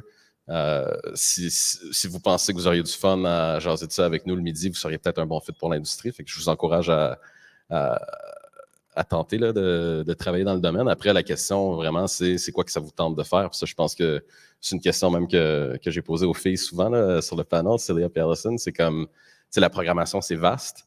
C'est quoi les genres de tâches que vous aimez faire? Puis la meilleure façon de le savoir, c'est d'explorer, c'est d'essayer. Tu sais, tous les outils qu'on utilise, que ce soit Unity, Unreal, Blender, programmation en Visual Studio, c'est tout gratuit. Là, tu sais, après, non, on les paye là, lorsqu'on a des licences professionnelles, mais on peut, pour les étudiants, on peut les télécharger gratuitement. Il y a des vidéos sur YouTube. Tu sais, moi, il n'y a rien que j'ai appris que j'aurais pas pu apprendre sur YouTube. Je vous encourage de l'essayer. Puis, moi, je vois il y a de l'avenir dans ce domaine-là. Tu sais, puis je pense que si on regardait le graphique à quel point on crée de la valeur en jeu vidéo versus le cinéma puis la télé, là, c'est comme, v'là 20 ans, nos parents pensaient pas que c'était un vrai job. Puis là, aujourd'hui, c'est comme, nous sommes genre la plus grosse industrie créative. Je pense pas que j'ai dit de bêtises. Là, puis je pense pas que ça va diminuer dans les années qui suivent. Je vous encourage. Allison? Ben oui, comme Brian l'a dit, les possibilités sont juste énormes là, en jeu vidéo. C'est une industrie grandissante, mais même maintenant avec l'intelligence artificielle, je trouve que les possibilités, je dirais pas infinies, mais elles sont énormes. Tu sais, Brian, on a été des stagiaires au studio de Brian. Mais tu sais, Brian me dit fais ça. J'ai pas peur de le faire parce que je sais que je peux juste chercher sur Internet ou demander à ChatGPT comment je pourrais faire ça. Et il va me donner toutes les étapes de quoi faire et je peux juste y suivre étape par étape. Puis, tu sais, la question, c'est plutôt comme si je comprends ce que je fais. C'est dur quand tout est affiché là pour qu'on puisse juste copier-coller. Mais c'est dur de vouloir comprendre ce qu'on fait, mais je pense que c'est plus ça la tâche difficile de comprendre ce qui est généré par l'intelligence artificielle pour nous. Merci. Célia? Merci. un peu la même chose, mais je pense, surtout avec l'environnement en tech, en ce moment, avec toutes les layoffs, je pense qu'il y a beaucoup d'étudiants qui étudient dans notre domaine, qui ont un peu peur de, tu sais, ils se questionnent un peu, genre, ah, si j'aurais continué dans ce path-là ou, tu sais, changer. Mais moi, je pense qu'il devrait, ben, pas, ça dépend de chaque personne aussi, mais j'ai toujours comme de l'espoir, je sais pas comment dire, comme, ouais, moi je dis, n'aie pas peur, tu sais, continue dans ce que tu aimes faire, puis laisse pas comme cette incertitude sur l'IA ou genre nouvelle technologie, arrêter ce que tu aimes faire. Merci. Patrick? Oui, effectivement, je pense que vous comprenez avec ces réponses-là qu'on est vraiment une industrie de passion. C'est évident que ça joue une grosse part dans notre appréciation du quotidien quand on travaille en jeux vidéo. Je pense quand même que on est une industrie, si on compare à d'autres industries technologiques, qui est peut-être une des plus instables. Puis je pense qu'une partie de la raison pour laquelle c'est notre cas, c'est parce que c'est aussi une industrie culturelle. Contrairement à, par exemple, le développement logiciel, les applications, le web, les technologies vraiment on pourrait dire des outils ou des techs là, je ne sais pas comment dire ça, des techs en fait pour permettre à d'autres entreprises de faire justement jeux vidéo, logiciels, etc. Des infrastructures de serveurs, toutes ces choses-là. Il n'y en a aucun de ceux-là qu'on pourrait qualifier de produits culturels. Puis nous, c'est ça qui distingue l'industrie du jeu vidéo. Je pense que c'est probablement un endroit fantastique pour les gens qui aiment la tech, pour les étudiants qui graduent et qui veulent vraiment avoir des défis techniques, mais c'est aussi pas pour tout le monde. Puis ça, c'est quelque chose que j'ai constaté. Il y a peut-être pas une exagération, mais je crois qu'on imagine souvent, on visualise l'industrie du jeu vidéo comme étant une partie de plaisir à tous les jours. Mais en fait, la réalité, c'est que ça l'est en raison de notre passion. Mais en fait, à tous les jours, on a les mêmes frustrations qu'un développeur full stack en .NET ou je sais pas, là, écoute, ça fait longtemps que je n'ai pas fait de web, je ne sais même pas si ça existe encore le .NET. Mais à mon époque, ça existait. La réalité, c'est que on s'est professionnalisé comme industrie. L'industrie, c'est pas la même, celle qu'on a aujourd'hui, c'est pas du tout la même que celle que j'ai appris à connaître en 2008. Premièrement, je veux dire, ne serait-ce que vous avez sûrement déjà entendu parler des conditions de travail en général, le crunch culture, la diversité, les conditions d'un studio de jeux vidéo ont extrêmement changé. Puis aujourd'hui, je crois que c'est une industrie qui a tout le sérieux et tout le professionnel d'une autre industrie. Mais justement, c'est pas une industrie qui est pour tout le monde. Et en raison de cet aspect-là, sur l'aspect créatif, qui fait en sorte que peut-être que le travail que vous allez réaliser, par exemple, pendant 6 mois, va être jeté aux poubelles. Puis ça, c'est une frustration inévitable dans notre industrie. Puis ça, il y a des gens qui ont beaucoup de difficultés à passer au travers. J'ai eu beaucoup de difficultés à passer au travers de ça les premières fois que ça m'est arrivé. Donc j'ajouterais ce bémol dans ce partage de notre passion commune. Oui, merci. On va passer à notre discussion sur l'éthique et opportunités dans le monde universitaire et le développement de jeux indie. Il existe de nombreuses possibilités de continuer à exploiter l'IA en tant qu'outil et d'intégrer des pratiques de conception éthique dans le développement de jeux. Si nous considérons la filière des talents, nous savons que nos collèges et universités alimentent le vivier de talents à Montréal. C'est une question pour Célia et Alison. Quel est le sentiment général sur l'utilisation de l'IA à l'université? Quelles sont vos expériences? Genre, est-ce que vos professeurs appuient l'utilisation de l'IA? Je peux commencer. Moi, je trouve ça, il y a vraiment les deux bords. Il y en a qui sont vraiment contre l'utilisation de l'IA dans les devoirs, dans les travaux d'école.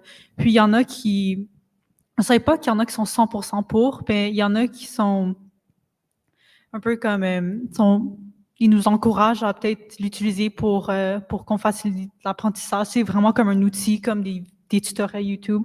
Moi, j'ai un prof qui, par exemple, il nous disait, si vous comprenez pas un concept, vous pouvez aller demander à ChatGPT, c'est quoi ça? Est-ce que vous pouvez me dire comme les 3 points les plus importants, blablabla.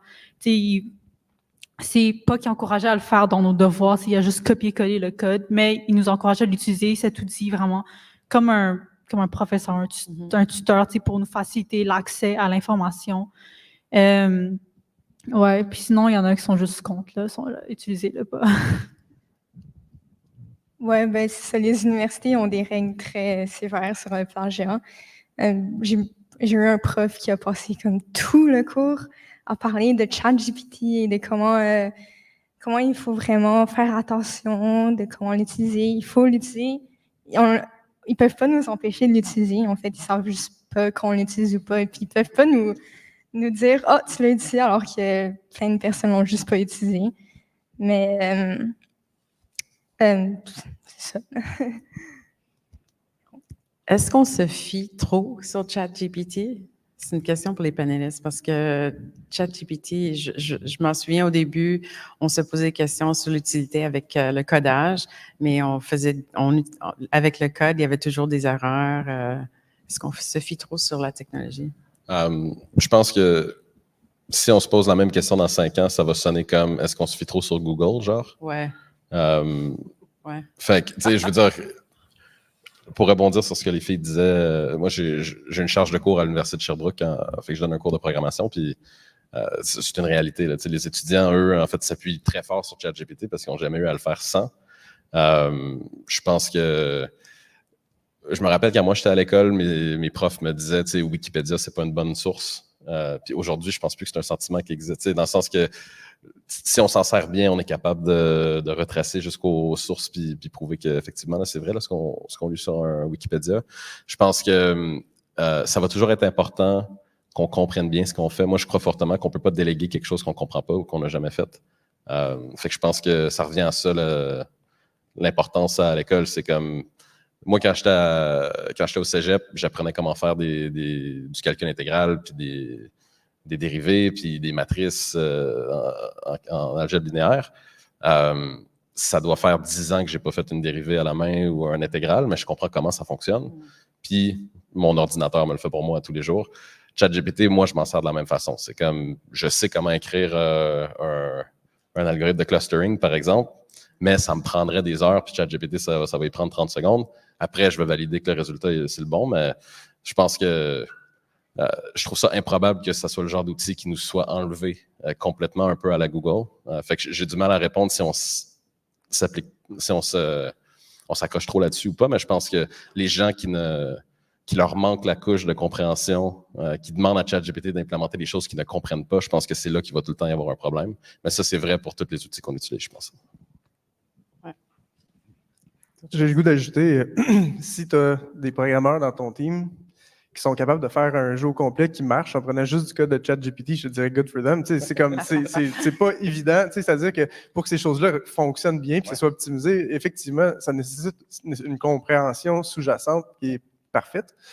Je pense qu'il y a comme... c'est bon d'apprendre comment les choses sont faites. Puis je trouverais ça triste d'apprendre, par exemple, que mes enfants plus tard à l'université, ils n'utilisent que ChatGPT, par exemple, pour composer des productions écrites ou des trucs. Je pense qu'il y a comme on a vraiment une zone grise énorme dans qu'est-ce qui est acceptable de faire avec ChatGPT. On touche un peu le côté éthique. Mais outre le côté éthique, je veux dire, qu'est-ce que tu apprends de copier, par exemple, de demander à ChatGPT de rédiger ta dissertation sur la littérature d'un sous-genre très spécifique en 1950, bien, peut-être pas grand-chose. Donc il y a comme je pense qu'il y a définitivement des questions à se poser dans l'académie, dans les institutions d'enseignement, à savoir qu'est-ce qu'on veut, dans quelles circonstances est-ce qu'on veut le bloquer complètement, dans quelles circonstances on veut l'utiliser. Mais si on ne l'utilise pas, on va se priver comme société d'un énorme, d'un outil justement peut-être critique à ce que notre économie ici au Canada reste reste solide face à d'autres économies étrangères. Mais je pense qu'avec le temps, effectivement, comme tu disais, je pense que cette étrangeté-là ou cette relation-là qu'on a avec l'IA va définitivement se transformer pour devenir quelque chose de finalement, pour qu'on le considère comme quelque chose d'anodin. Puis, tu sais, je vais faire une analogie un peu broche à foin, mais ici, à Montréal, on a aussi une industrie de l'aéronautique qui est florissante. Donc, on a Bombardier qui fabrique des avions.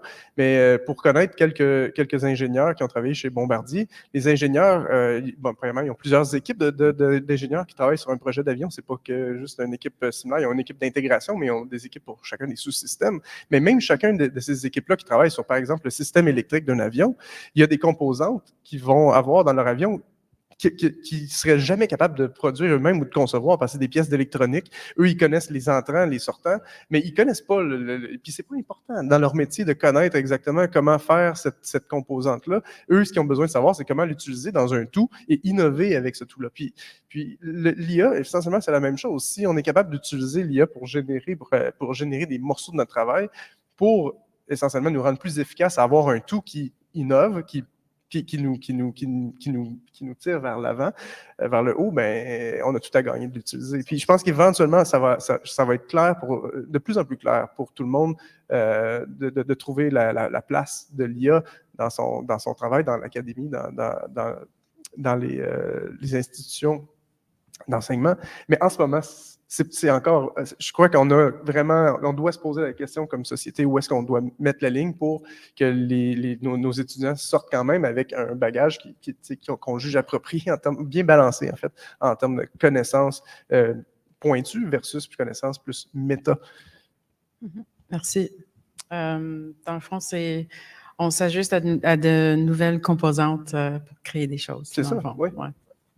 Ça, c'est une question pour Brian et Patrick. Chaque semaine, nous assistons à de nouveaux développements dans la technologie. Patrick en avait parlé un peu au début avec les articles qui sortent sur les développements. Quelles sont les considérations éthiques qui se posent dans l'industrie en ce moment en ce qui concerne les mises en œuvre de nouveaux modèles de l'IA? Est-ce qu'on en pose des questions éthiques? Je pense que c'est largement couvert justement dans les médias.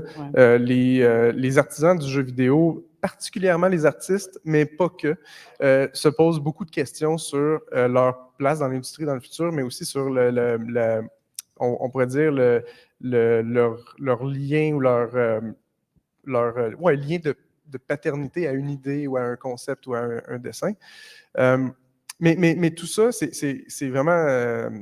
il n'y a pas de bonne réponse ou de mauvaise réponse à ça.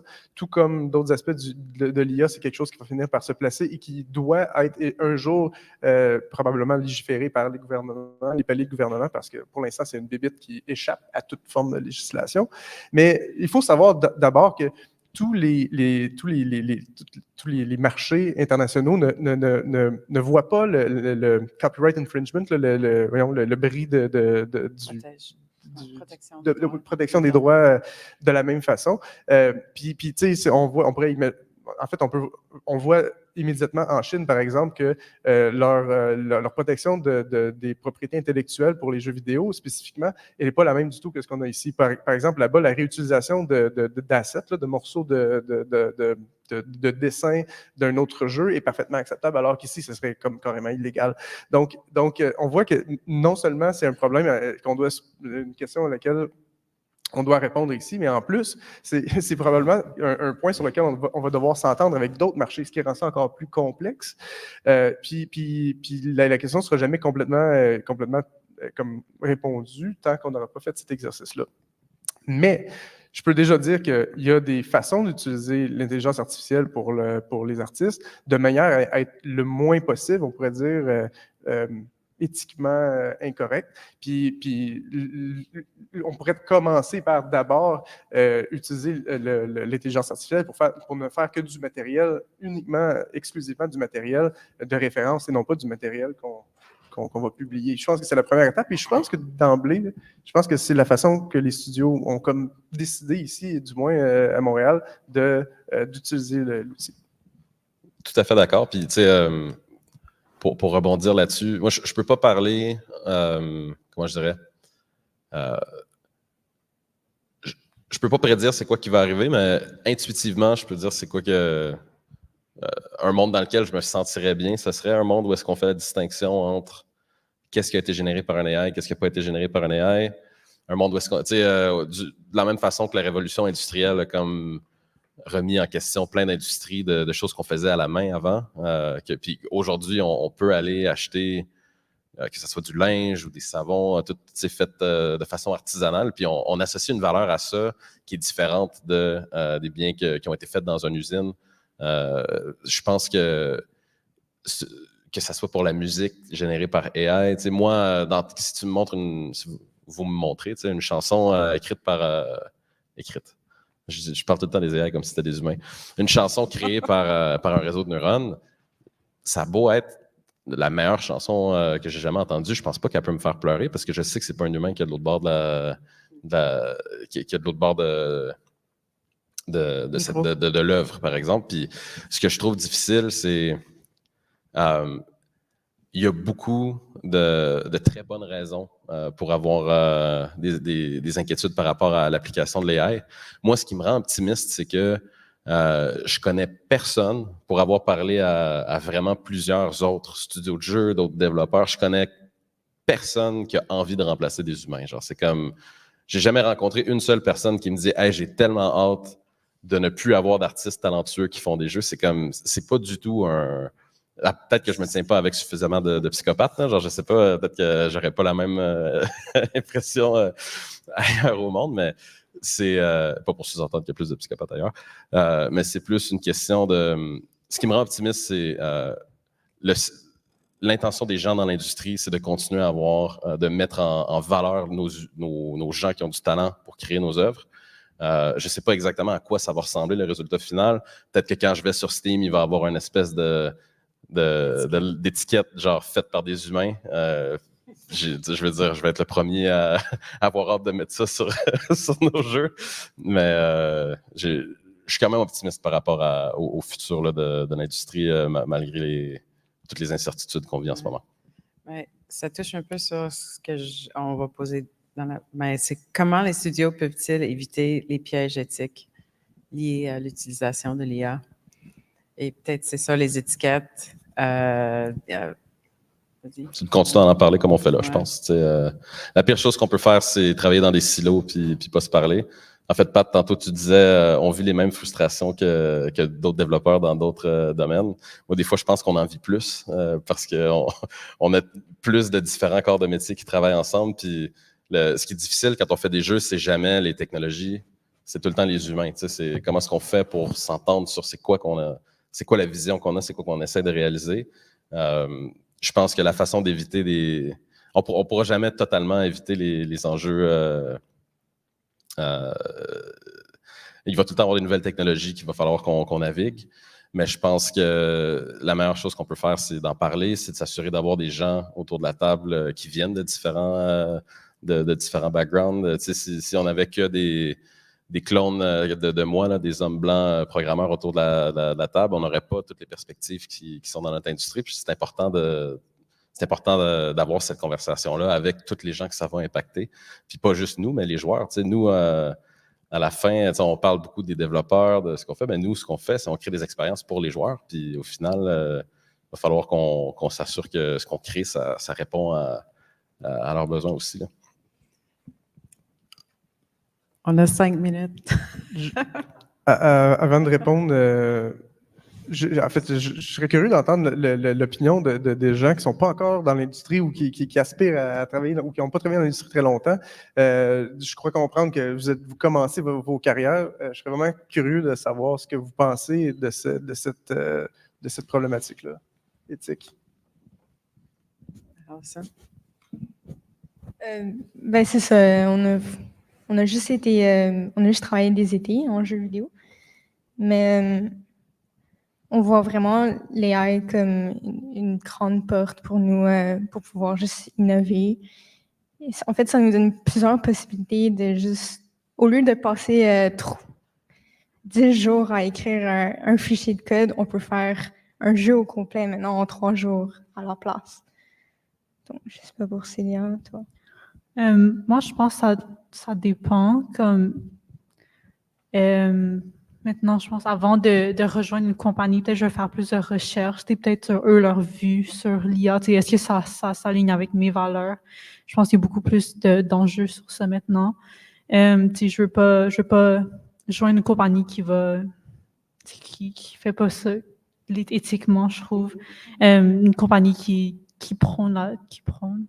encourage la diversité. Puis, je pense, ouais, avec toutes les nouvelles technologies aussi, il faudrait vraiment choisir où je travaille plus tard. Merci. Je tiens à remercier nos panélistes, Célia, Patrick, Alison, Brian. Merci de la discussion de cet après-midi. On a peut-être 2 minutes, je pense, qui nous restent. Alors, on va probablement pouvoir prendre une question de l'audience, s'il y en a. Pas de questions, alors ça tombe bien. OK.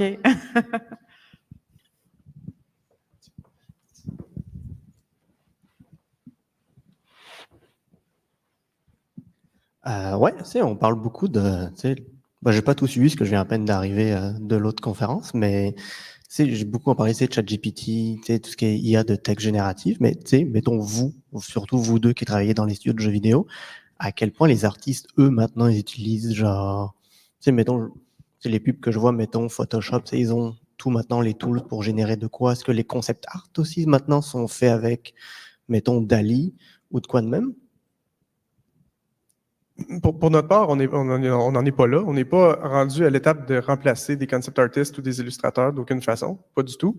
Mais par exemple, mon directeur artistique travaillait sur une présentation où on devait mettre le ton un peu, donner le ton de la direction artistique pour des investisseurs potentiels. Et là, il n'était pas satisfait d'un élément très particulier, par exemple le ciel. Bah, j'aime pas trop l'esthétique de cet élément-là du concept. Puis plutôt que de redemander à un concept artist de travailler dessus, chose comme le back and forth aurait pris, par exemple, 24 heures, puis on ne pouvait plus se permettre ce délai-là. Il est allé dans ChatGPT 4, simplement genre, bon, ben, tu remplace ça pour quelque chose tel que tel illustrateur l'aurait dessiné.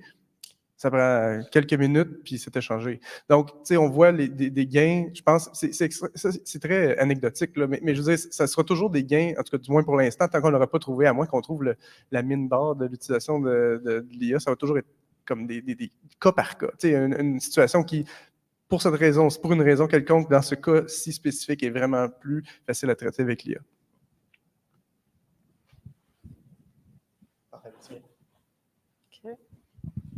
Merci.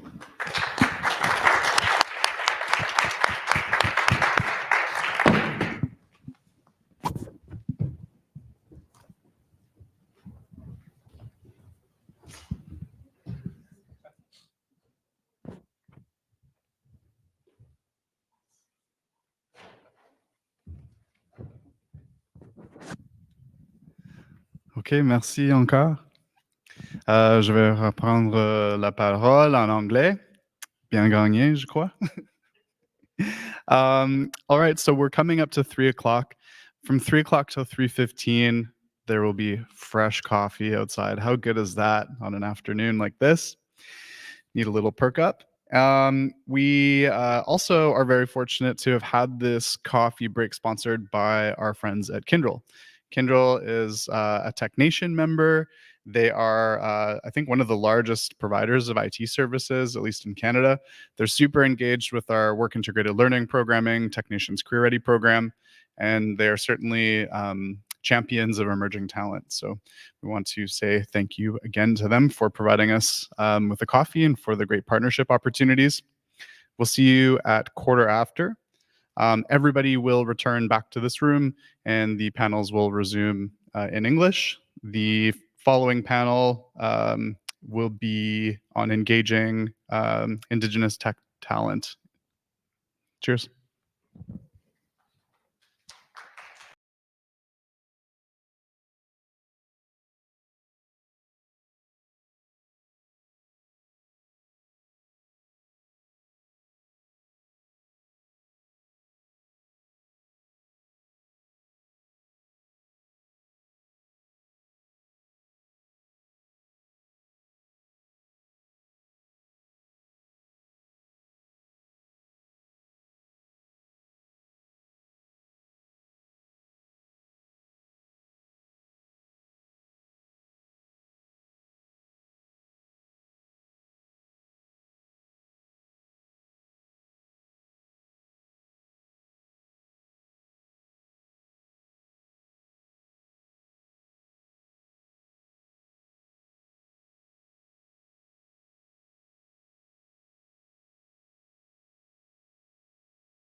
I'll give everyone just a moment.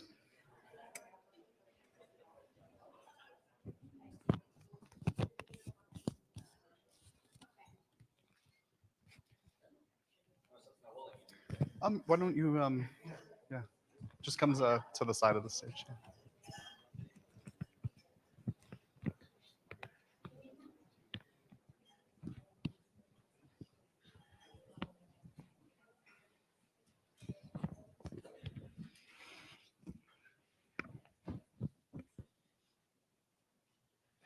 Excellent, thank you. And just a reminder to all the folks in the audience to be mindful of the camera in the center aisle. Prefer if you walk either to the left or to the right and behind the camera. Thank you very much.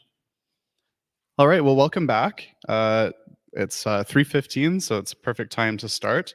The next panel is centered on developing the next generation of Indigenous tech talent.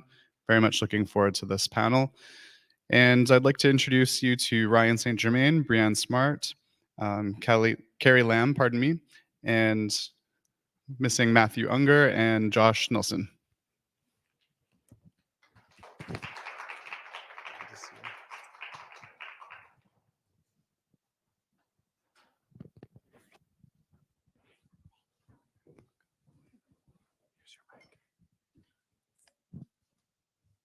Ooh, that's bright. Yeah. Well, I think I can see people in the crowd. Hey, everybody. My name's Ryan St. Germain. I am a proud Métis, and I'm excited to be wearing my Métis hoodie that was given to me by Josh today. So very excited about that. That's on my dad's side. I'm also a Duke of Boron Scouse on my mom's side as well. So very excited to be here with this group. We've got some fellow Indigenous Tech Circle members here with us, and Brianne, really excited to chat with you.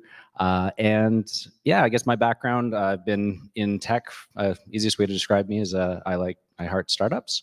I've started a number of tech companies over the years, a lot of them in recruitment and in people and culture.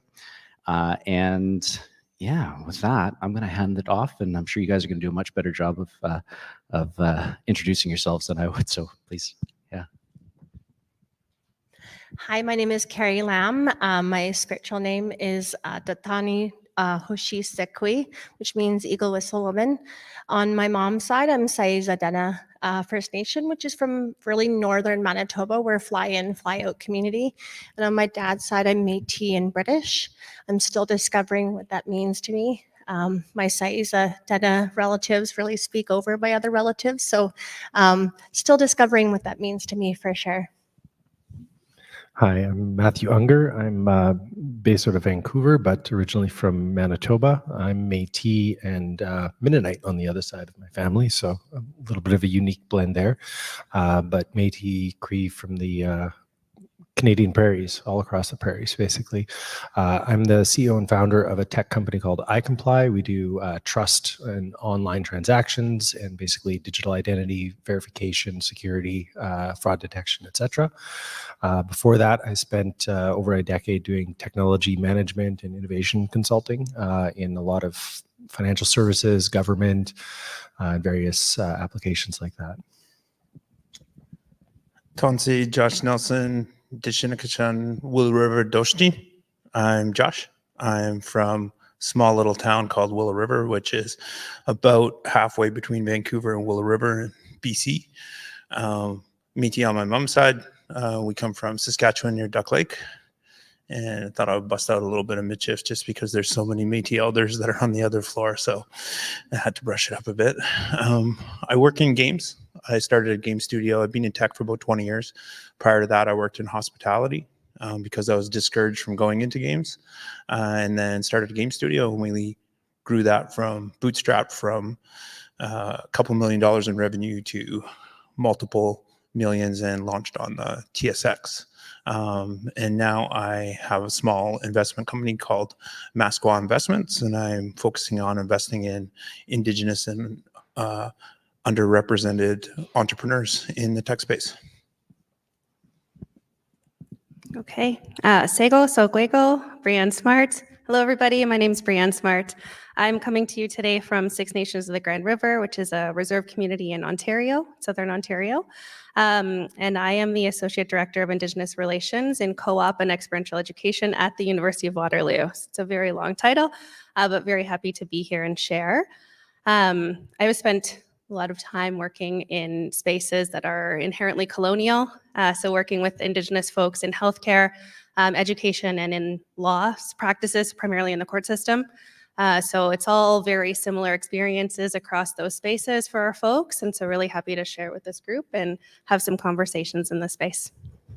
Amazing. Maybe we'll start at the other side here, but in keeping with TECHNATION's mission here about uniting, how can we work together with government, with industry, with associations, and Indigenous-led organizations to engage and attract Indigenous people into tech? Are you starting with me? Mm-hmm. Okay, great. You know, I was thinking about this question, and even before I guess you posed it, Ryan, what I was hearing in some of the presentations today is that, you know, we're hearing people speak as a student experience or as an employer experience or that educator experience. But really, it's important for us all to work together in those spaces to do that. And, you know, at the University of Waterloo, we operate a lot under what we call the Future Ready Talent Framework. And I've heard that phrase a lot today, Future Ready. How are we doing that? How are we working in all of those spaces to work towards this really complex future that we have for a lot of people? So students, our educators, the position that we have to sort of connect to employers. What are we doing? And I don't see them in the room, but that comment today about that multi-layered cake, right? We're all multi-layered in our own streams, but often those multi-layers converge and they interact with each other and they have connections. And so we really have to think about, you know, how are we coming from all of our separate streams and how are we going to create spaces that work together? Because I've heard in a couple of other spaces too from sessions, you know, employers want more than a 4-month co-op term, or they want to see something different. And that also works for Indigenous folks, right? To think about when it takes a long time to gain comfort, to build relationships, it can take longer than 4 months to do that. So how are we hearing what's happening in industry, making those changes in process as educators are in those spaces so that we can better serve those students who need us to do that for them? And so bridging those connections across those 3 spaces are really important as we move forward.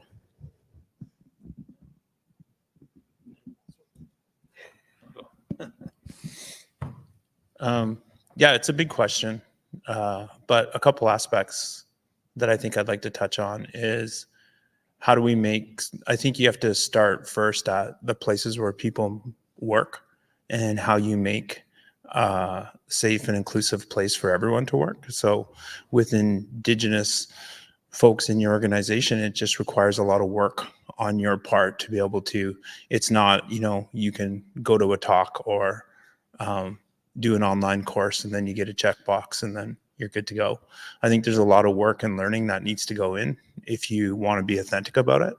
And I think it takes a lot of time. I think it's a huge challenge.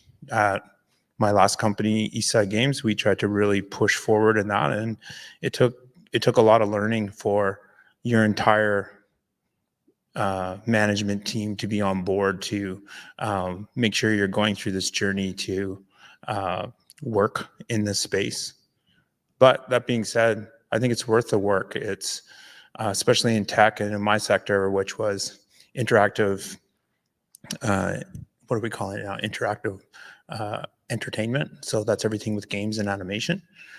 There's representation is about 1.4% are Indigenous or identifies as Indigenous. It's not an entirely great number, but that means that there's lots of opportunity if you're going to work in that space to recruit some top talent.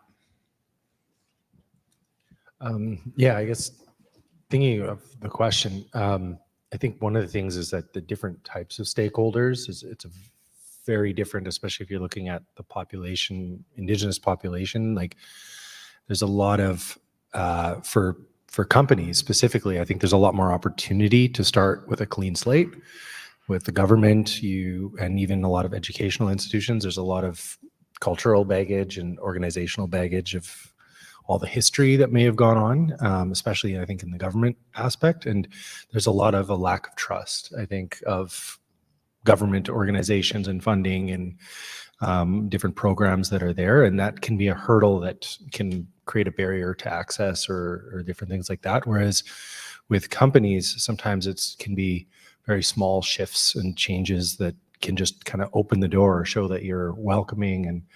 And with our company, diversity, equity, inclusion was something important to include in part of as our core values. And one of the things we started to do as a tech company is say like, well, if we look at the Canadian, statistics, it's about 50% male and female. How do we make sure that we're, kind of within 10% either way, 60-40, 50-50, something like that on male and female? And how do we have, 6-7% of our employee base be Indigenous versus 1.4% and different things like that. And sometimes it's not, it's just as simple as making that a consideration and, or even incorporating it into policies.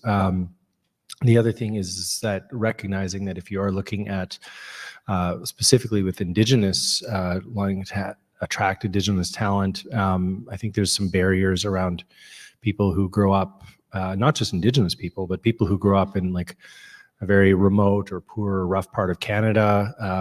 They may not see themselves in a tech role. I know for me, that was definitely, I think we were talking about this yesterday, like you start out self-taught, a lot of people in the tech space, and like the idea of going to university for comp sci doesn't seem accessible. And I think it requires having outreach into the communities at a much younger age rather than university age or entering the workforce age, for people to actually even just see themselves in, hey, maybe I could develop games and, work remotely or move to a city and do that if that's what I'm interested in. Thank you. As you were speaking, I was reflecting on a program that I took when I was 16 years old at UBC. It's called Sonala Honors Program. And Indigenous students from across Canada were chosen to go to this program. And really, ultimately, the focus was for us to be exposed to something that we may have been afraid of before. And I think that opening up pathways like this type of event in order for Indigenous talent to come in and just explore what could be, because a lot of us carry such huge amount of trauma from the impacts of colonization, and we're in a state of healing. And so when we go into these spaces, all of this stuff comes up in our minds. Do I belong here? Should I be here? Maybe I'm not right for this. Like all of those things are much heightened because we all carry trauma. And I feel like opening up those spaces with the impact of knowing that you're probably going to enter into a space of healing, which a lot of these organizations aren't used to talking about. We look at things from the mind space. We don't look at things from the bodily, spiritual, and emotional selves. We just think about the impact is that we need to, from the mind, we need to attract more Indigenous talent. But what are we giving as far as an experience? Are we trauma informed? Do we know what that looks like when we're trying to support a young person coming into our organizations, when they're not behaving the way that they should? Asking ourselves the really serious question, is that trauma showing up? Knowing that most of us have that and entering into a space where you can provide Indigenous talent a pathway of healing that's culturally meaningful is so hugely important for Indigenous talent. Thank you. Thinking about, we in Vancouver, we did an event recently with TECHNATION at Microsoft, and we invited 65 Indigenous students and venture folks and CEOs into the space. And it was really interesting to see how meaningful it was to a lot of the Indigenous folks that were coming into to be in Microsoft, to see themselves in this space, to see other Indigenous founders, venture people, technologists. And I was at another event recently where they were talking about the right to identify. And so this question's a little tricky in that it's talking on both sides of that coin, in that Sometimes people just want to show up and do their job, right? They don't want to be the person within the organization that is the Indigenous everything. And what does that actually mean anyways? And so that's one piece of it. But at the same time, we really do need to elevate the Indigenous voices in tech and in business so that others can see people like them in those roles. And so how can organizations do a better job of navigating that? That was a lot. So maybe if you want to start off, but if you no. Okay, then. I can start. I can start on that. Okay. Yeah. Thanks for that very short and to the point question. That was very easy. Amazing moderator.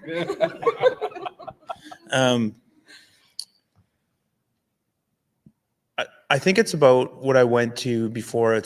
I know it's about learning. And I think it's also about, it's a hard journey. So even, I can only speak about my own journey, but really learning on the job and really going from an operator to manager to an executive to going back to sort of that founder role and trying to navigate towards what we do business in.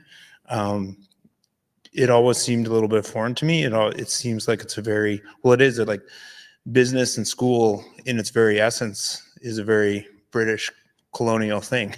Like we do. Have you ever been to a strata meeting? Like it makes no sense. It's like, forsooth, we're going to all vote and get started on. I'm like, are we fixing the roof or what? Like, what's going on? I'm ready to go. So I think that's something we have to remember when we're mentoring, and not just mentoring youth, but mentoring Indigenous people into roles, is that there's a lot of learning that goes there, because I went to an event recently with Métis Nation BC, and I was able to talk about these things, and the elder just sat there very calm and said, just because this is the way you're built, it's fine. Like, you're not going to do business exactly the way that you see business being unfolded in this new culture of learning from screaming aggressive CEOs on LinkedIn and Twitter and stuff like that. You don't have to do business that way. There's different ways. So it's allowing leadership to be your authentic self and to have those spaces that are comfortable for people to lead in and to learn from that. So there's no easy question, or there's no easy answer in that, other than I think it's again an amazing opportunity, because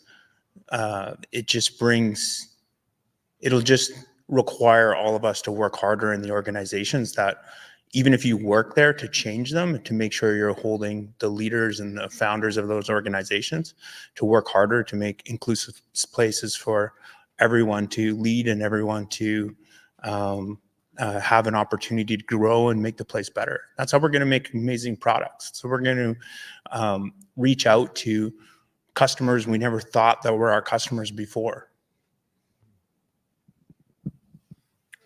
I think if I kind of add to that, I think what you're saying about the aspect of learning is super important, because it's, in order to do it, in order to make any progress, I think you have to approach it from a lens of curiosity and openness. And there's going to be very diverse perspectives.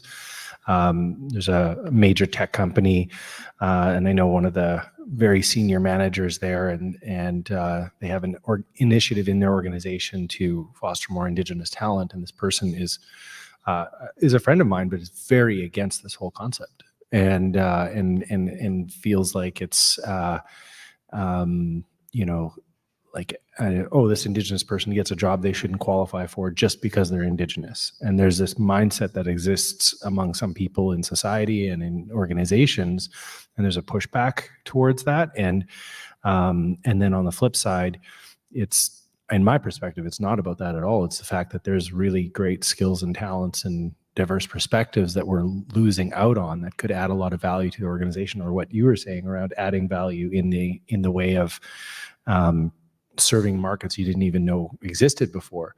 But when you're dealing with, like, if you approach things from the perspective of learning and listening and curiosity, there's going to be people that, there's trauma on all sides. I think in a lot, like everybody's healing from something, and I think what I've seen personally is that sometimes somebody will go off and say something about this racial stereotype, and it's like that has nothing to reflect. That may be their reflection of what they see about my people, but that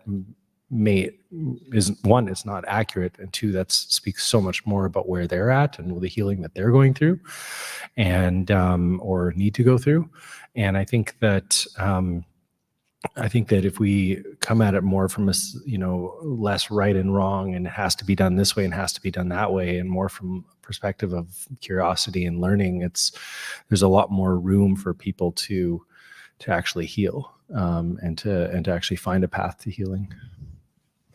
Were you asking about emotional labor? Like was the question about emotional labor when an Indigenous person is hired and having to carry the burden of being the Indigenous expert?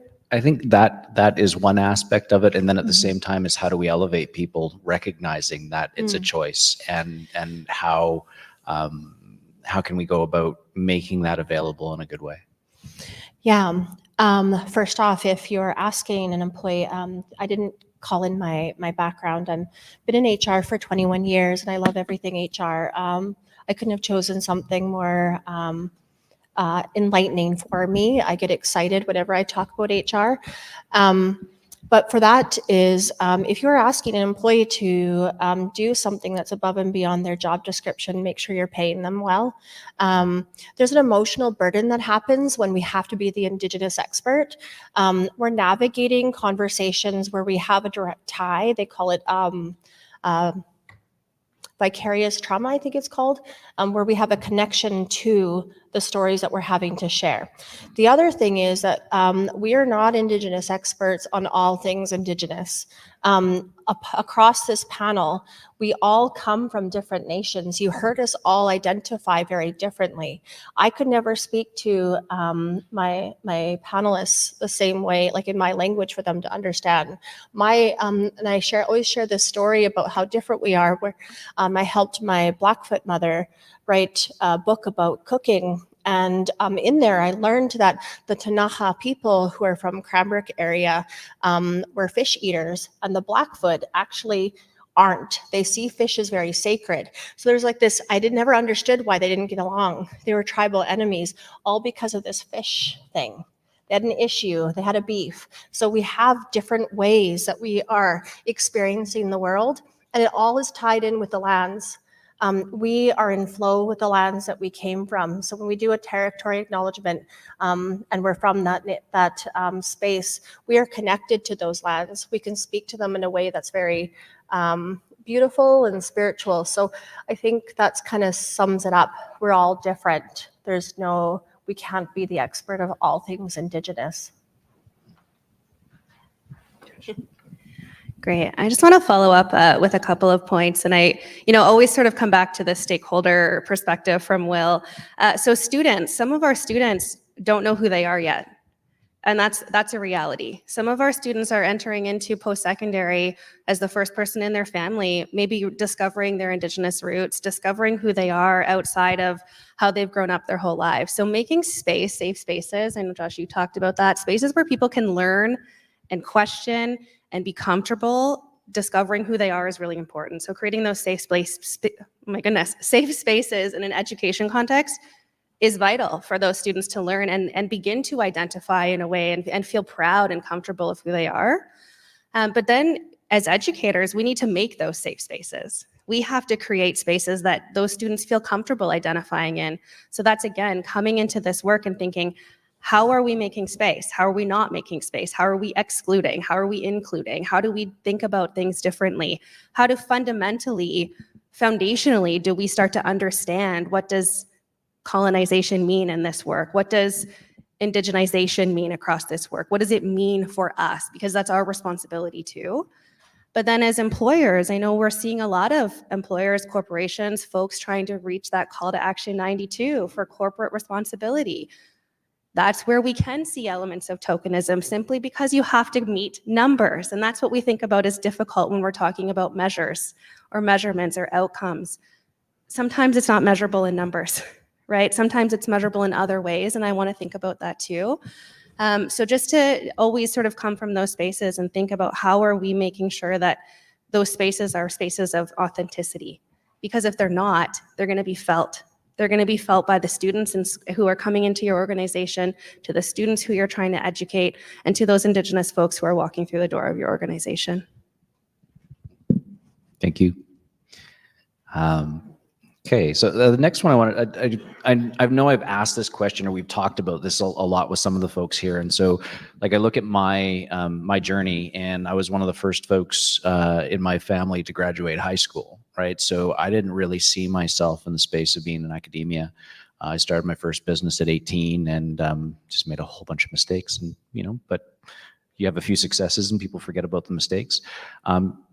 My journey was very different, and I know that we all come from different places. So maybe talking a little bit about your journey, and then also talking a little bit about how we can create mentorship and making alternative pathways into tech accessible to people who might not have had the normal path into it. I'll start with my own journey. In the 90s, my generation was often told that in order to be a successful Indigenous woman, that I had to become an administrative assistant, and that was the marker. And I believed that up until I applied for a job that was titled branch administrator. But then what I realized, I was doing full cycle HR, and then I realized I could be much more than what the reality was told to me.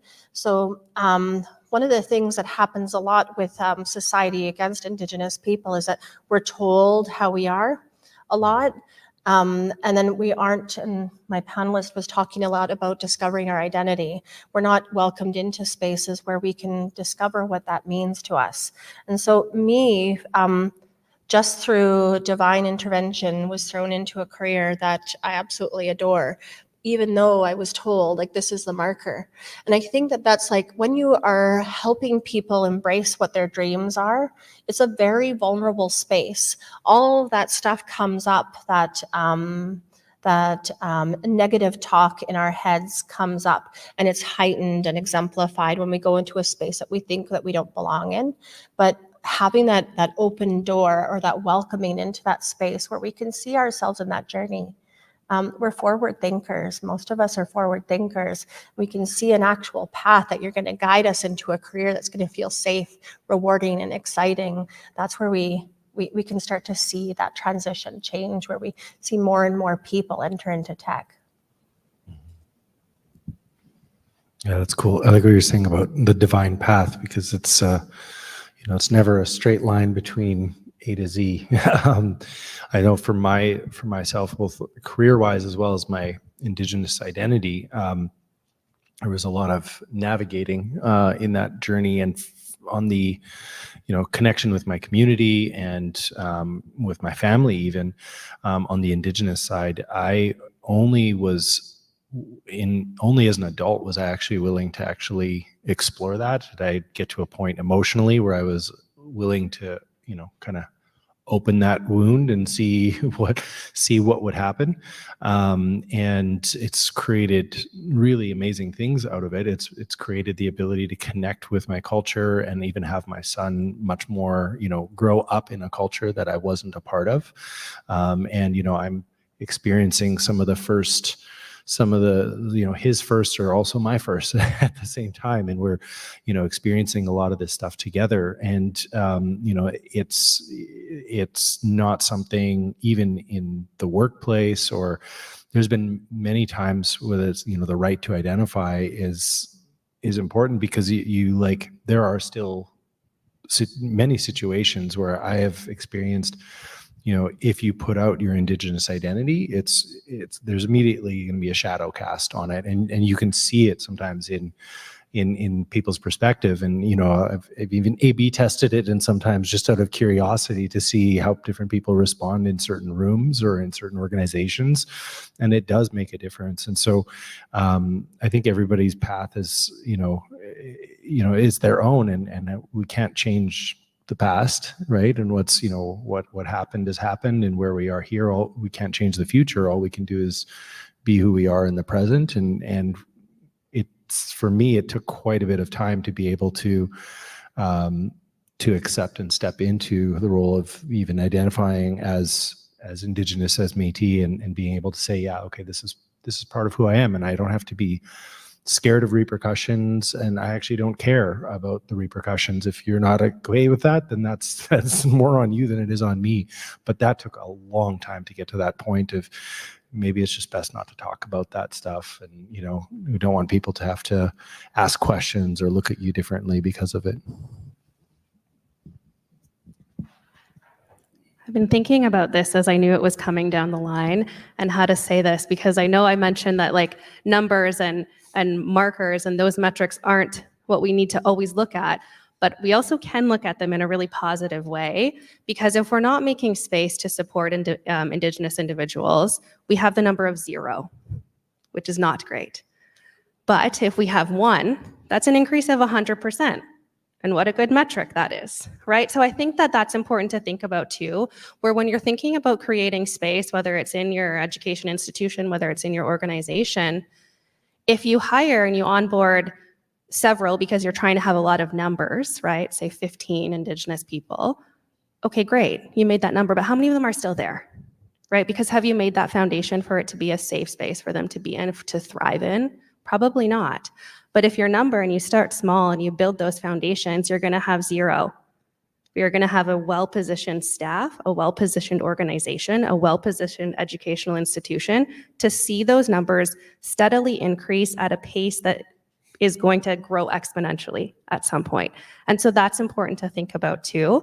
Or often we say, oh, we don't have enough people to think about making a program for it.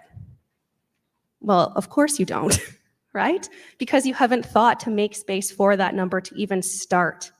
And if you're not making a space for something to start, what are we doing to support, right? So I want to say that, when we think about our students at our institution, we are 0.5% of our overall population in sort of a co-op space. That's not a lot, but it could be less than that, but it sure as heck can be more than that. So we have to be doing those things to make it more than that and to retain people in those spaces.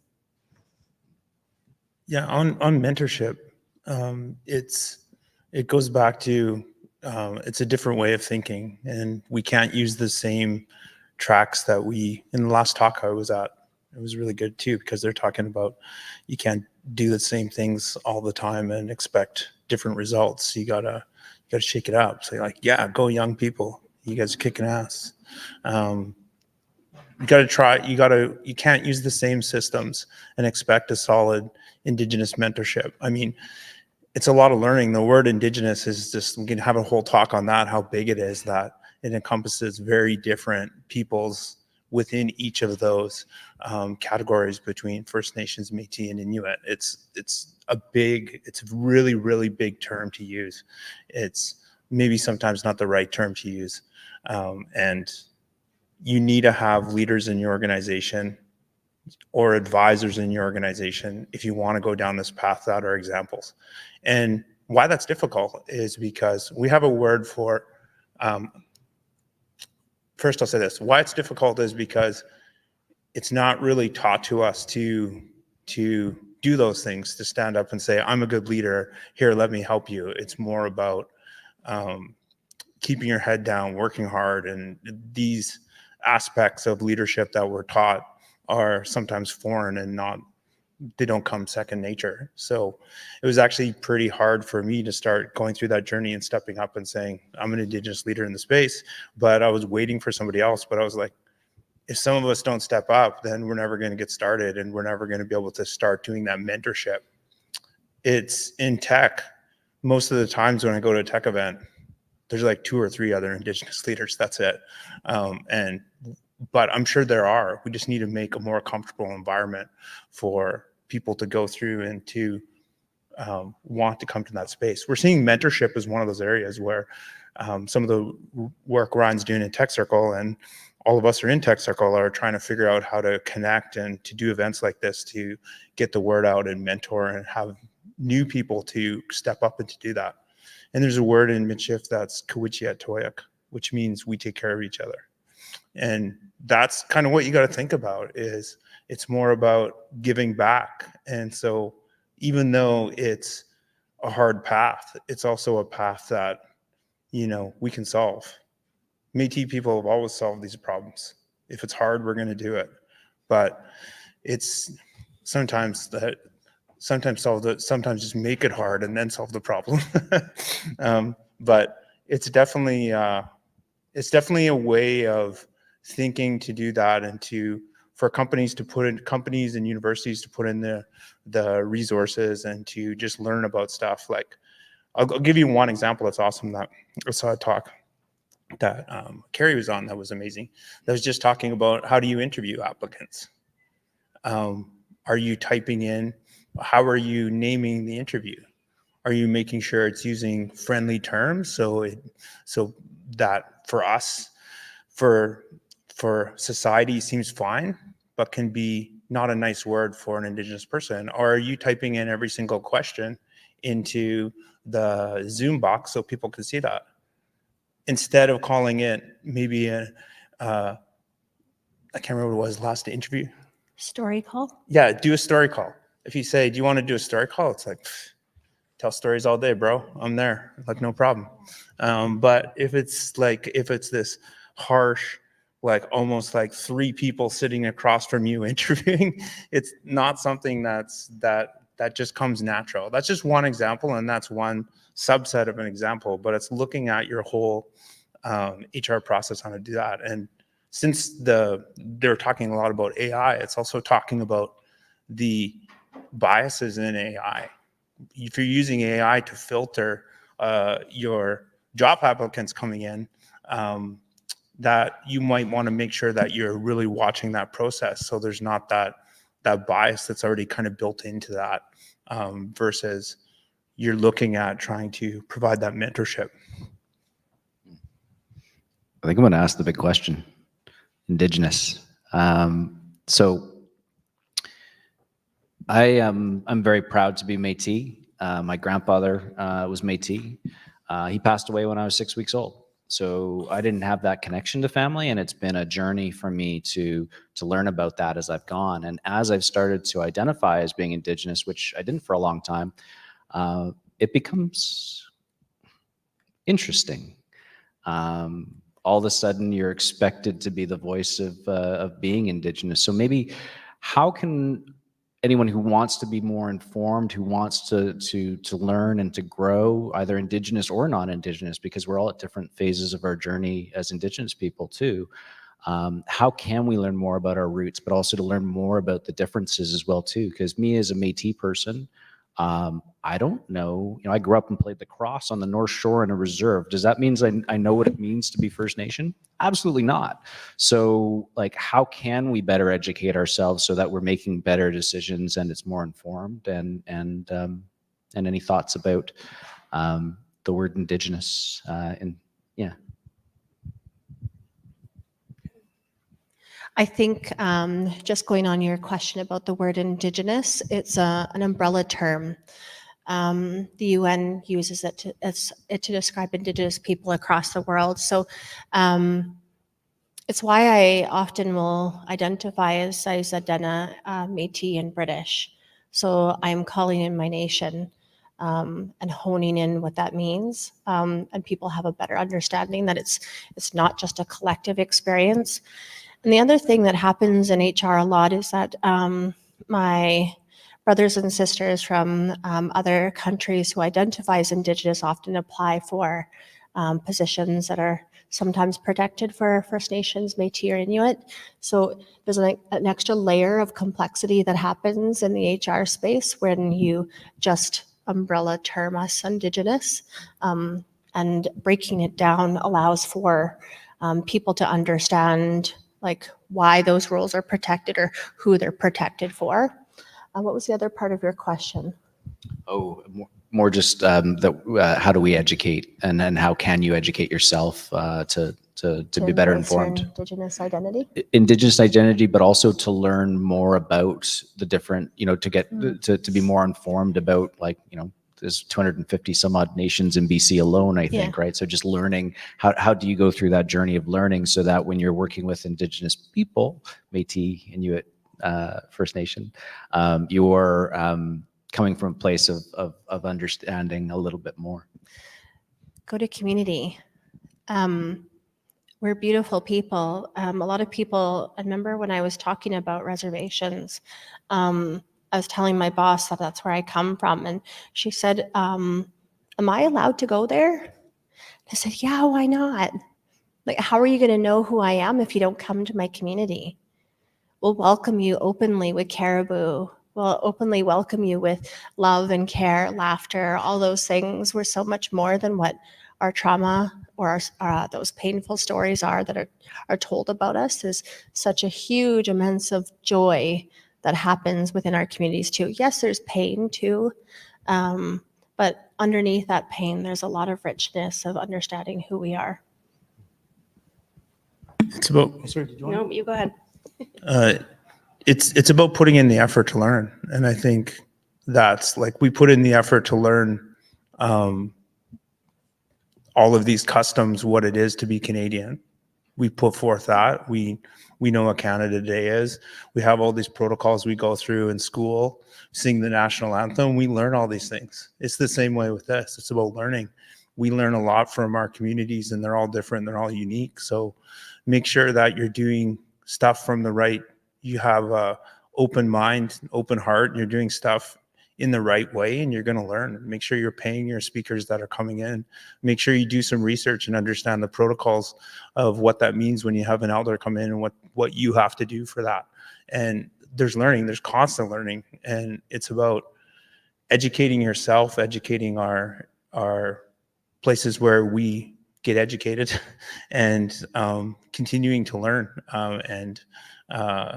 There's no end in that. There's lots to catch up on, but there's no quick fix. I can't just send you a podcast and then everywhere where you travel, there's going to be a different Indigenous land that you're on. You should learn about that. You should spend some time.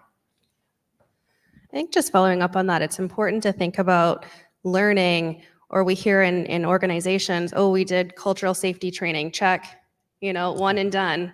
It doesn't work like that. Like we've just heard, there's so many different experiences when it comes to what culture means to different folks. Or if you have an organization, or you're part of an organization, or post-secondary education, or you're sending students to different spaces, learn about those spaces, right? Don't only sort of focus in on what do I need to know here or here, where we're from, Ontario, right? How do we learn about the cultures in Ontario? We have staff across the country. So that means that our staff who are out in BC need to learn different. Our staff who are out east need to learn differently. And so making those available for people to learn from all of the spaces, and not just say, well, we did a session on it, we did it. Well, what did you do, right? Did it focus on Indigenous as sort of a pan term?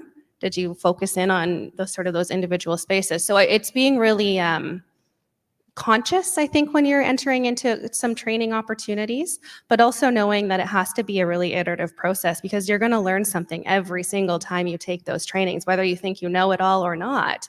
You're going to sit and you're going to go, oh, I didn't hear that before. You're going to hear from a teacher or an elder who's going to teach you something at that point in your life that sticks with you differently. And so it's an ongoing journey, very much to Josh's point. Like, you can't stop it. You can't say, well, I know it all. As an Indigenous person, I don't even know it all. I don't even come close to knowing it all, even from my own community, let alone communities of friends, family, organizations, spaces. So we all have to kind of keep moving forward, and that's just part of that process. Yeah, I think one aspect is definitely, like you mentioned, community, but also culture, and so many aspects to the word culture. But just looking at the national holidays, or the days that you get paid time off for, and how many of those might have a different meaning to somebody who's coming from like a Canadian Indigenous background.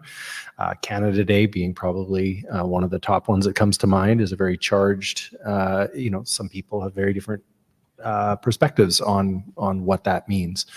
And then at the same time, it's kind of like, if you grew up Christian and you're in the workplace and somebody's celebrating, a Jewish holiday, like ask a question about it. Just be curious. Just like learn about it and do some research around it. Like what is when I'm in different cities, one of the things that I found was really helpful was actually seeing, especially moving to BC, seeing the land acknowledgements, because it was a constant run. First I was like, why do they do this? And it was actually a constant reminder, almost like an invitation that, hey, this is, it's a little bit of like, know your history. You were on the lands of the Coast Salish, the Musqueam, Tsleil-Waututh. Like who were these Musqueam people? Like what were they about? And you learn a bit more of the culture and the rich history. The other aspect I think companies can do is also within culture is within the arts. There's some really amazing artists in the space, whether it's visual or virtual, painting, sculptures, like all sorts of stuff like this that you can really bring more awareness to local art and local history. I always find it fascinating when I hear somebody come over from Europe and talk about, like Canada's such a young country and there's no history here. And I'm like, there's tens of thousands of years of history. You're just not looking, right? So there's so much rich history and culture that you could dig into and learn from. And, when I travel different places now, I actually kind of like, hey, what are these indigenous, like whose lands are we on? Who were the people that were here? What were they about? Oh, they were horse people. They were people that, didn't eat fish. They did eat fish. Like you can learn a lot of interesting things and develop what is actually a very localized cultural perspective. We're all in Canada, but, Newfies talk differently than people in Manitoba. So like we're all different in Canada as it is, so. And it's also like a pretty great opportunity for, especially I'll just speak from my space, which is interactive media, games, animation, even television. We're just starting to see that sort of come mainstream. And I think that's really exciting, where we're seeing aspects of Indigenous entrepreneurs and Indigenous-led shows start to go out and hit movie theaters and hopefully soon more video games. I know there's a couple that they're working on, interactive experiences where people can learn through that, but play a game and feel more inclusive in those experiences. So if you haven't checked out what they do every year at Imaginative, check that out. Check out all the games. Don't just check out the movies and see like those experiences if you really want to learn, because I think that's really the next wave of entrepreneurs and the next wave of where we're going to work, is we're going to experience all these stories that are familiar to you because you're on the land that they're built. So you're kind of seeing how they unfold, but they seem new to you as well, but also you've been there. I think it's really amazing. I think about that. We haven't even started out with having great VR experiences or great video game experiences, and just telling some of those stories from how the Métis used to live. Like people would love that experience, to go through that and to be able to learn that, and how we can fold that back into education, but also into mainstream Canada, North America, Europe, that they can learn about all this stuff that happened, and we're constantly telling it, but now we have a new medium to tell those stories versus just hearing the stories from your family. All right, I'm being aware of time because we know we've got some folks that need to duck out right away to their next session. I did want to add as well too, like, don't be afraid to make mistakes. As anybody on Tech Circle is abundantly aware, I make a lot, and I've got a great group of folks that can help me along that journey. And by the way, Brianne, I don't know if I've invited you yet, but I would love it if you would join us. I would love it if you would join us at Tech Circle for our virtual events and connecting Indigenous folks around the country. And to give you an example of, we did the event with TECHNATION at Microsoft, and Paige, who in Paige we trust, was coordinating it and got sick, and so none of us knew what the heck we were doing. And then the elder who was supposed to be there was also sick, so we didn't have the elder representation. And so I did the panel, and at the end of it, one of the aunties there took me to school in a very beautiful way. She said, "You know what? We go around circle and we introduce ourselves." And then I promptly sent the mic the wrong direction and got corrected again by somebody else I think in the group. It could have been the right direction if you were going the Haudenosaunee way. Yes, that's right. So- Because and that's another example too. Yeah, we go the opposite It could way. be clock or counterclockwise too. Yeah. And so inclusive. So yeah, I was doing the Haudenosaunee way. Yeah. And afterwards I said, you know what, thank you. I explained that our elder hadn't been able to make it. And I said, you know, I am learning as and learning from my friends. And so please, I encourage you to, you know, let me know if I'm doing things that yeah. I just want to add to that, Ryan. I think that's such an important point because you talk so much about, or you hear so much about being uncomfortable, being living in discomfort. No one likes that, but it's okay. And making mistakes. I was in a session once and it has stuck with me for so long. And they said, if someone corrects you, that's because they like you and they respect you and they want you to do well. And if they don't, that's when you have the problem. But to be corrected in this work, don't feel badly about that because the people who are correcting you care about you and the way that you're doing something. And so don't take that as a slight or a negative thing. It's actually very, very positive to be corrected in this space. And so just leave with that, right? That's okay. It's it's better than if you weren't corrected. So that's just to add. Well, we've got a little bit more time here in case we want another perspective. I've got a couple more lined up, but is there anybody from the audience that has a question? Maybe you're all tired of hearing from me. Oh, there we go.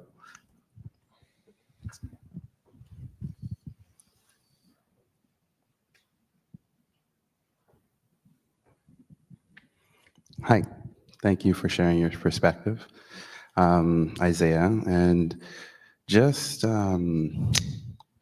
correct me if I'm not doing it the right way, but in terms of when you do the diversity work, and the closest thing that I have is the experience of being a Black man in terms of like, I know it's not a one-to-one, but there's similarities or whatnot, but often when you see in the paid space of the work of doing that inclusion aspect or addressing it, and the panel touched upon it a bit in terms of like, well, you're not an expert in everything and you can't be, but which way, like, it's kind of like that job, like scenario where you need experience to get a job, you need a job to get experience, you need different people to be diverse, but you need like kind of like that safe space to kind of get them and keep them.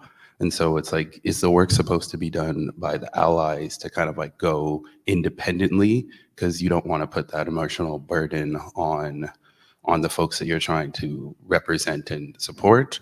Or should it be to then kind of like the expert, well, not so expert, or giving somebody a safe environment to kind of like build you something like, so yeah.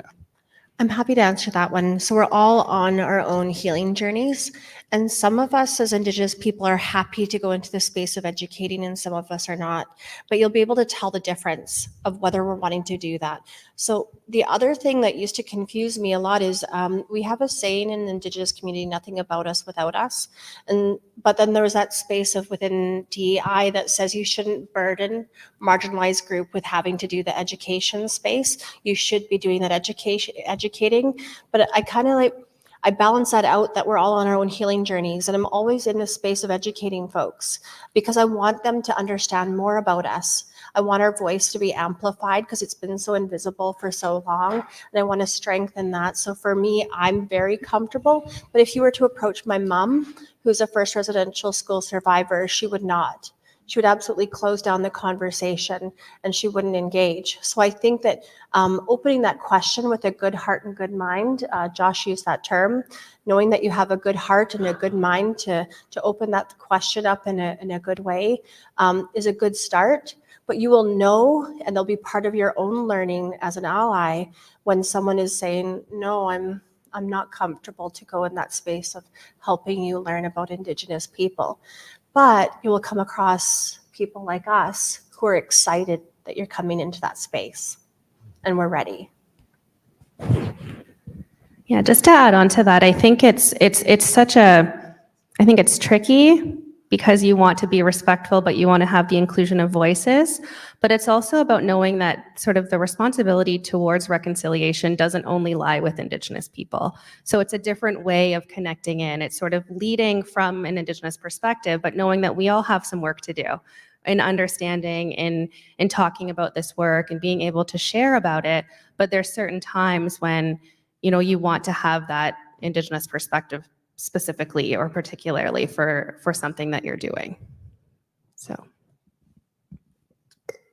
I'll answer the one other piece on that you mentioned that said, how do you get a job before you get experience? Mm-hmm. Because the panel that I watched this afternoon, where all the young people were talking about how it's going to change working in the new places we work. I thought that was amazing. And I think a lot of those same threads are here, that the only way that we're going to change this and it's going to get better is by new companies being formed with new voices, with new directions, doing stuff not the way it's always been done, and moving forward and really disrupting in all sectors. And I think that's amazing. So that's why, and when I say like young people, it's like new entrepreneurs. So it's like people leaving corporate Canada and starting something else and saying, hey, I'm going to make this that authentically speaks to this. I'm going to make this that's a little bit different. So I think that's amazing. I mean, I think we're all kind of taught that we're doing stuff now to pay it forward so it's better in the future. And I see big things in the future for what people are going to build. I already see it in the types of new game studios, the new products that are coming out, new consumer. I've never, like when I was growing up, I never saw consumer products that didn't focus on sort of, products for the majority of Canadians versus products for, hey, you're from this type of group that you require this, so we're going to speak just directly to you, and we know it's a smaller group, but it's not all of mainstream. And then all of mainstream Canada kind of comes into it. I think if you're starting a business right now, that's where you should focus. Yeah, and just in regards to your question around talking to people, and there are some shared experiences, and then we all have our own unique experiences, no matter what culture we're coming from. Even for, my siblings have a different life experience than me, no matter how much time we spent growing up together, etc. And so I think coming at it from like being bold, and what I mean by that is being okay to fail, or I remember in exploring my own identity, asking somebody, kind of a leader within the Indigenous education space, and I was like, okay, like, what's the difference between, like, if somebody's First Nations dad is Cree and then and then they marry someone from Britain, does that make them Métis? And the response that I got was like not very friendly. It was like, oh my God, like, these people, you just, and I realized, like, oh, they get this all the time. And so, like, you have to kind of be okay with sometimes people aren't maybe in the place, they may not want to talk about it, or the way they talk about it is not the way you expected, and having that curiosity and discovery.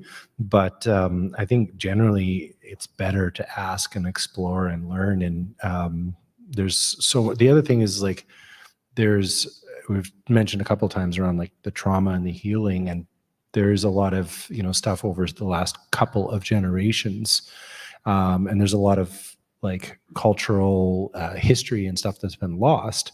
But then beyond that, like I was saying earlier, there's so much rich history, and now there's new history being created every day.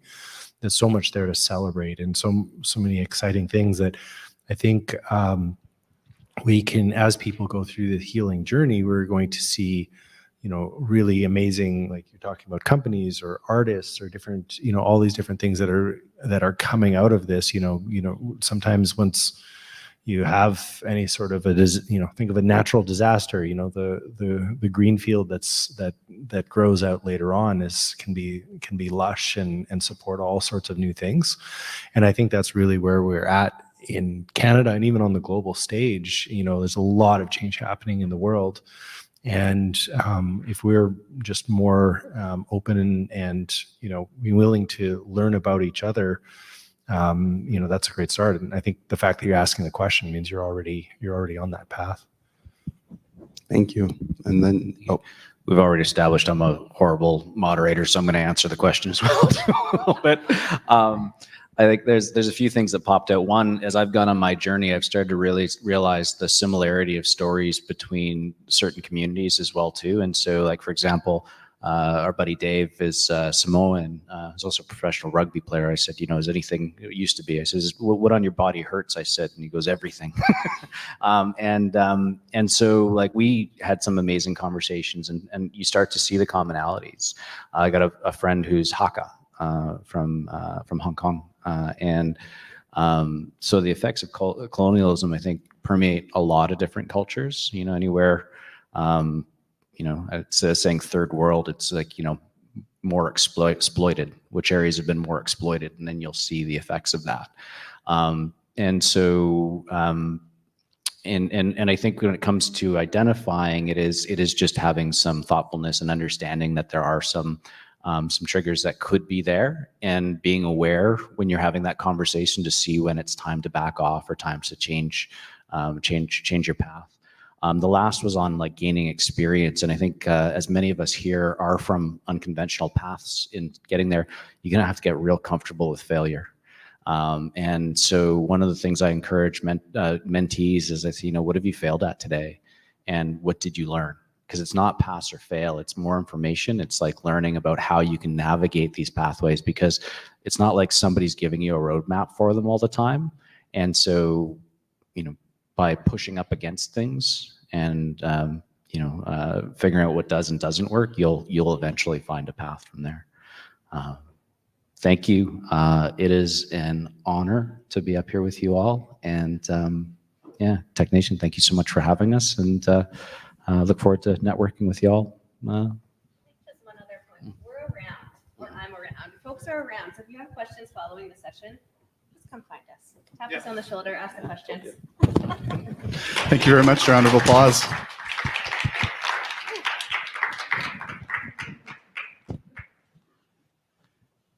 Thanks, Carrie. Love your dress, by the way.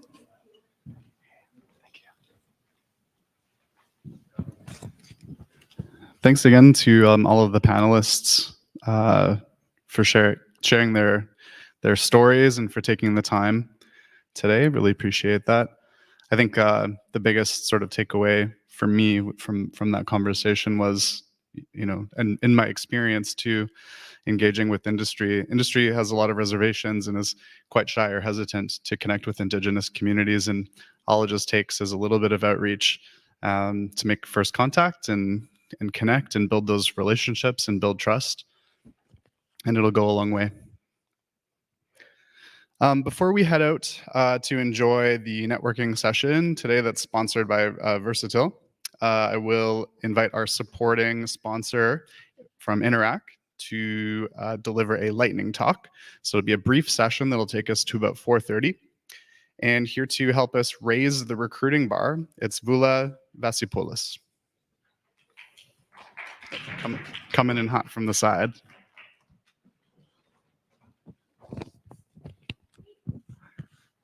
It's a big step here.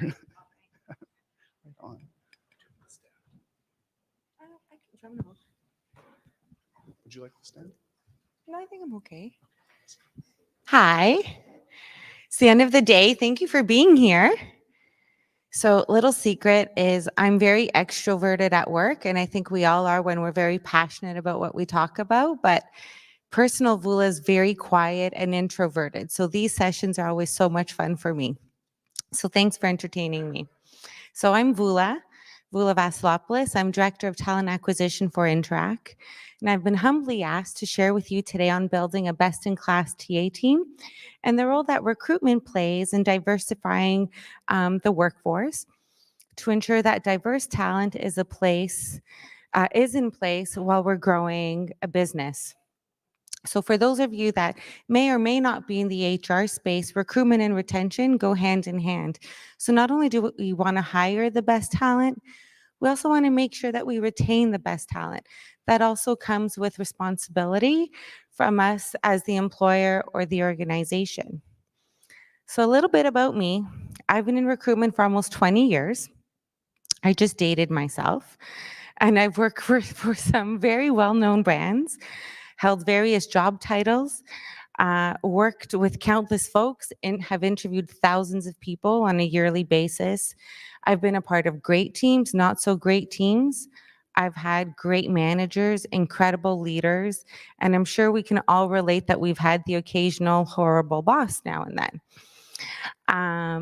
I've worked in multiple markets where there's many jobs and not enough individuals to fulfill those jobs, and on the opposite side, when the bubble bursts and when the bubble is there.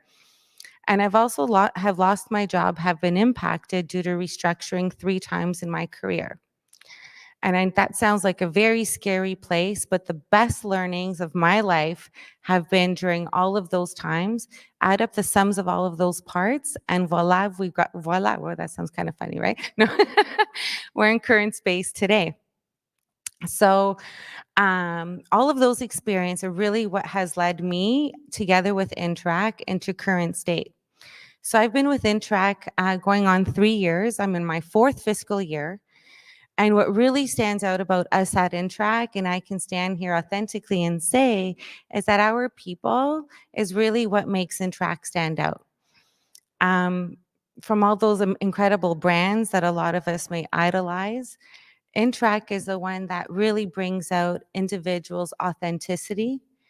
And when we can be our true authentic selves at work, that's where all the magic happens. But in order to find those people, there's also a lot of magic that we have to do synchronously in this magical world of recruitment and HR to make all of these things happen at the same time. And while we do that, and while I mentioned that it's the people behind Interac that make the magic happen with our products and services as we all use on a daily basis, it's how we prioritize our people. And diversity, equity, and inclusion are also a really big part of that.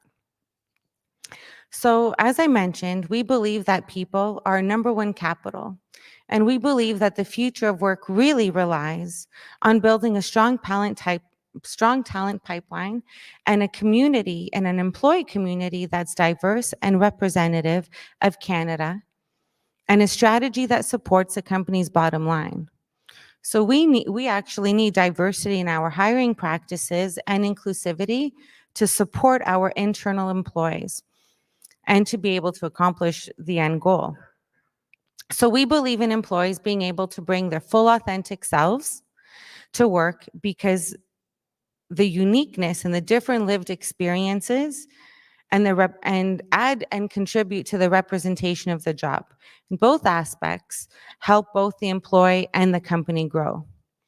By including diversity as a pillar in our employer brand, recruitment marketing, and employer value proposition, and our culture, we showcase that diversity at Interac and what it means to be a part of this organization, and really working through those various lived experiences.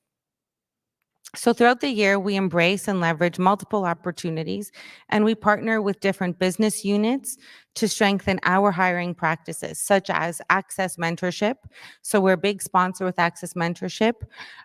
We host a big event where we hire newcomers to Canada from that really we work with during those moments.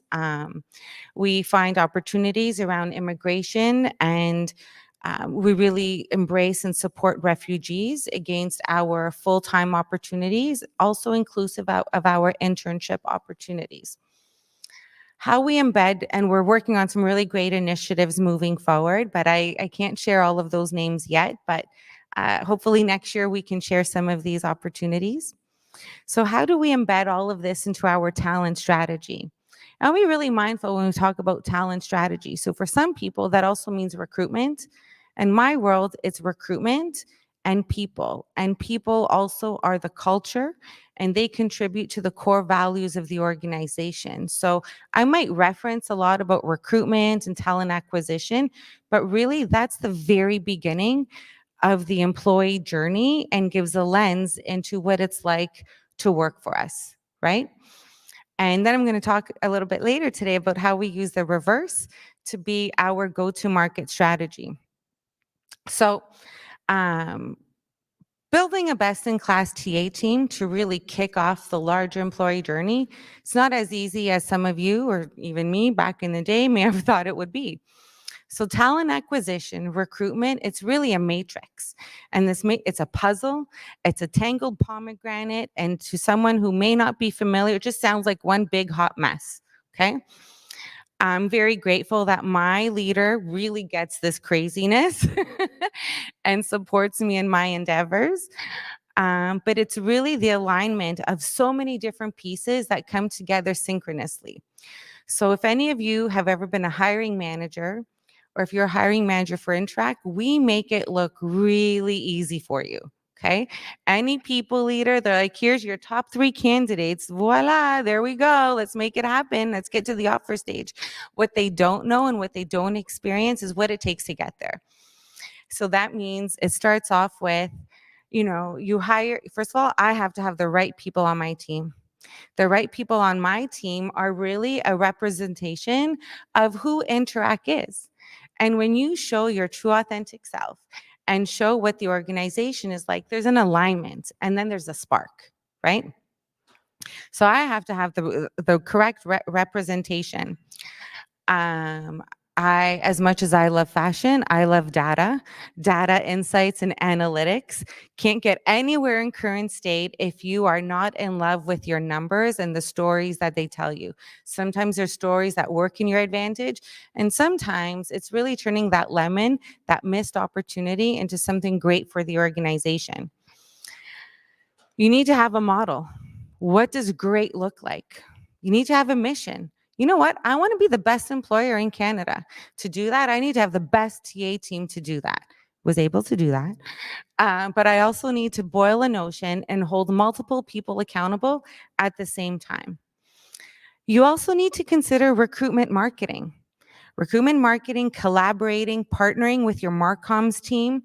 If you're an organization like us, we have internal comms, external comms, digital marketing, brand team, PR team. So we really work as an extension of each other to support each other's cause. We really need to work really well with those around us, such as our internal partners and stakeholders, the DE&I team, the hiring managers, the candidates, most importantly, our large HR teams, and most importantly, our senior leadership team. So recruitment, talent acquisition that lead to retention, it's really making all of this happen at the same time. So when I joined this incredible organization, I thought for the first time in my life, I was going to glide in somewhere and not have to do anything. I'm going to show up. I'm going to show up and they're going to have all their ducks in a row. So that wasn't the case. And I learned that wasn't the case because the first thing I did to become intimate with what I was stepping into was looking at the data. Well, there was no data.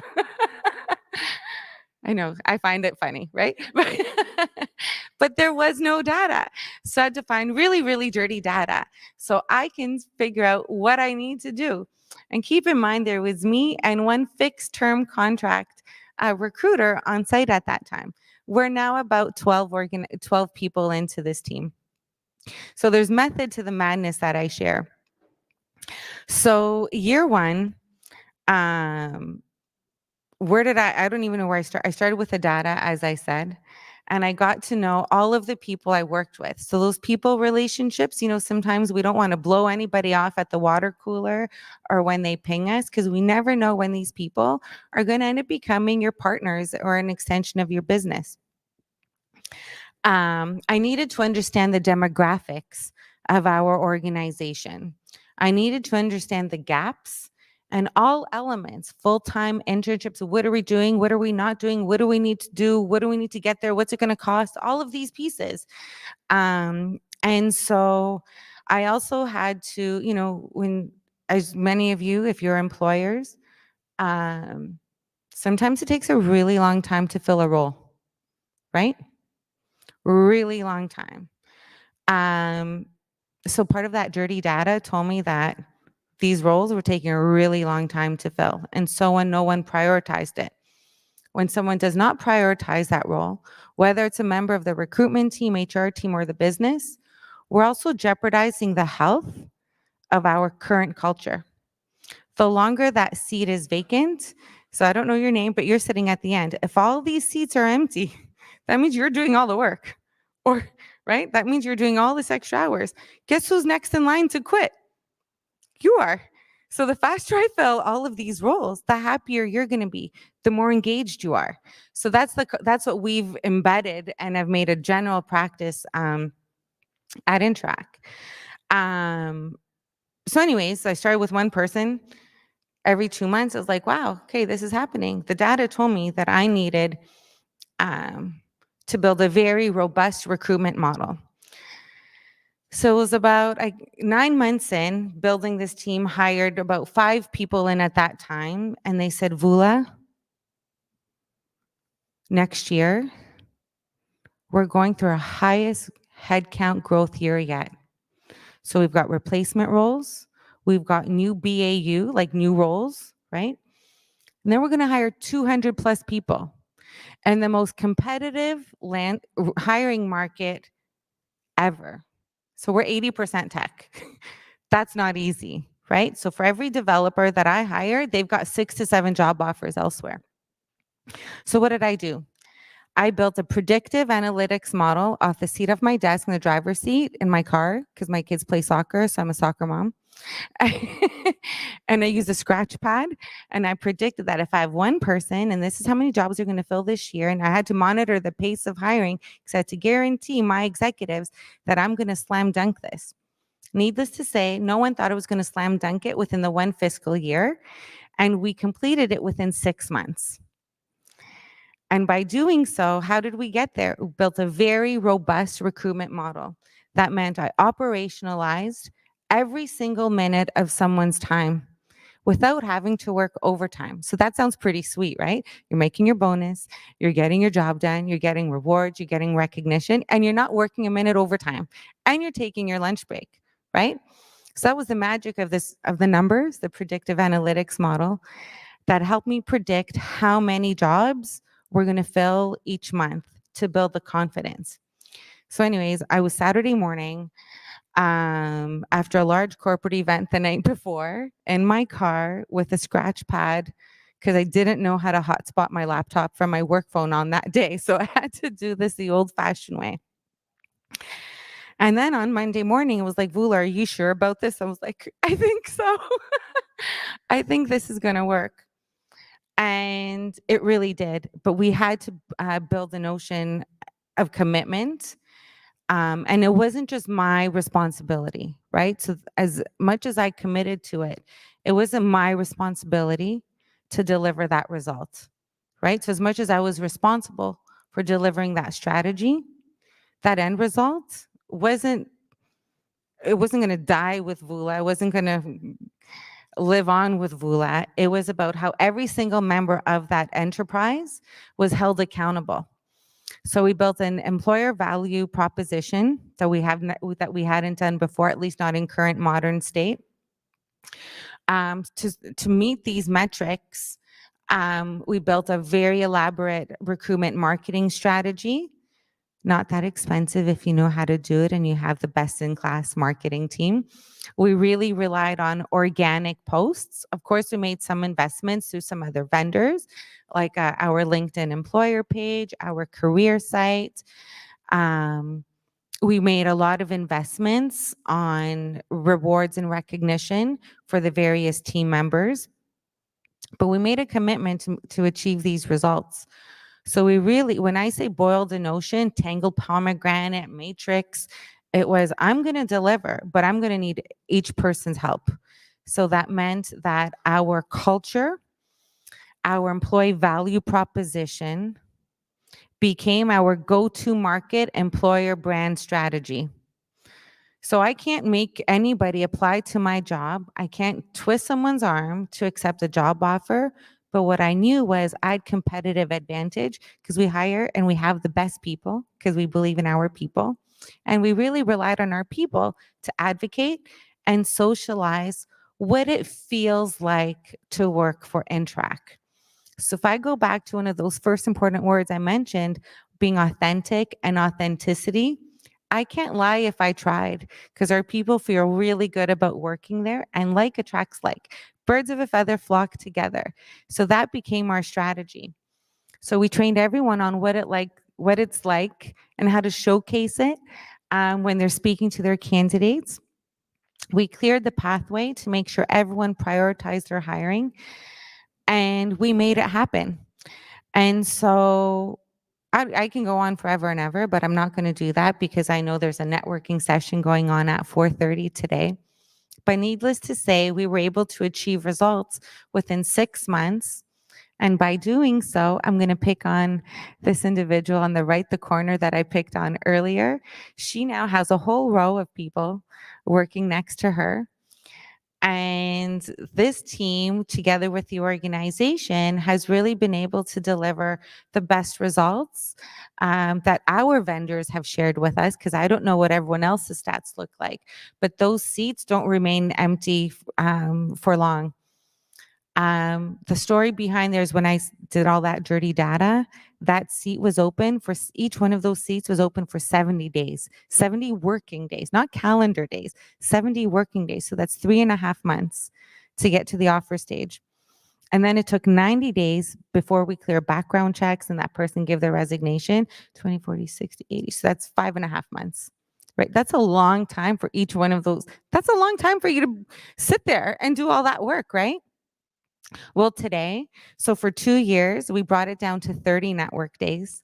So that's something that this team deserves a lot of credit for, and the organization for really hearing all the feedback and the advice on how to make it happen. And current state, when I did the numbers today for the sake of this presentation, we're at 21 days. So I challenge anyone in the Canadian landscape to beat those days and those stats. And our retention has never been stronger historically. So our organization is also beating the optics that you see what the average retention rates are across organizations. And so I stand here proudly and humbly to share with you that recruitment, retention, diversity, authenticity, allowing people to be their true authentic selves at work really, really makes a difference. And you're going to be in that seat a little bit longer, you know? Anyways, thank you so much for listening to me and joining me today. I welcome entertain any questions you may have. And even at the networking session, I'm happy to connect with you. Thank you for your time.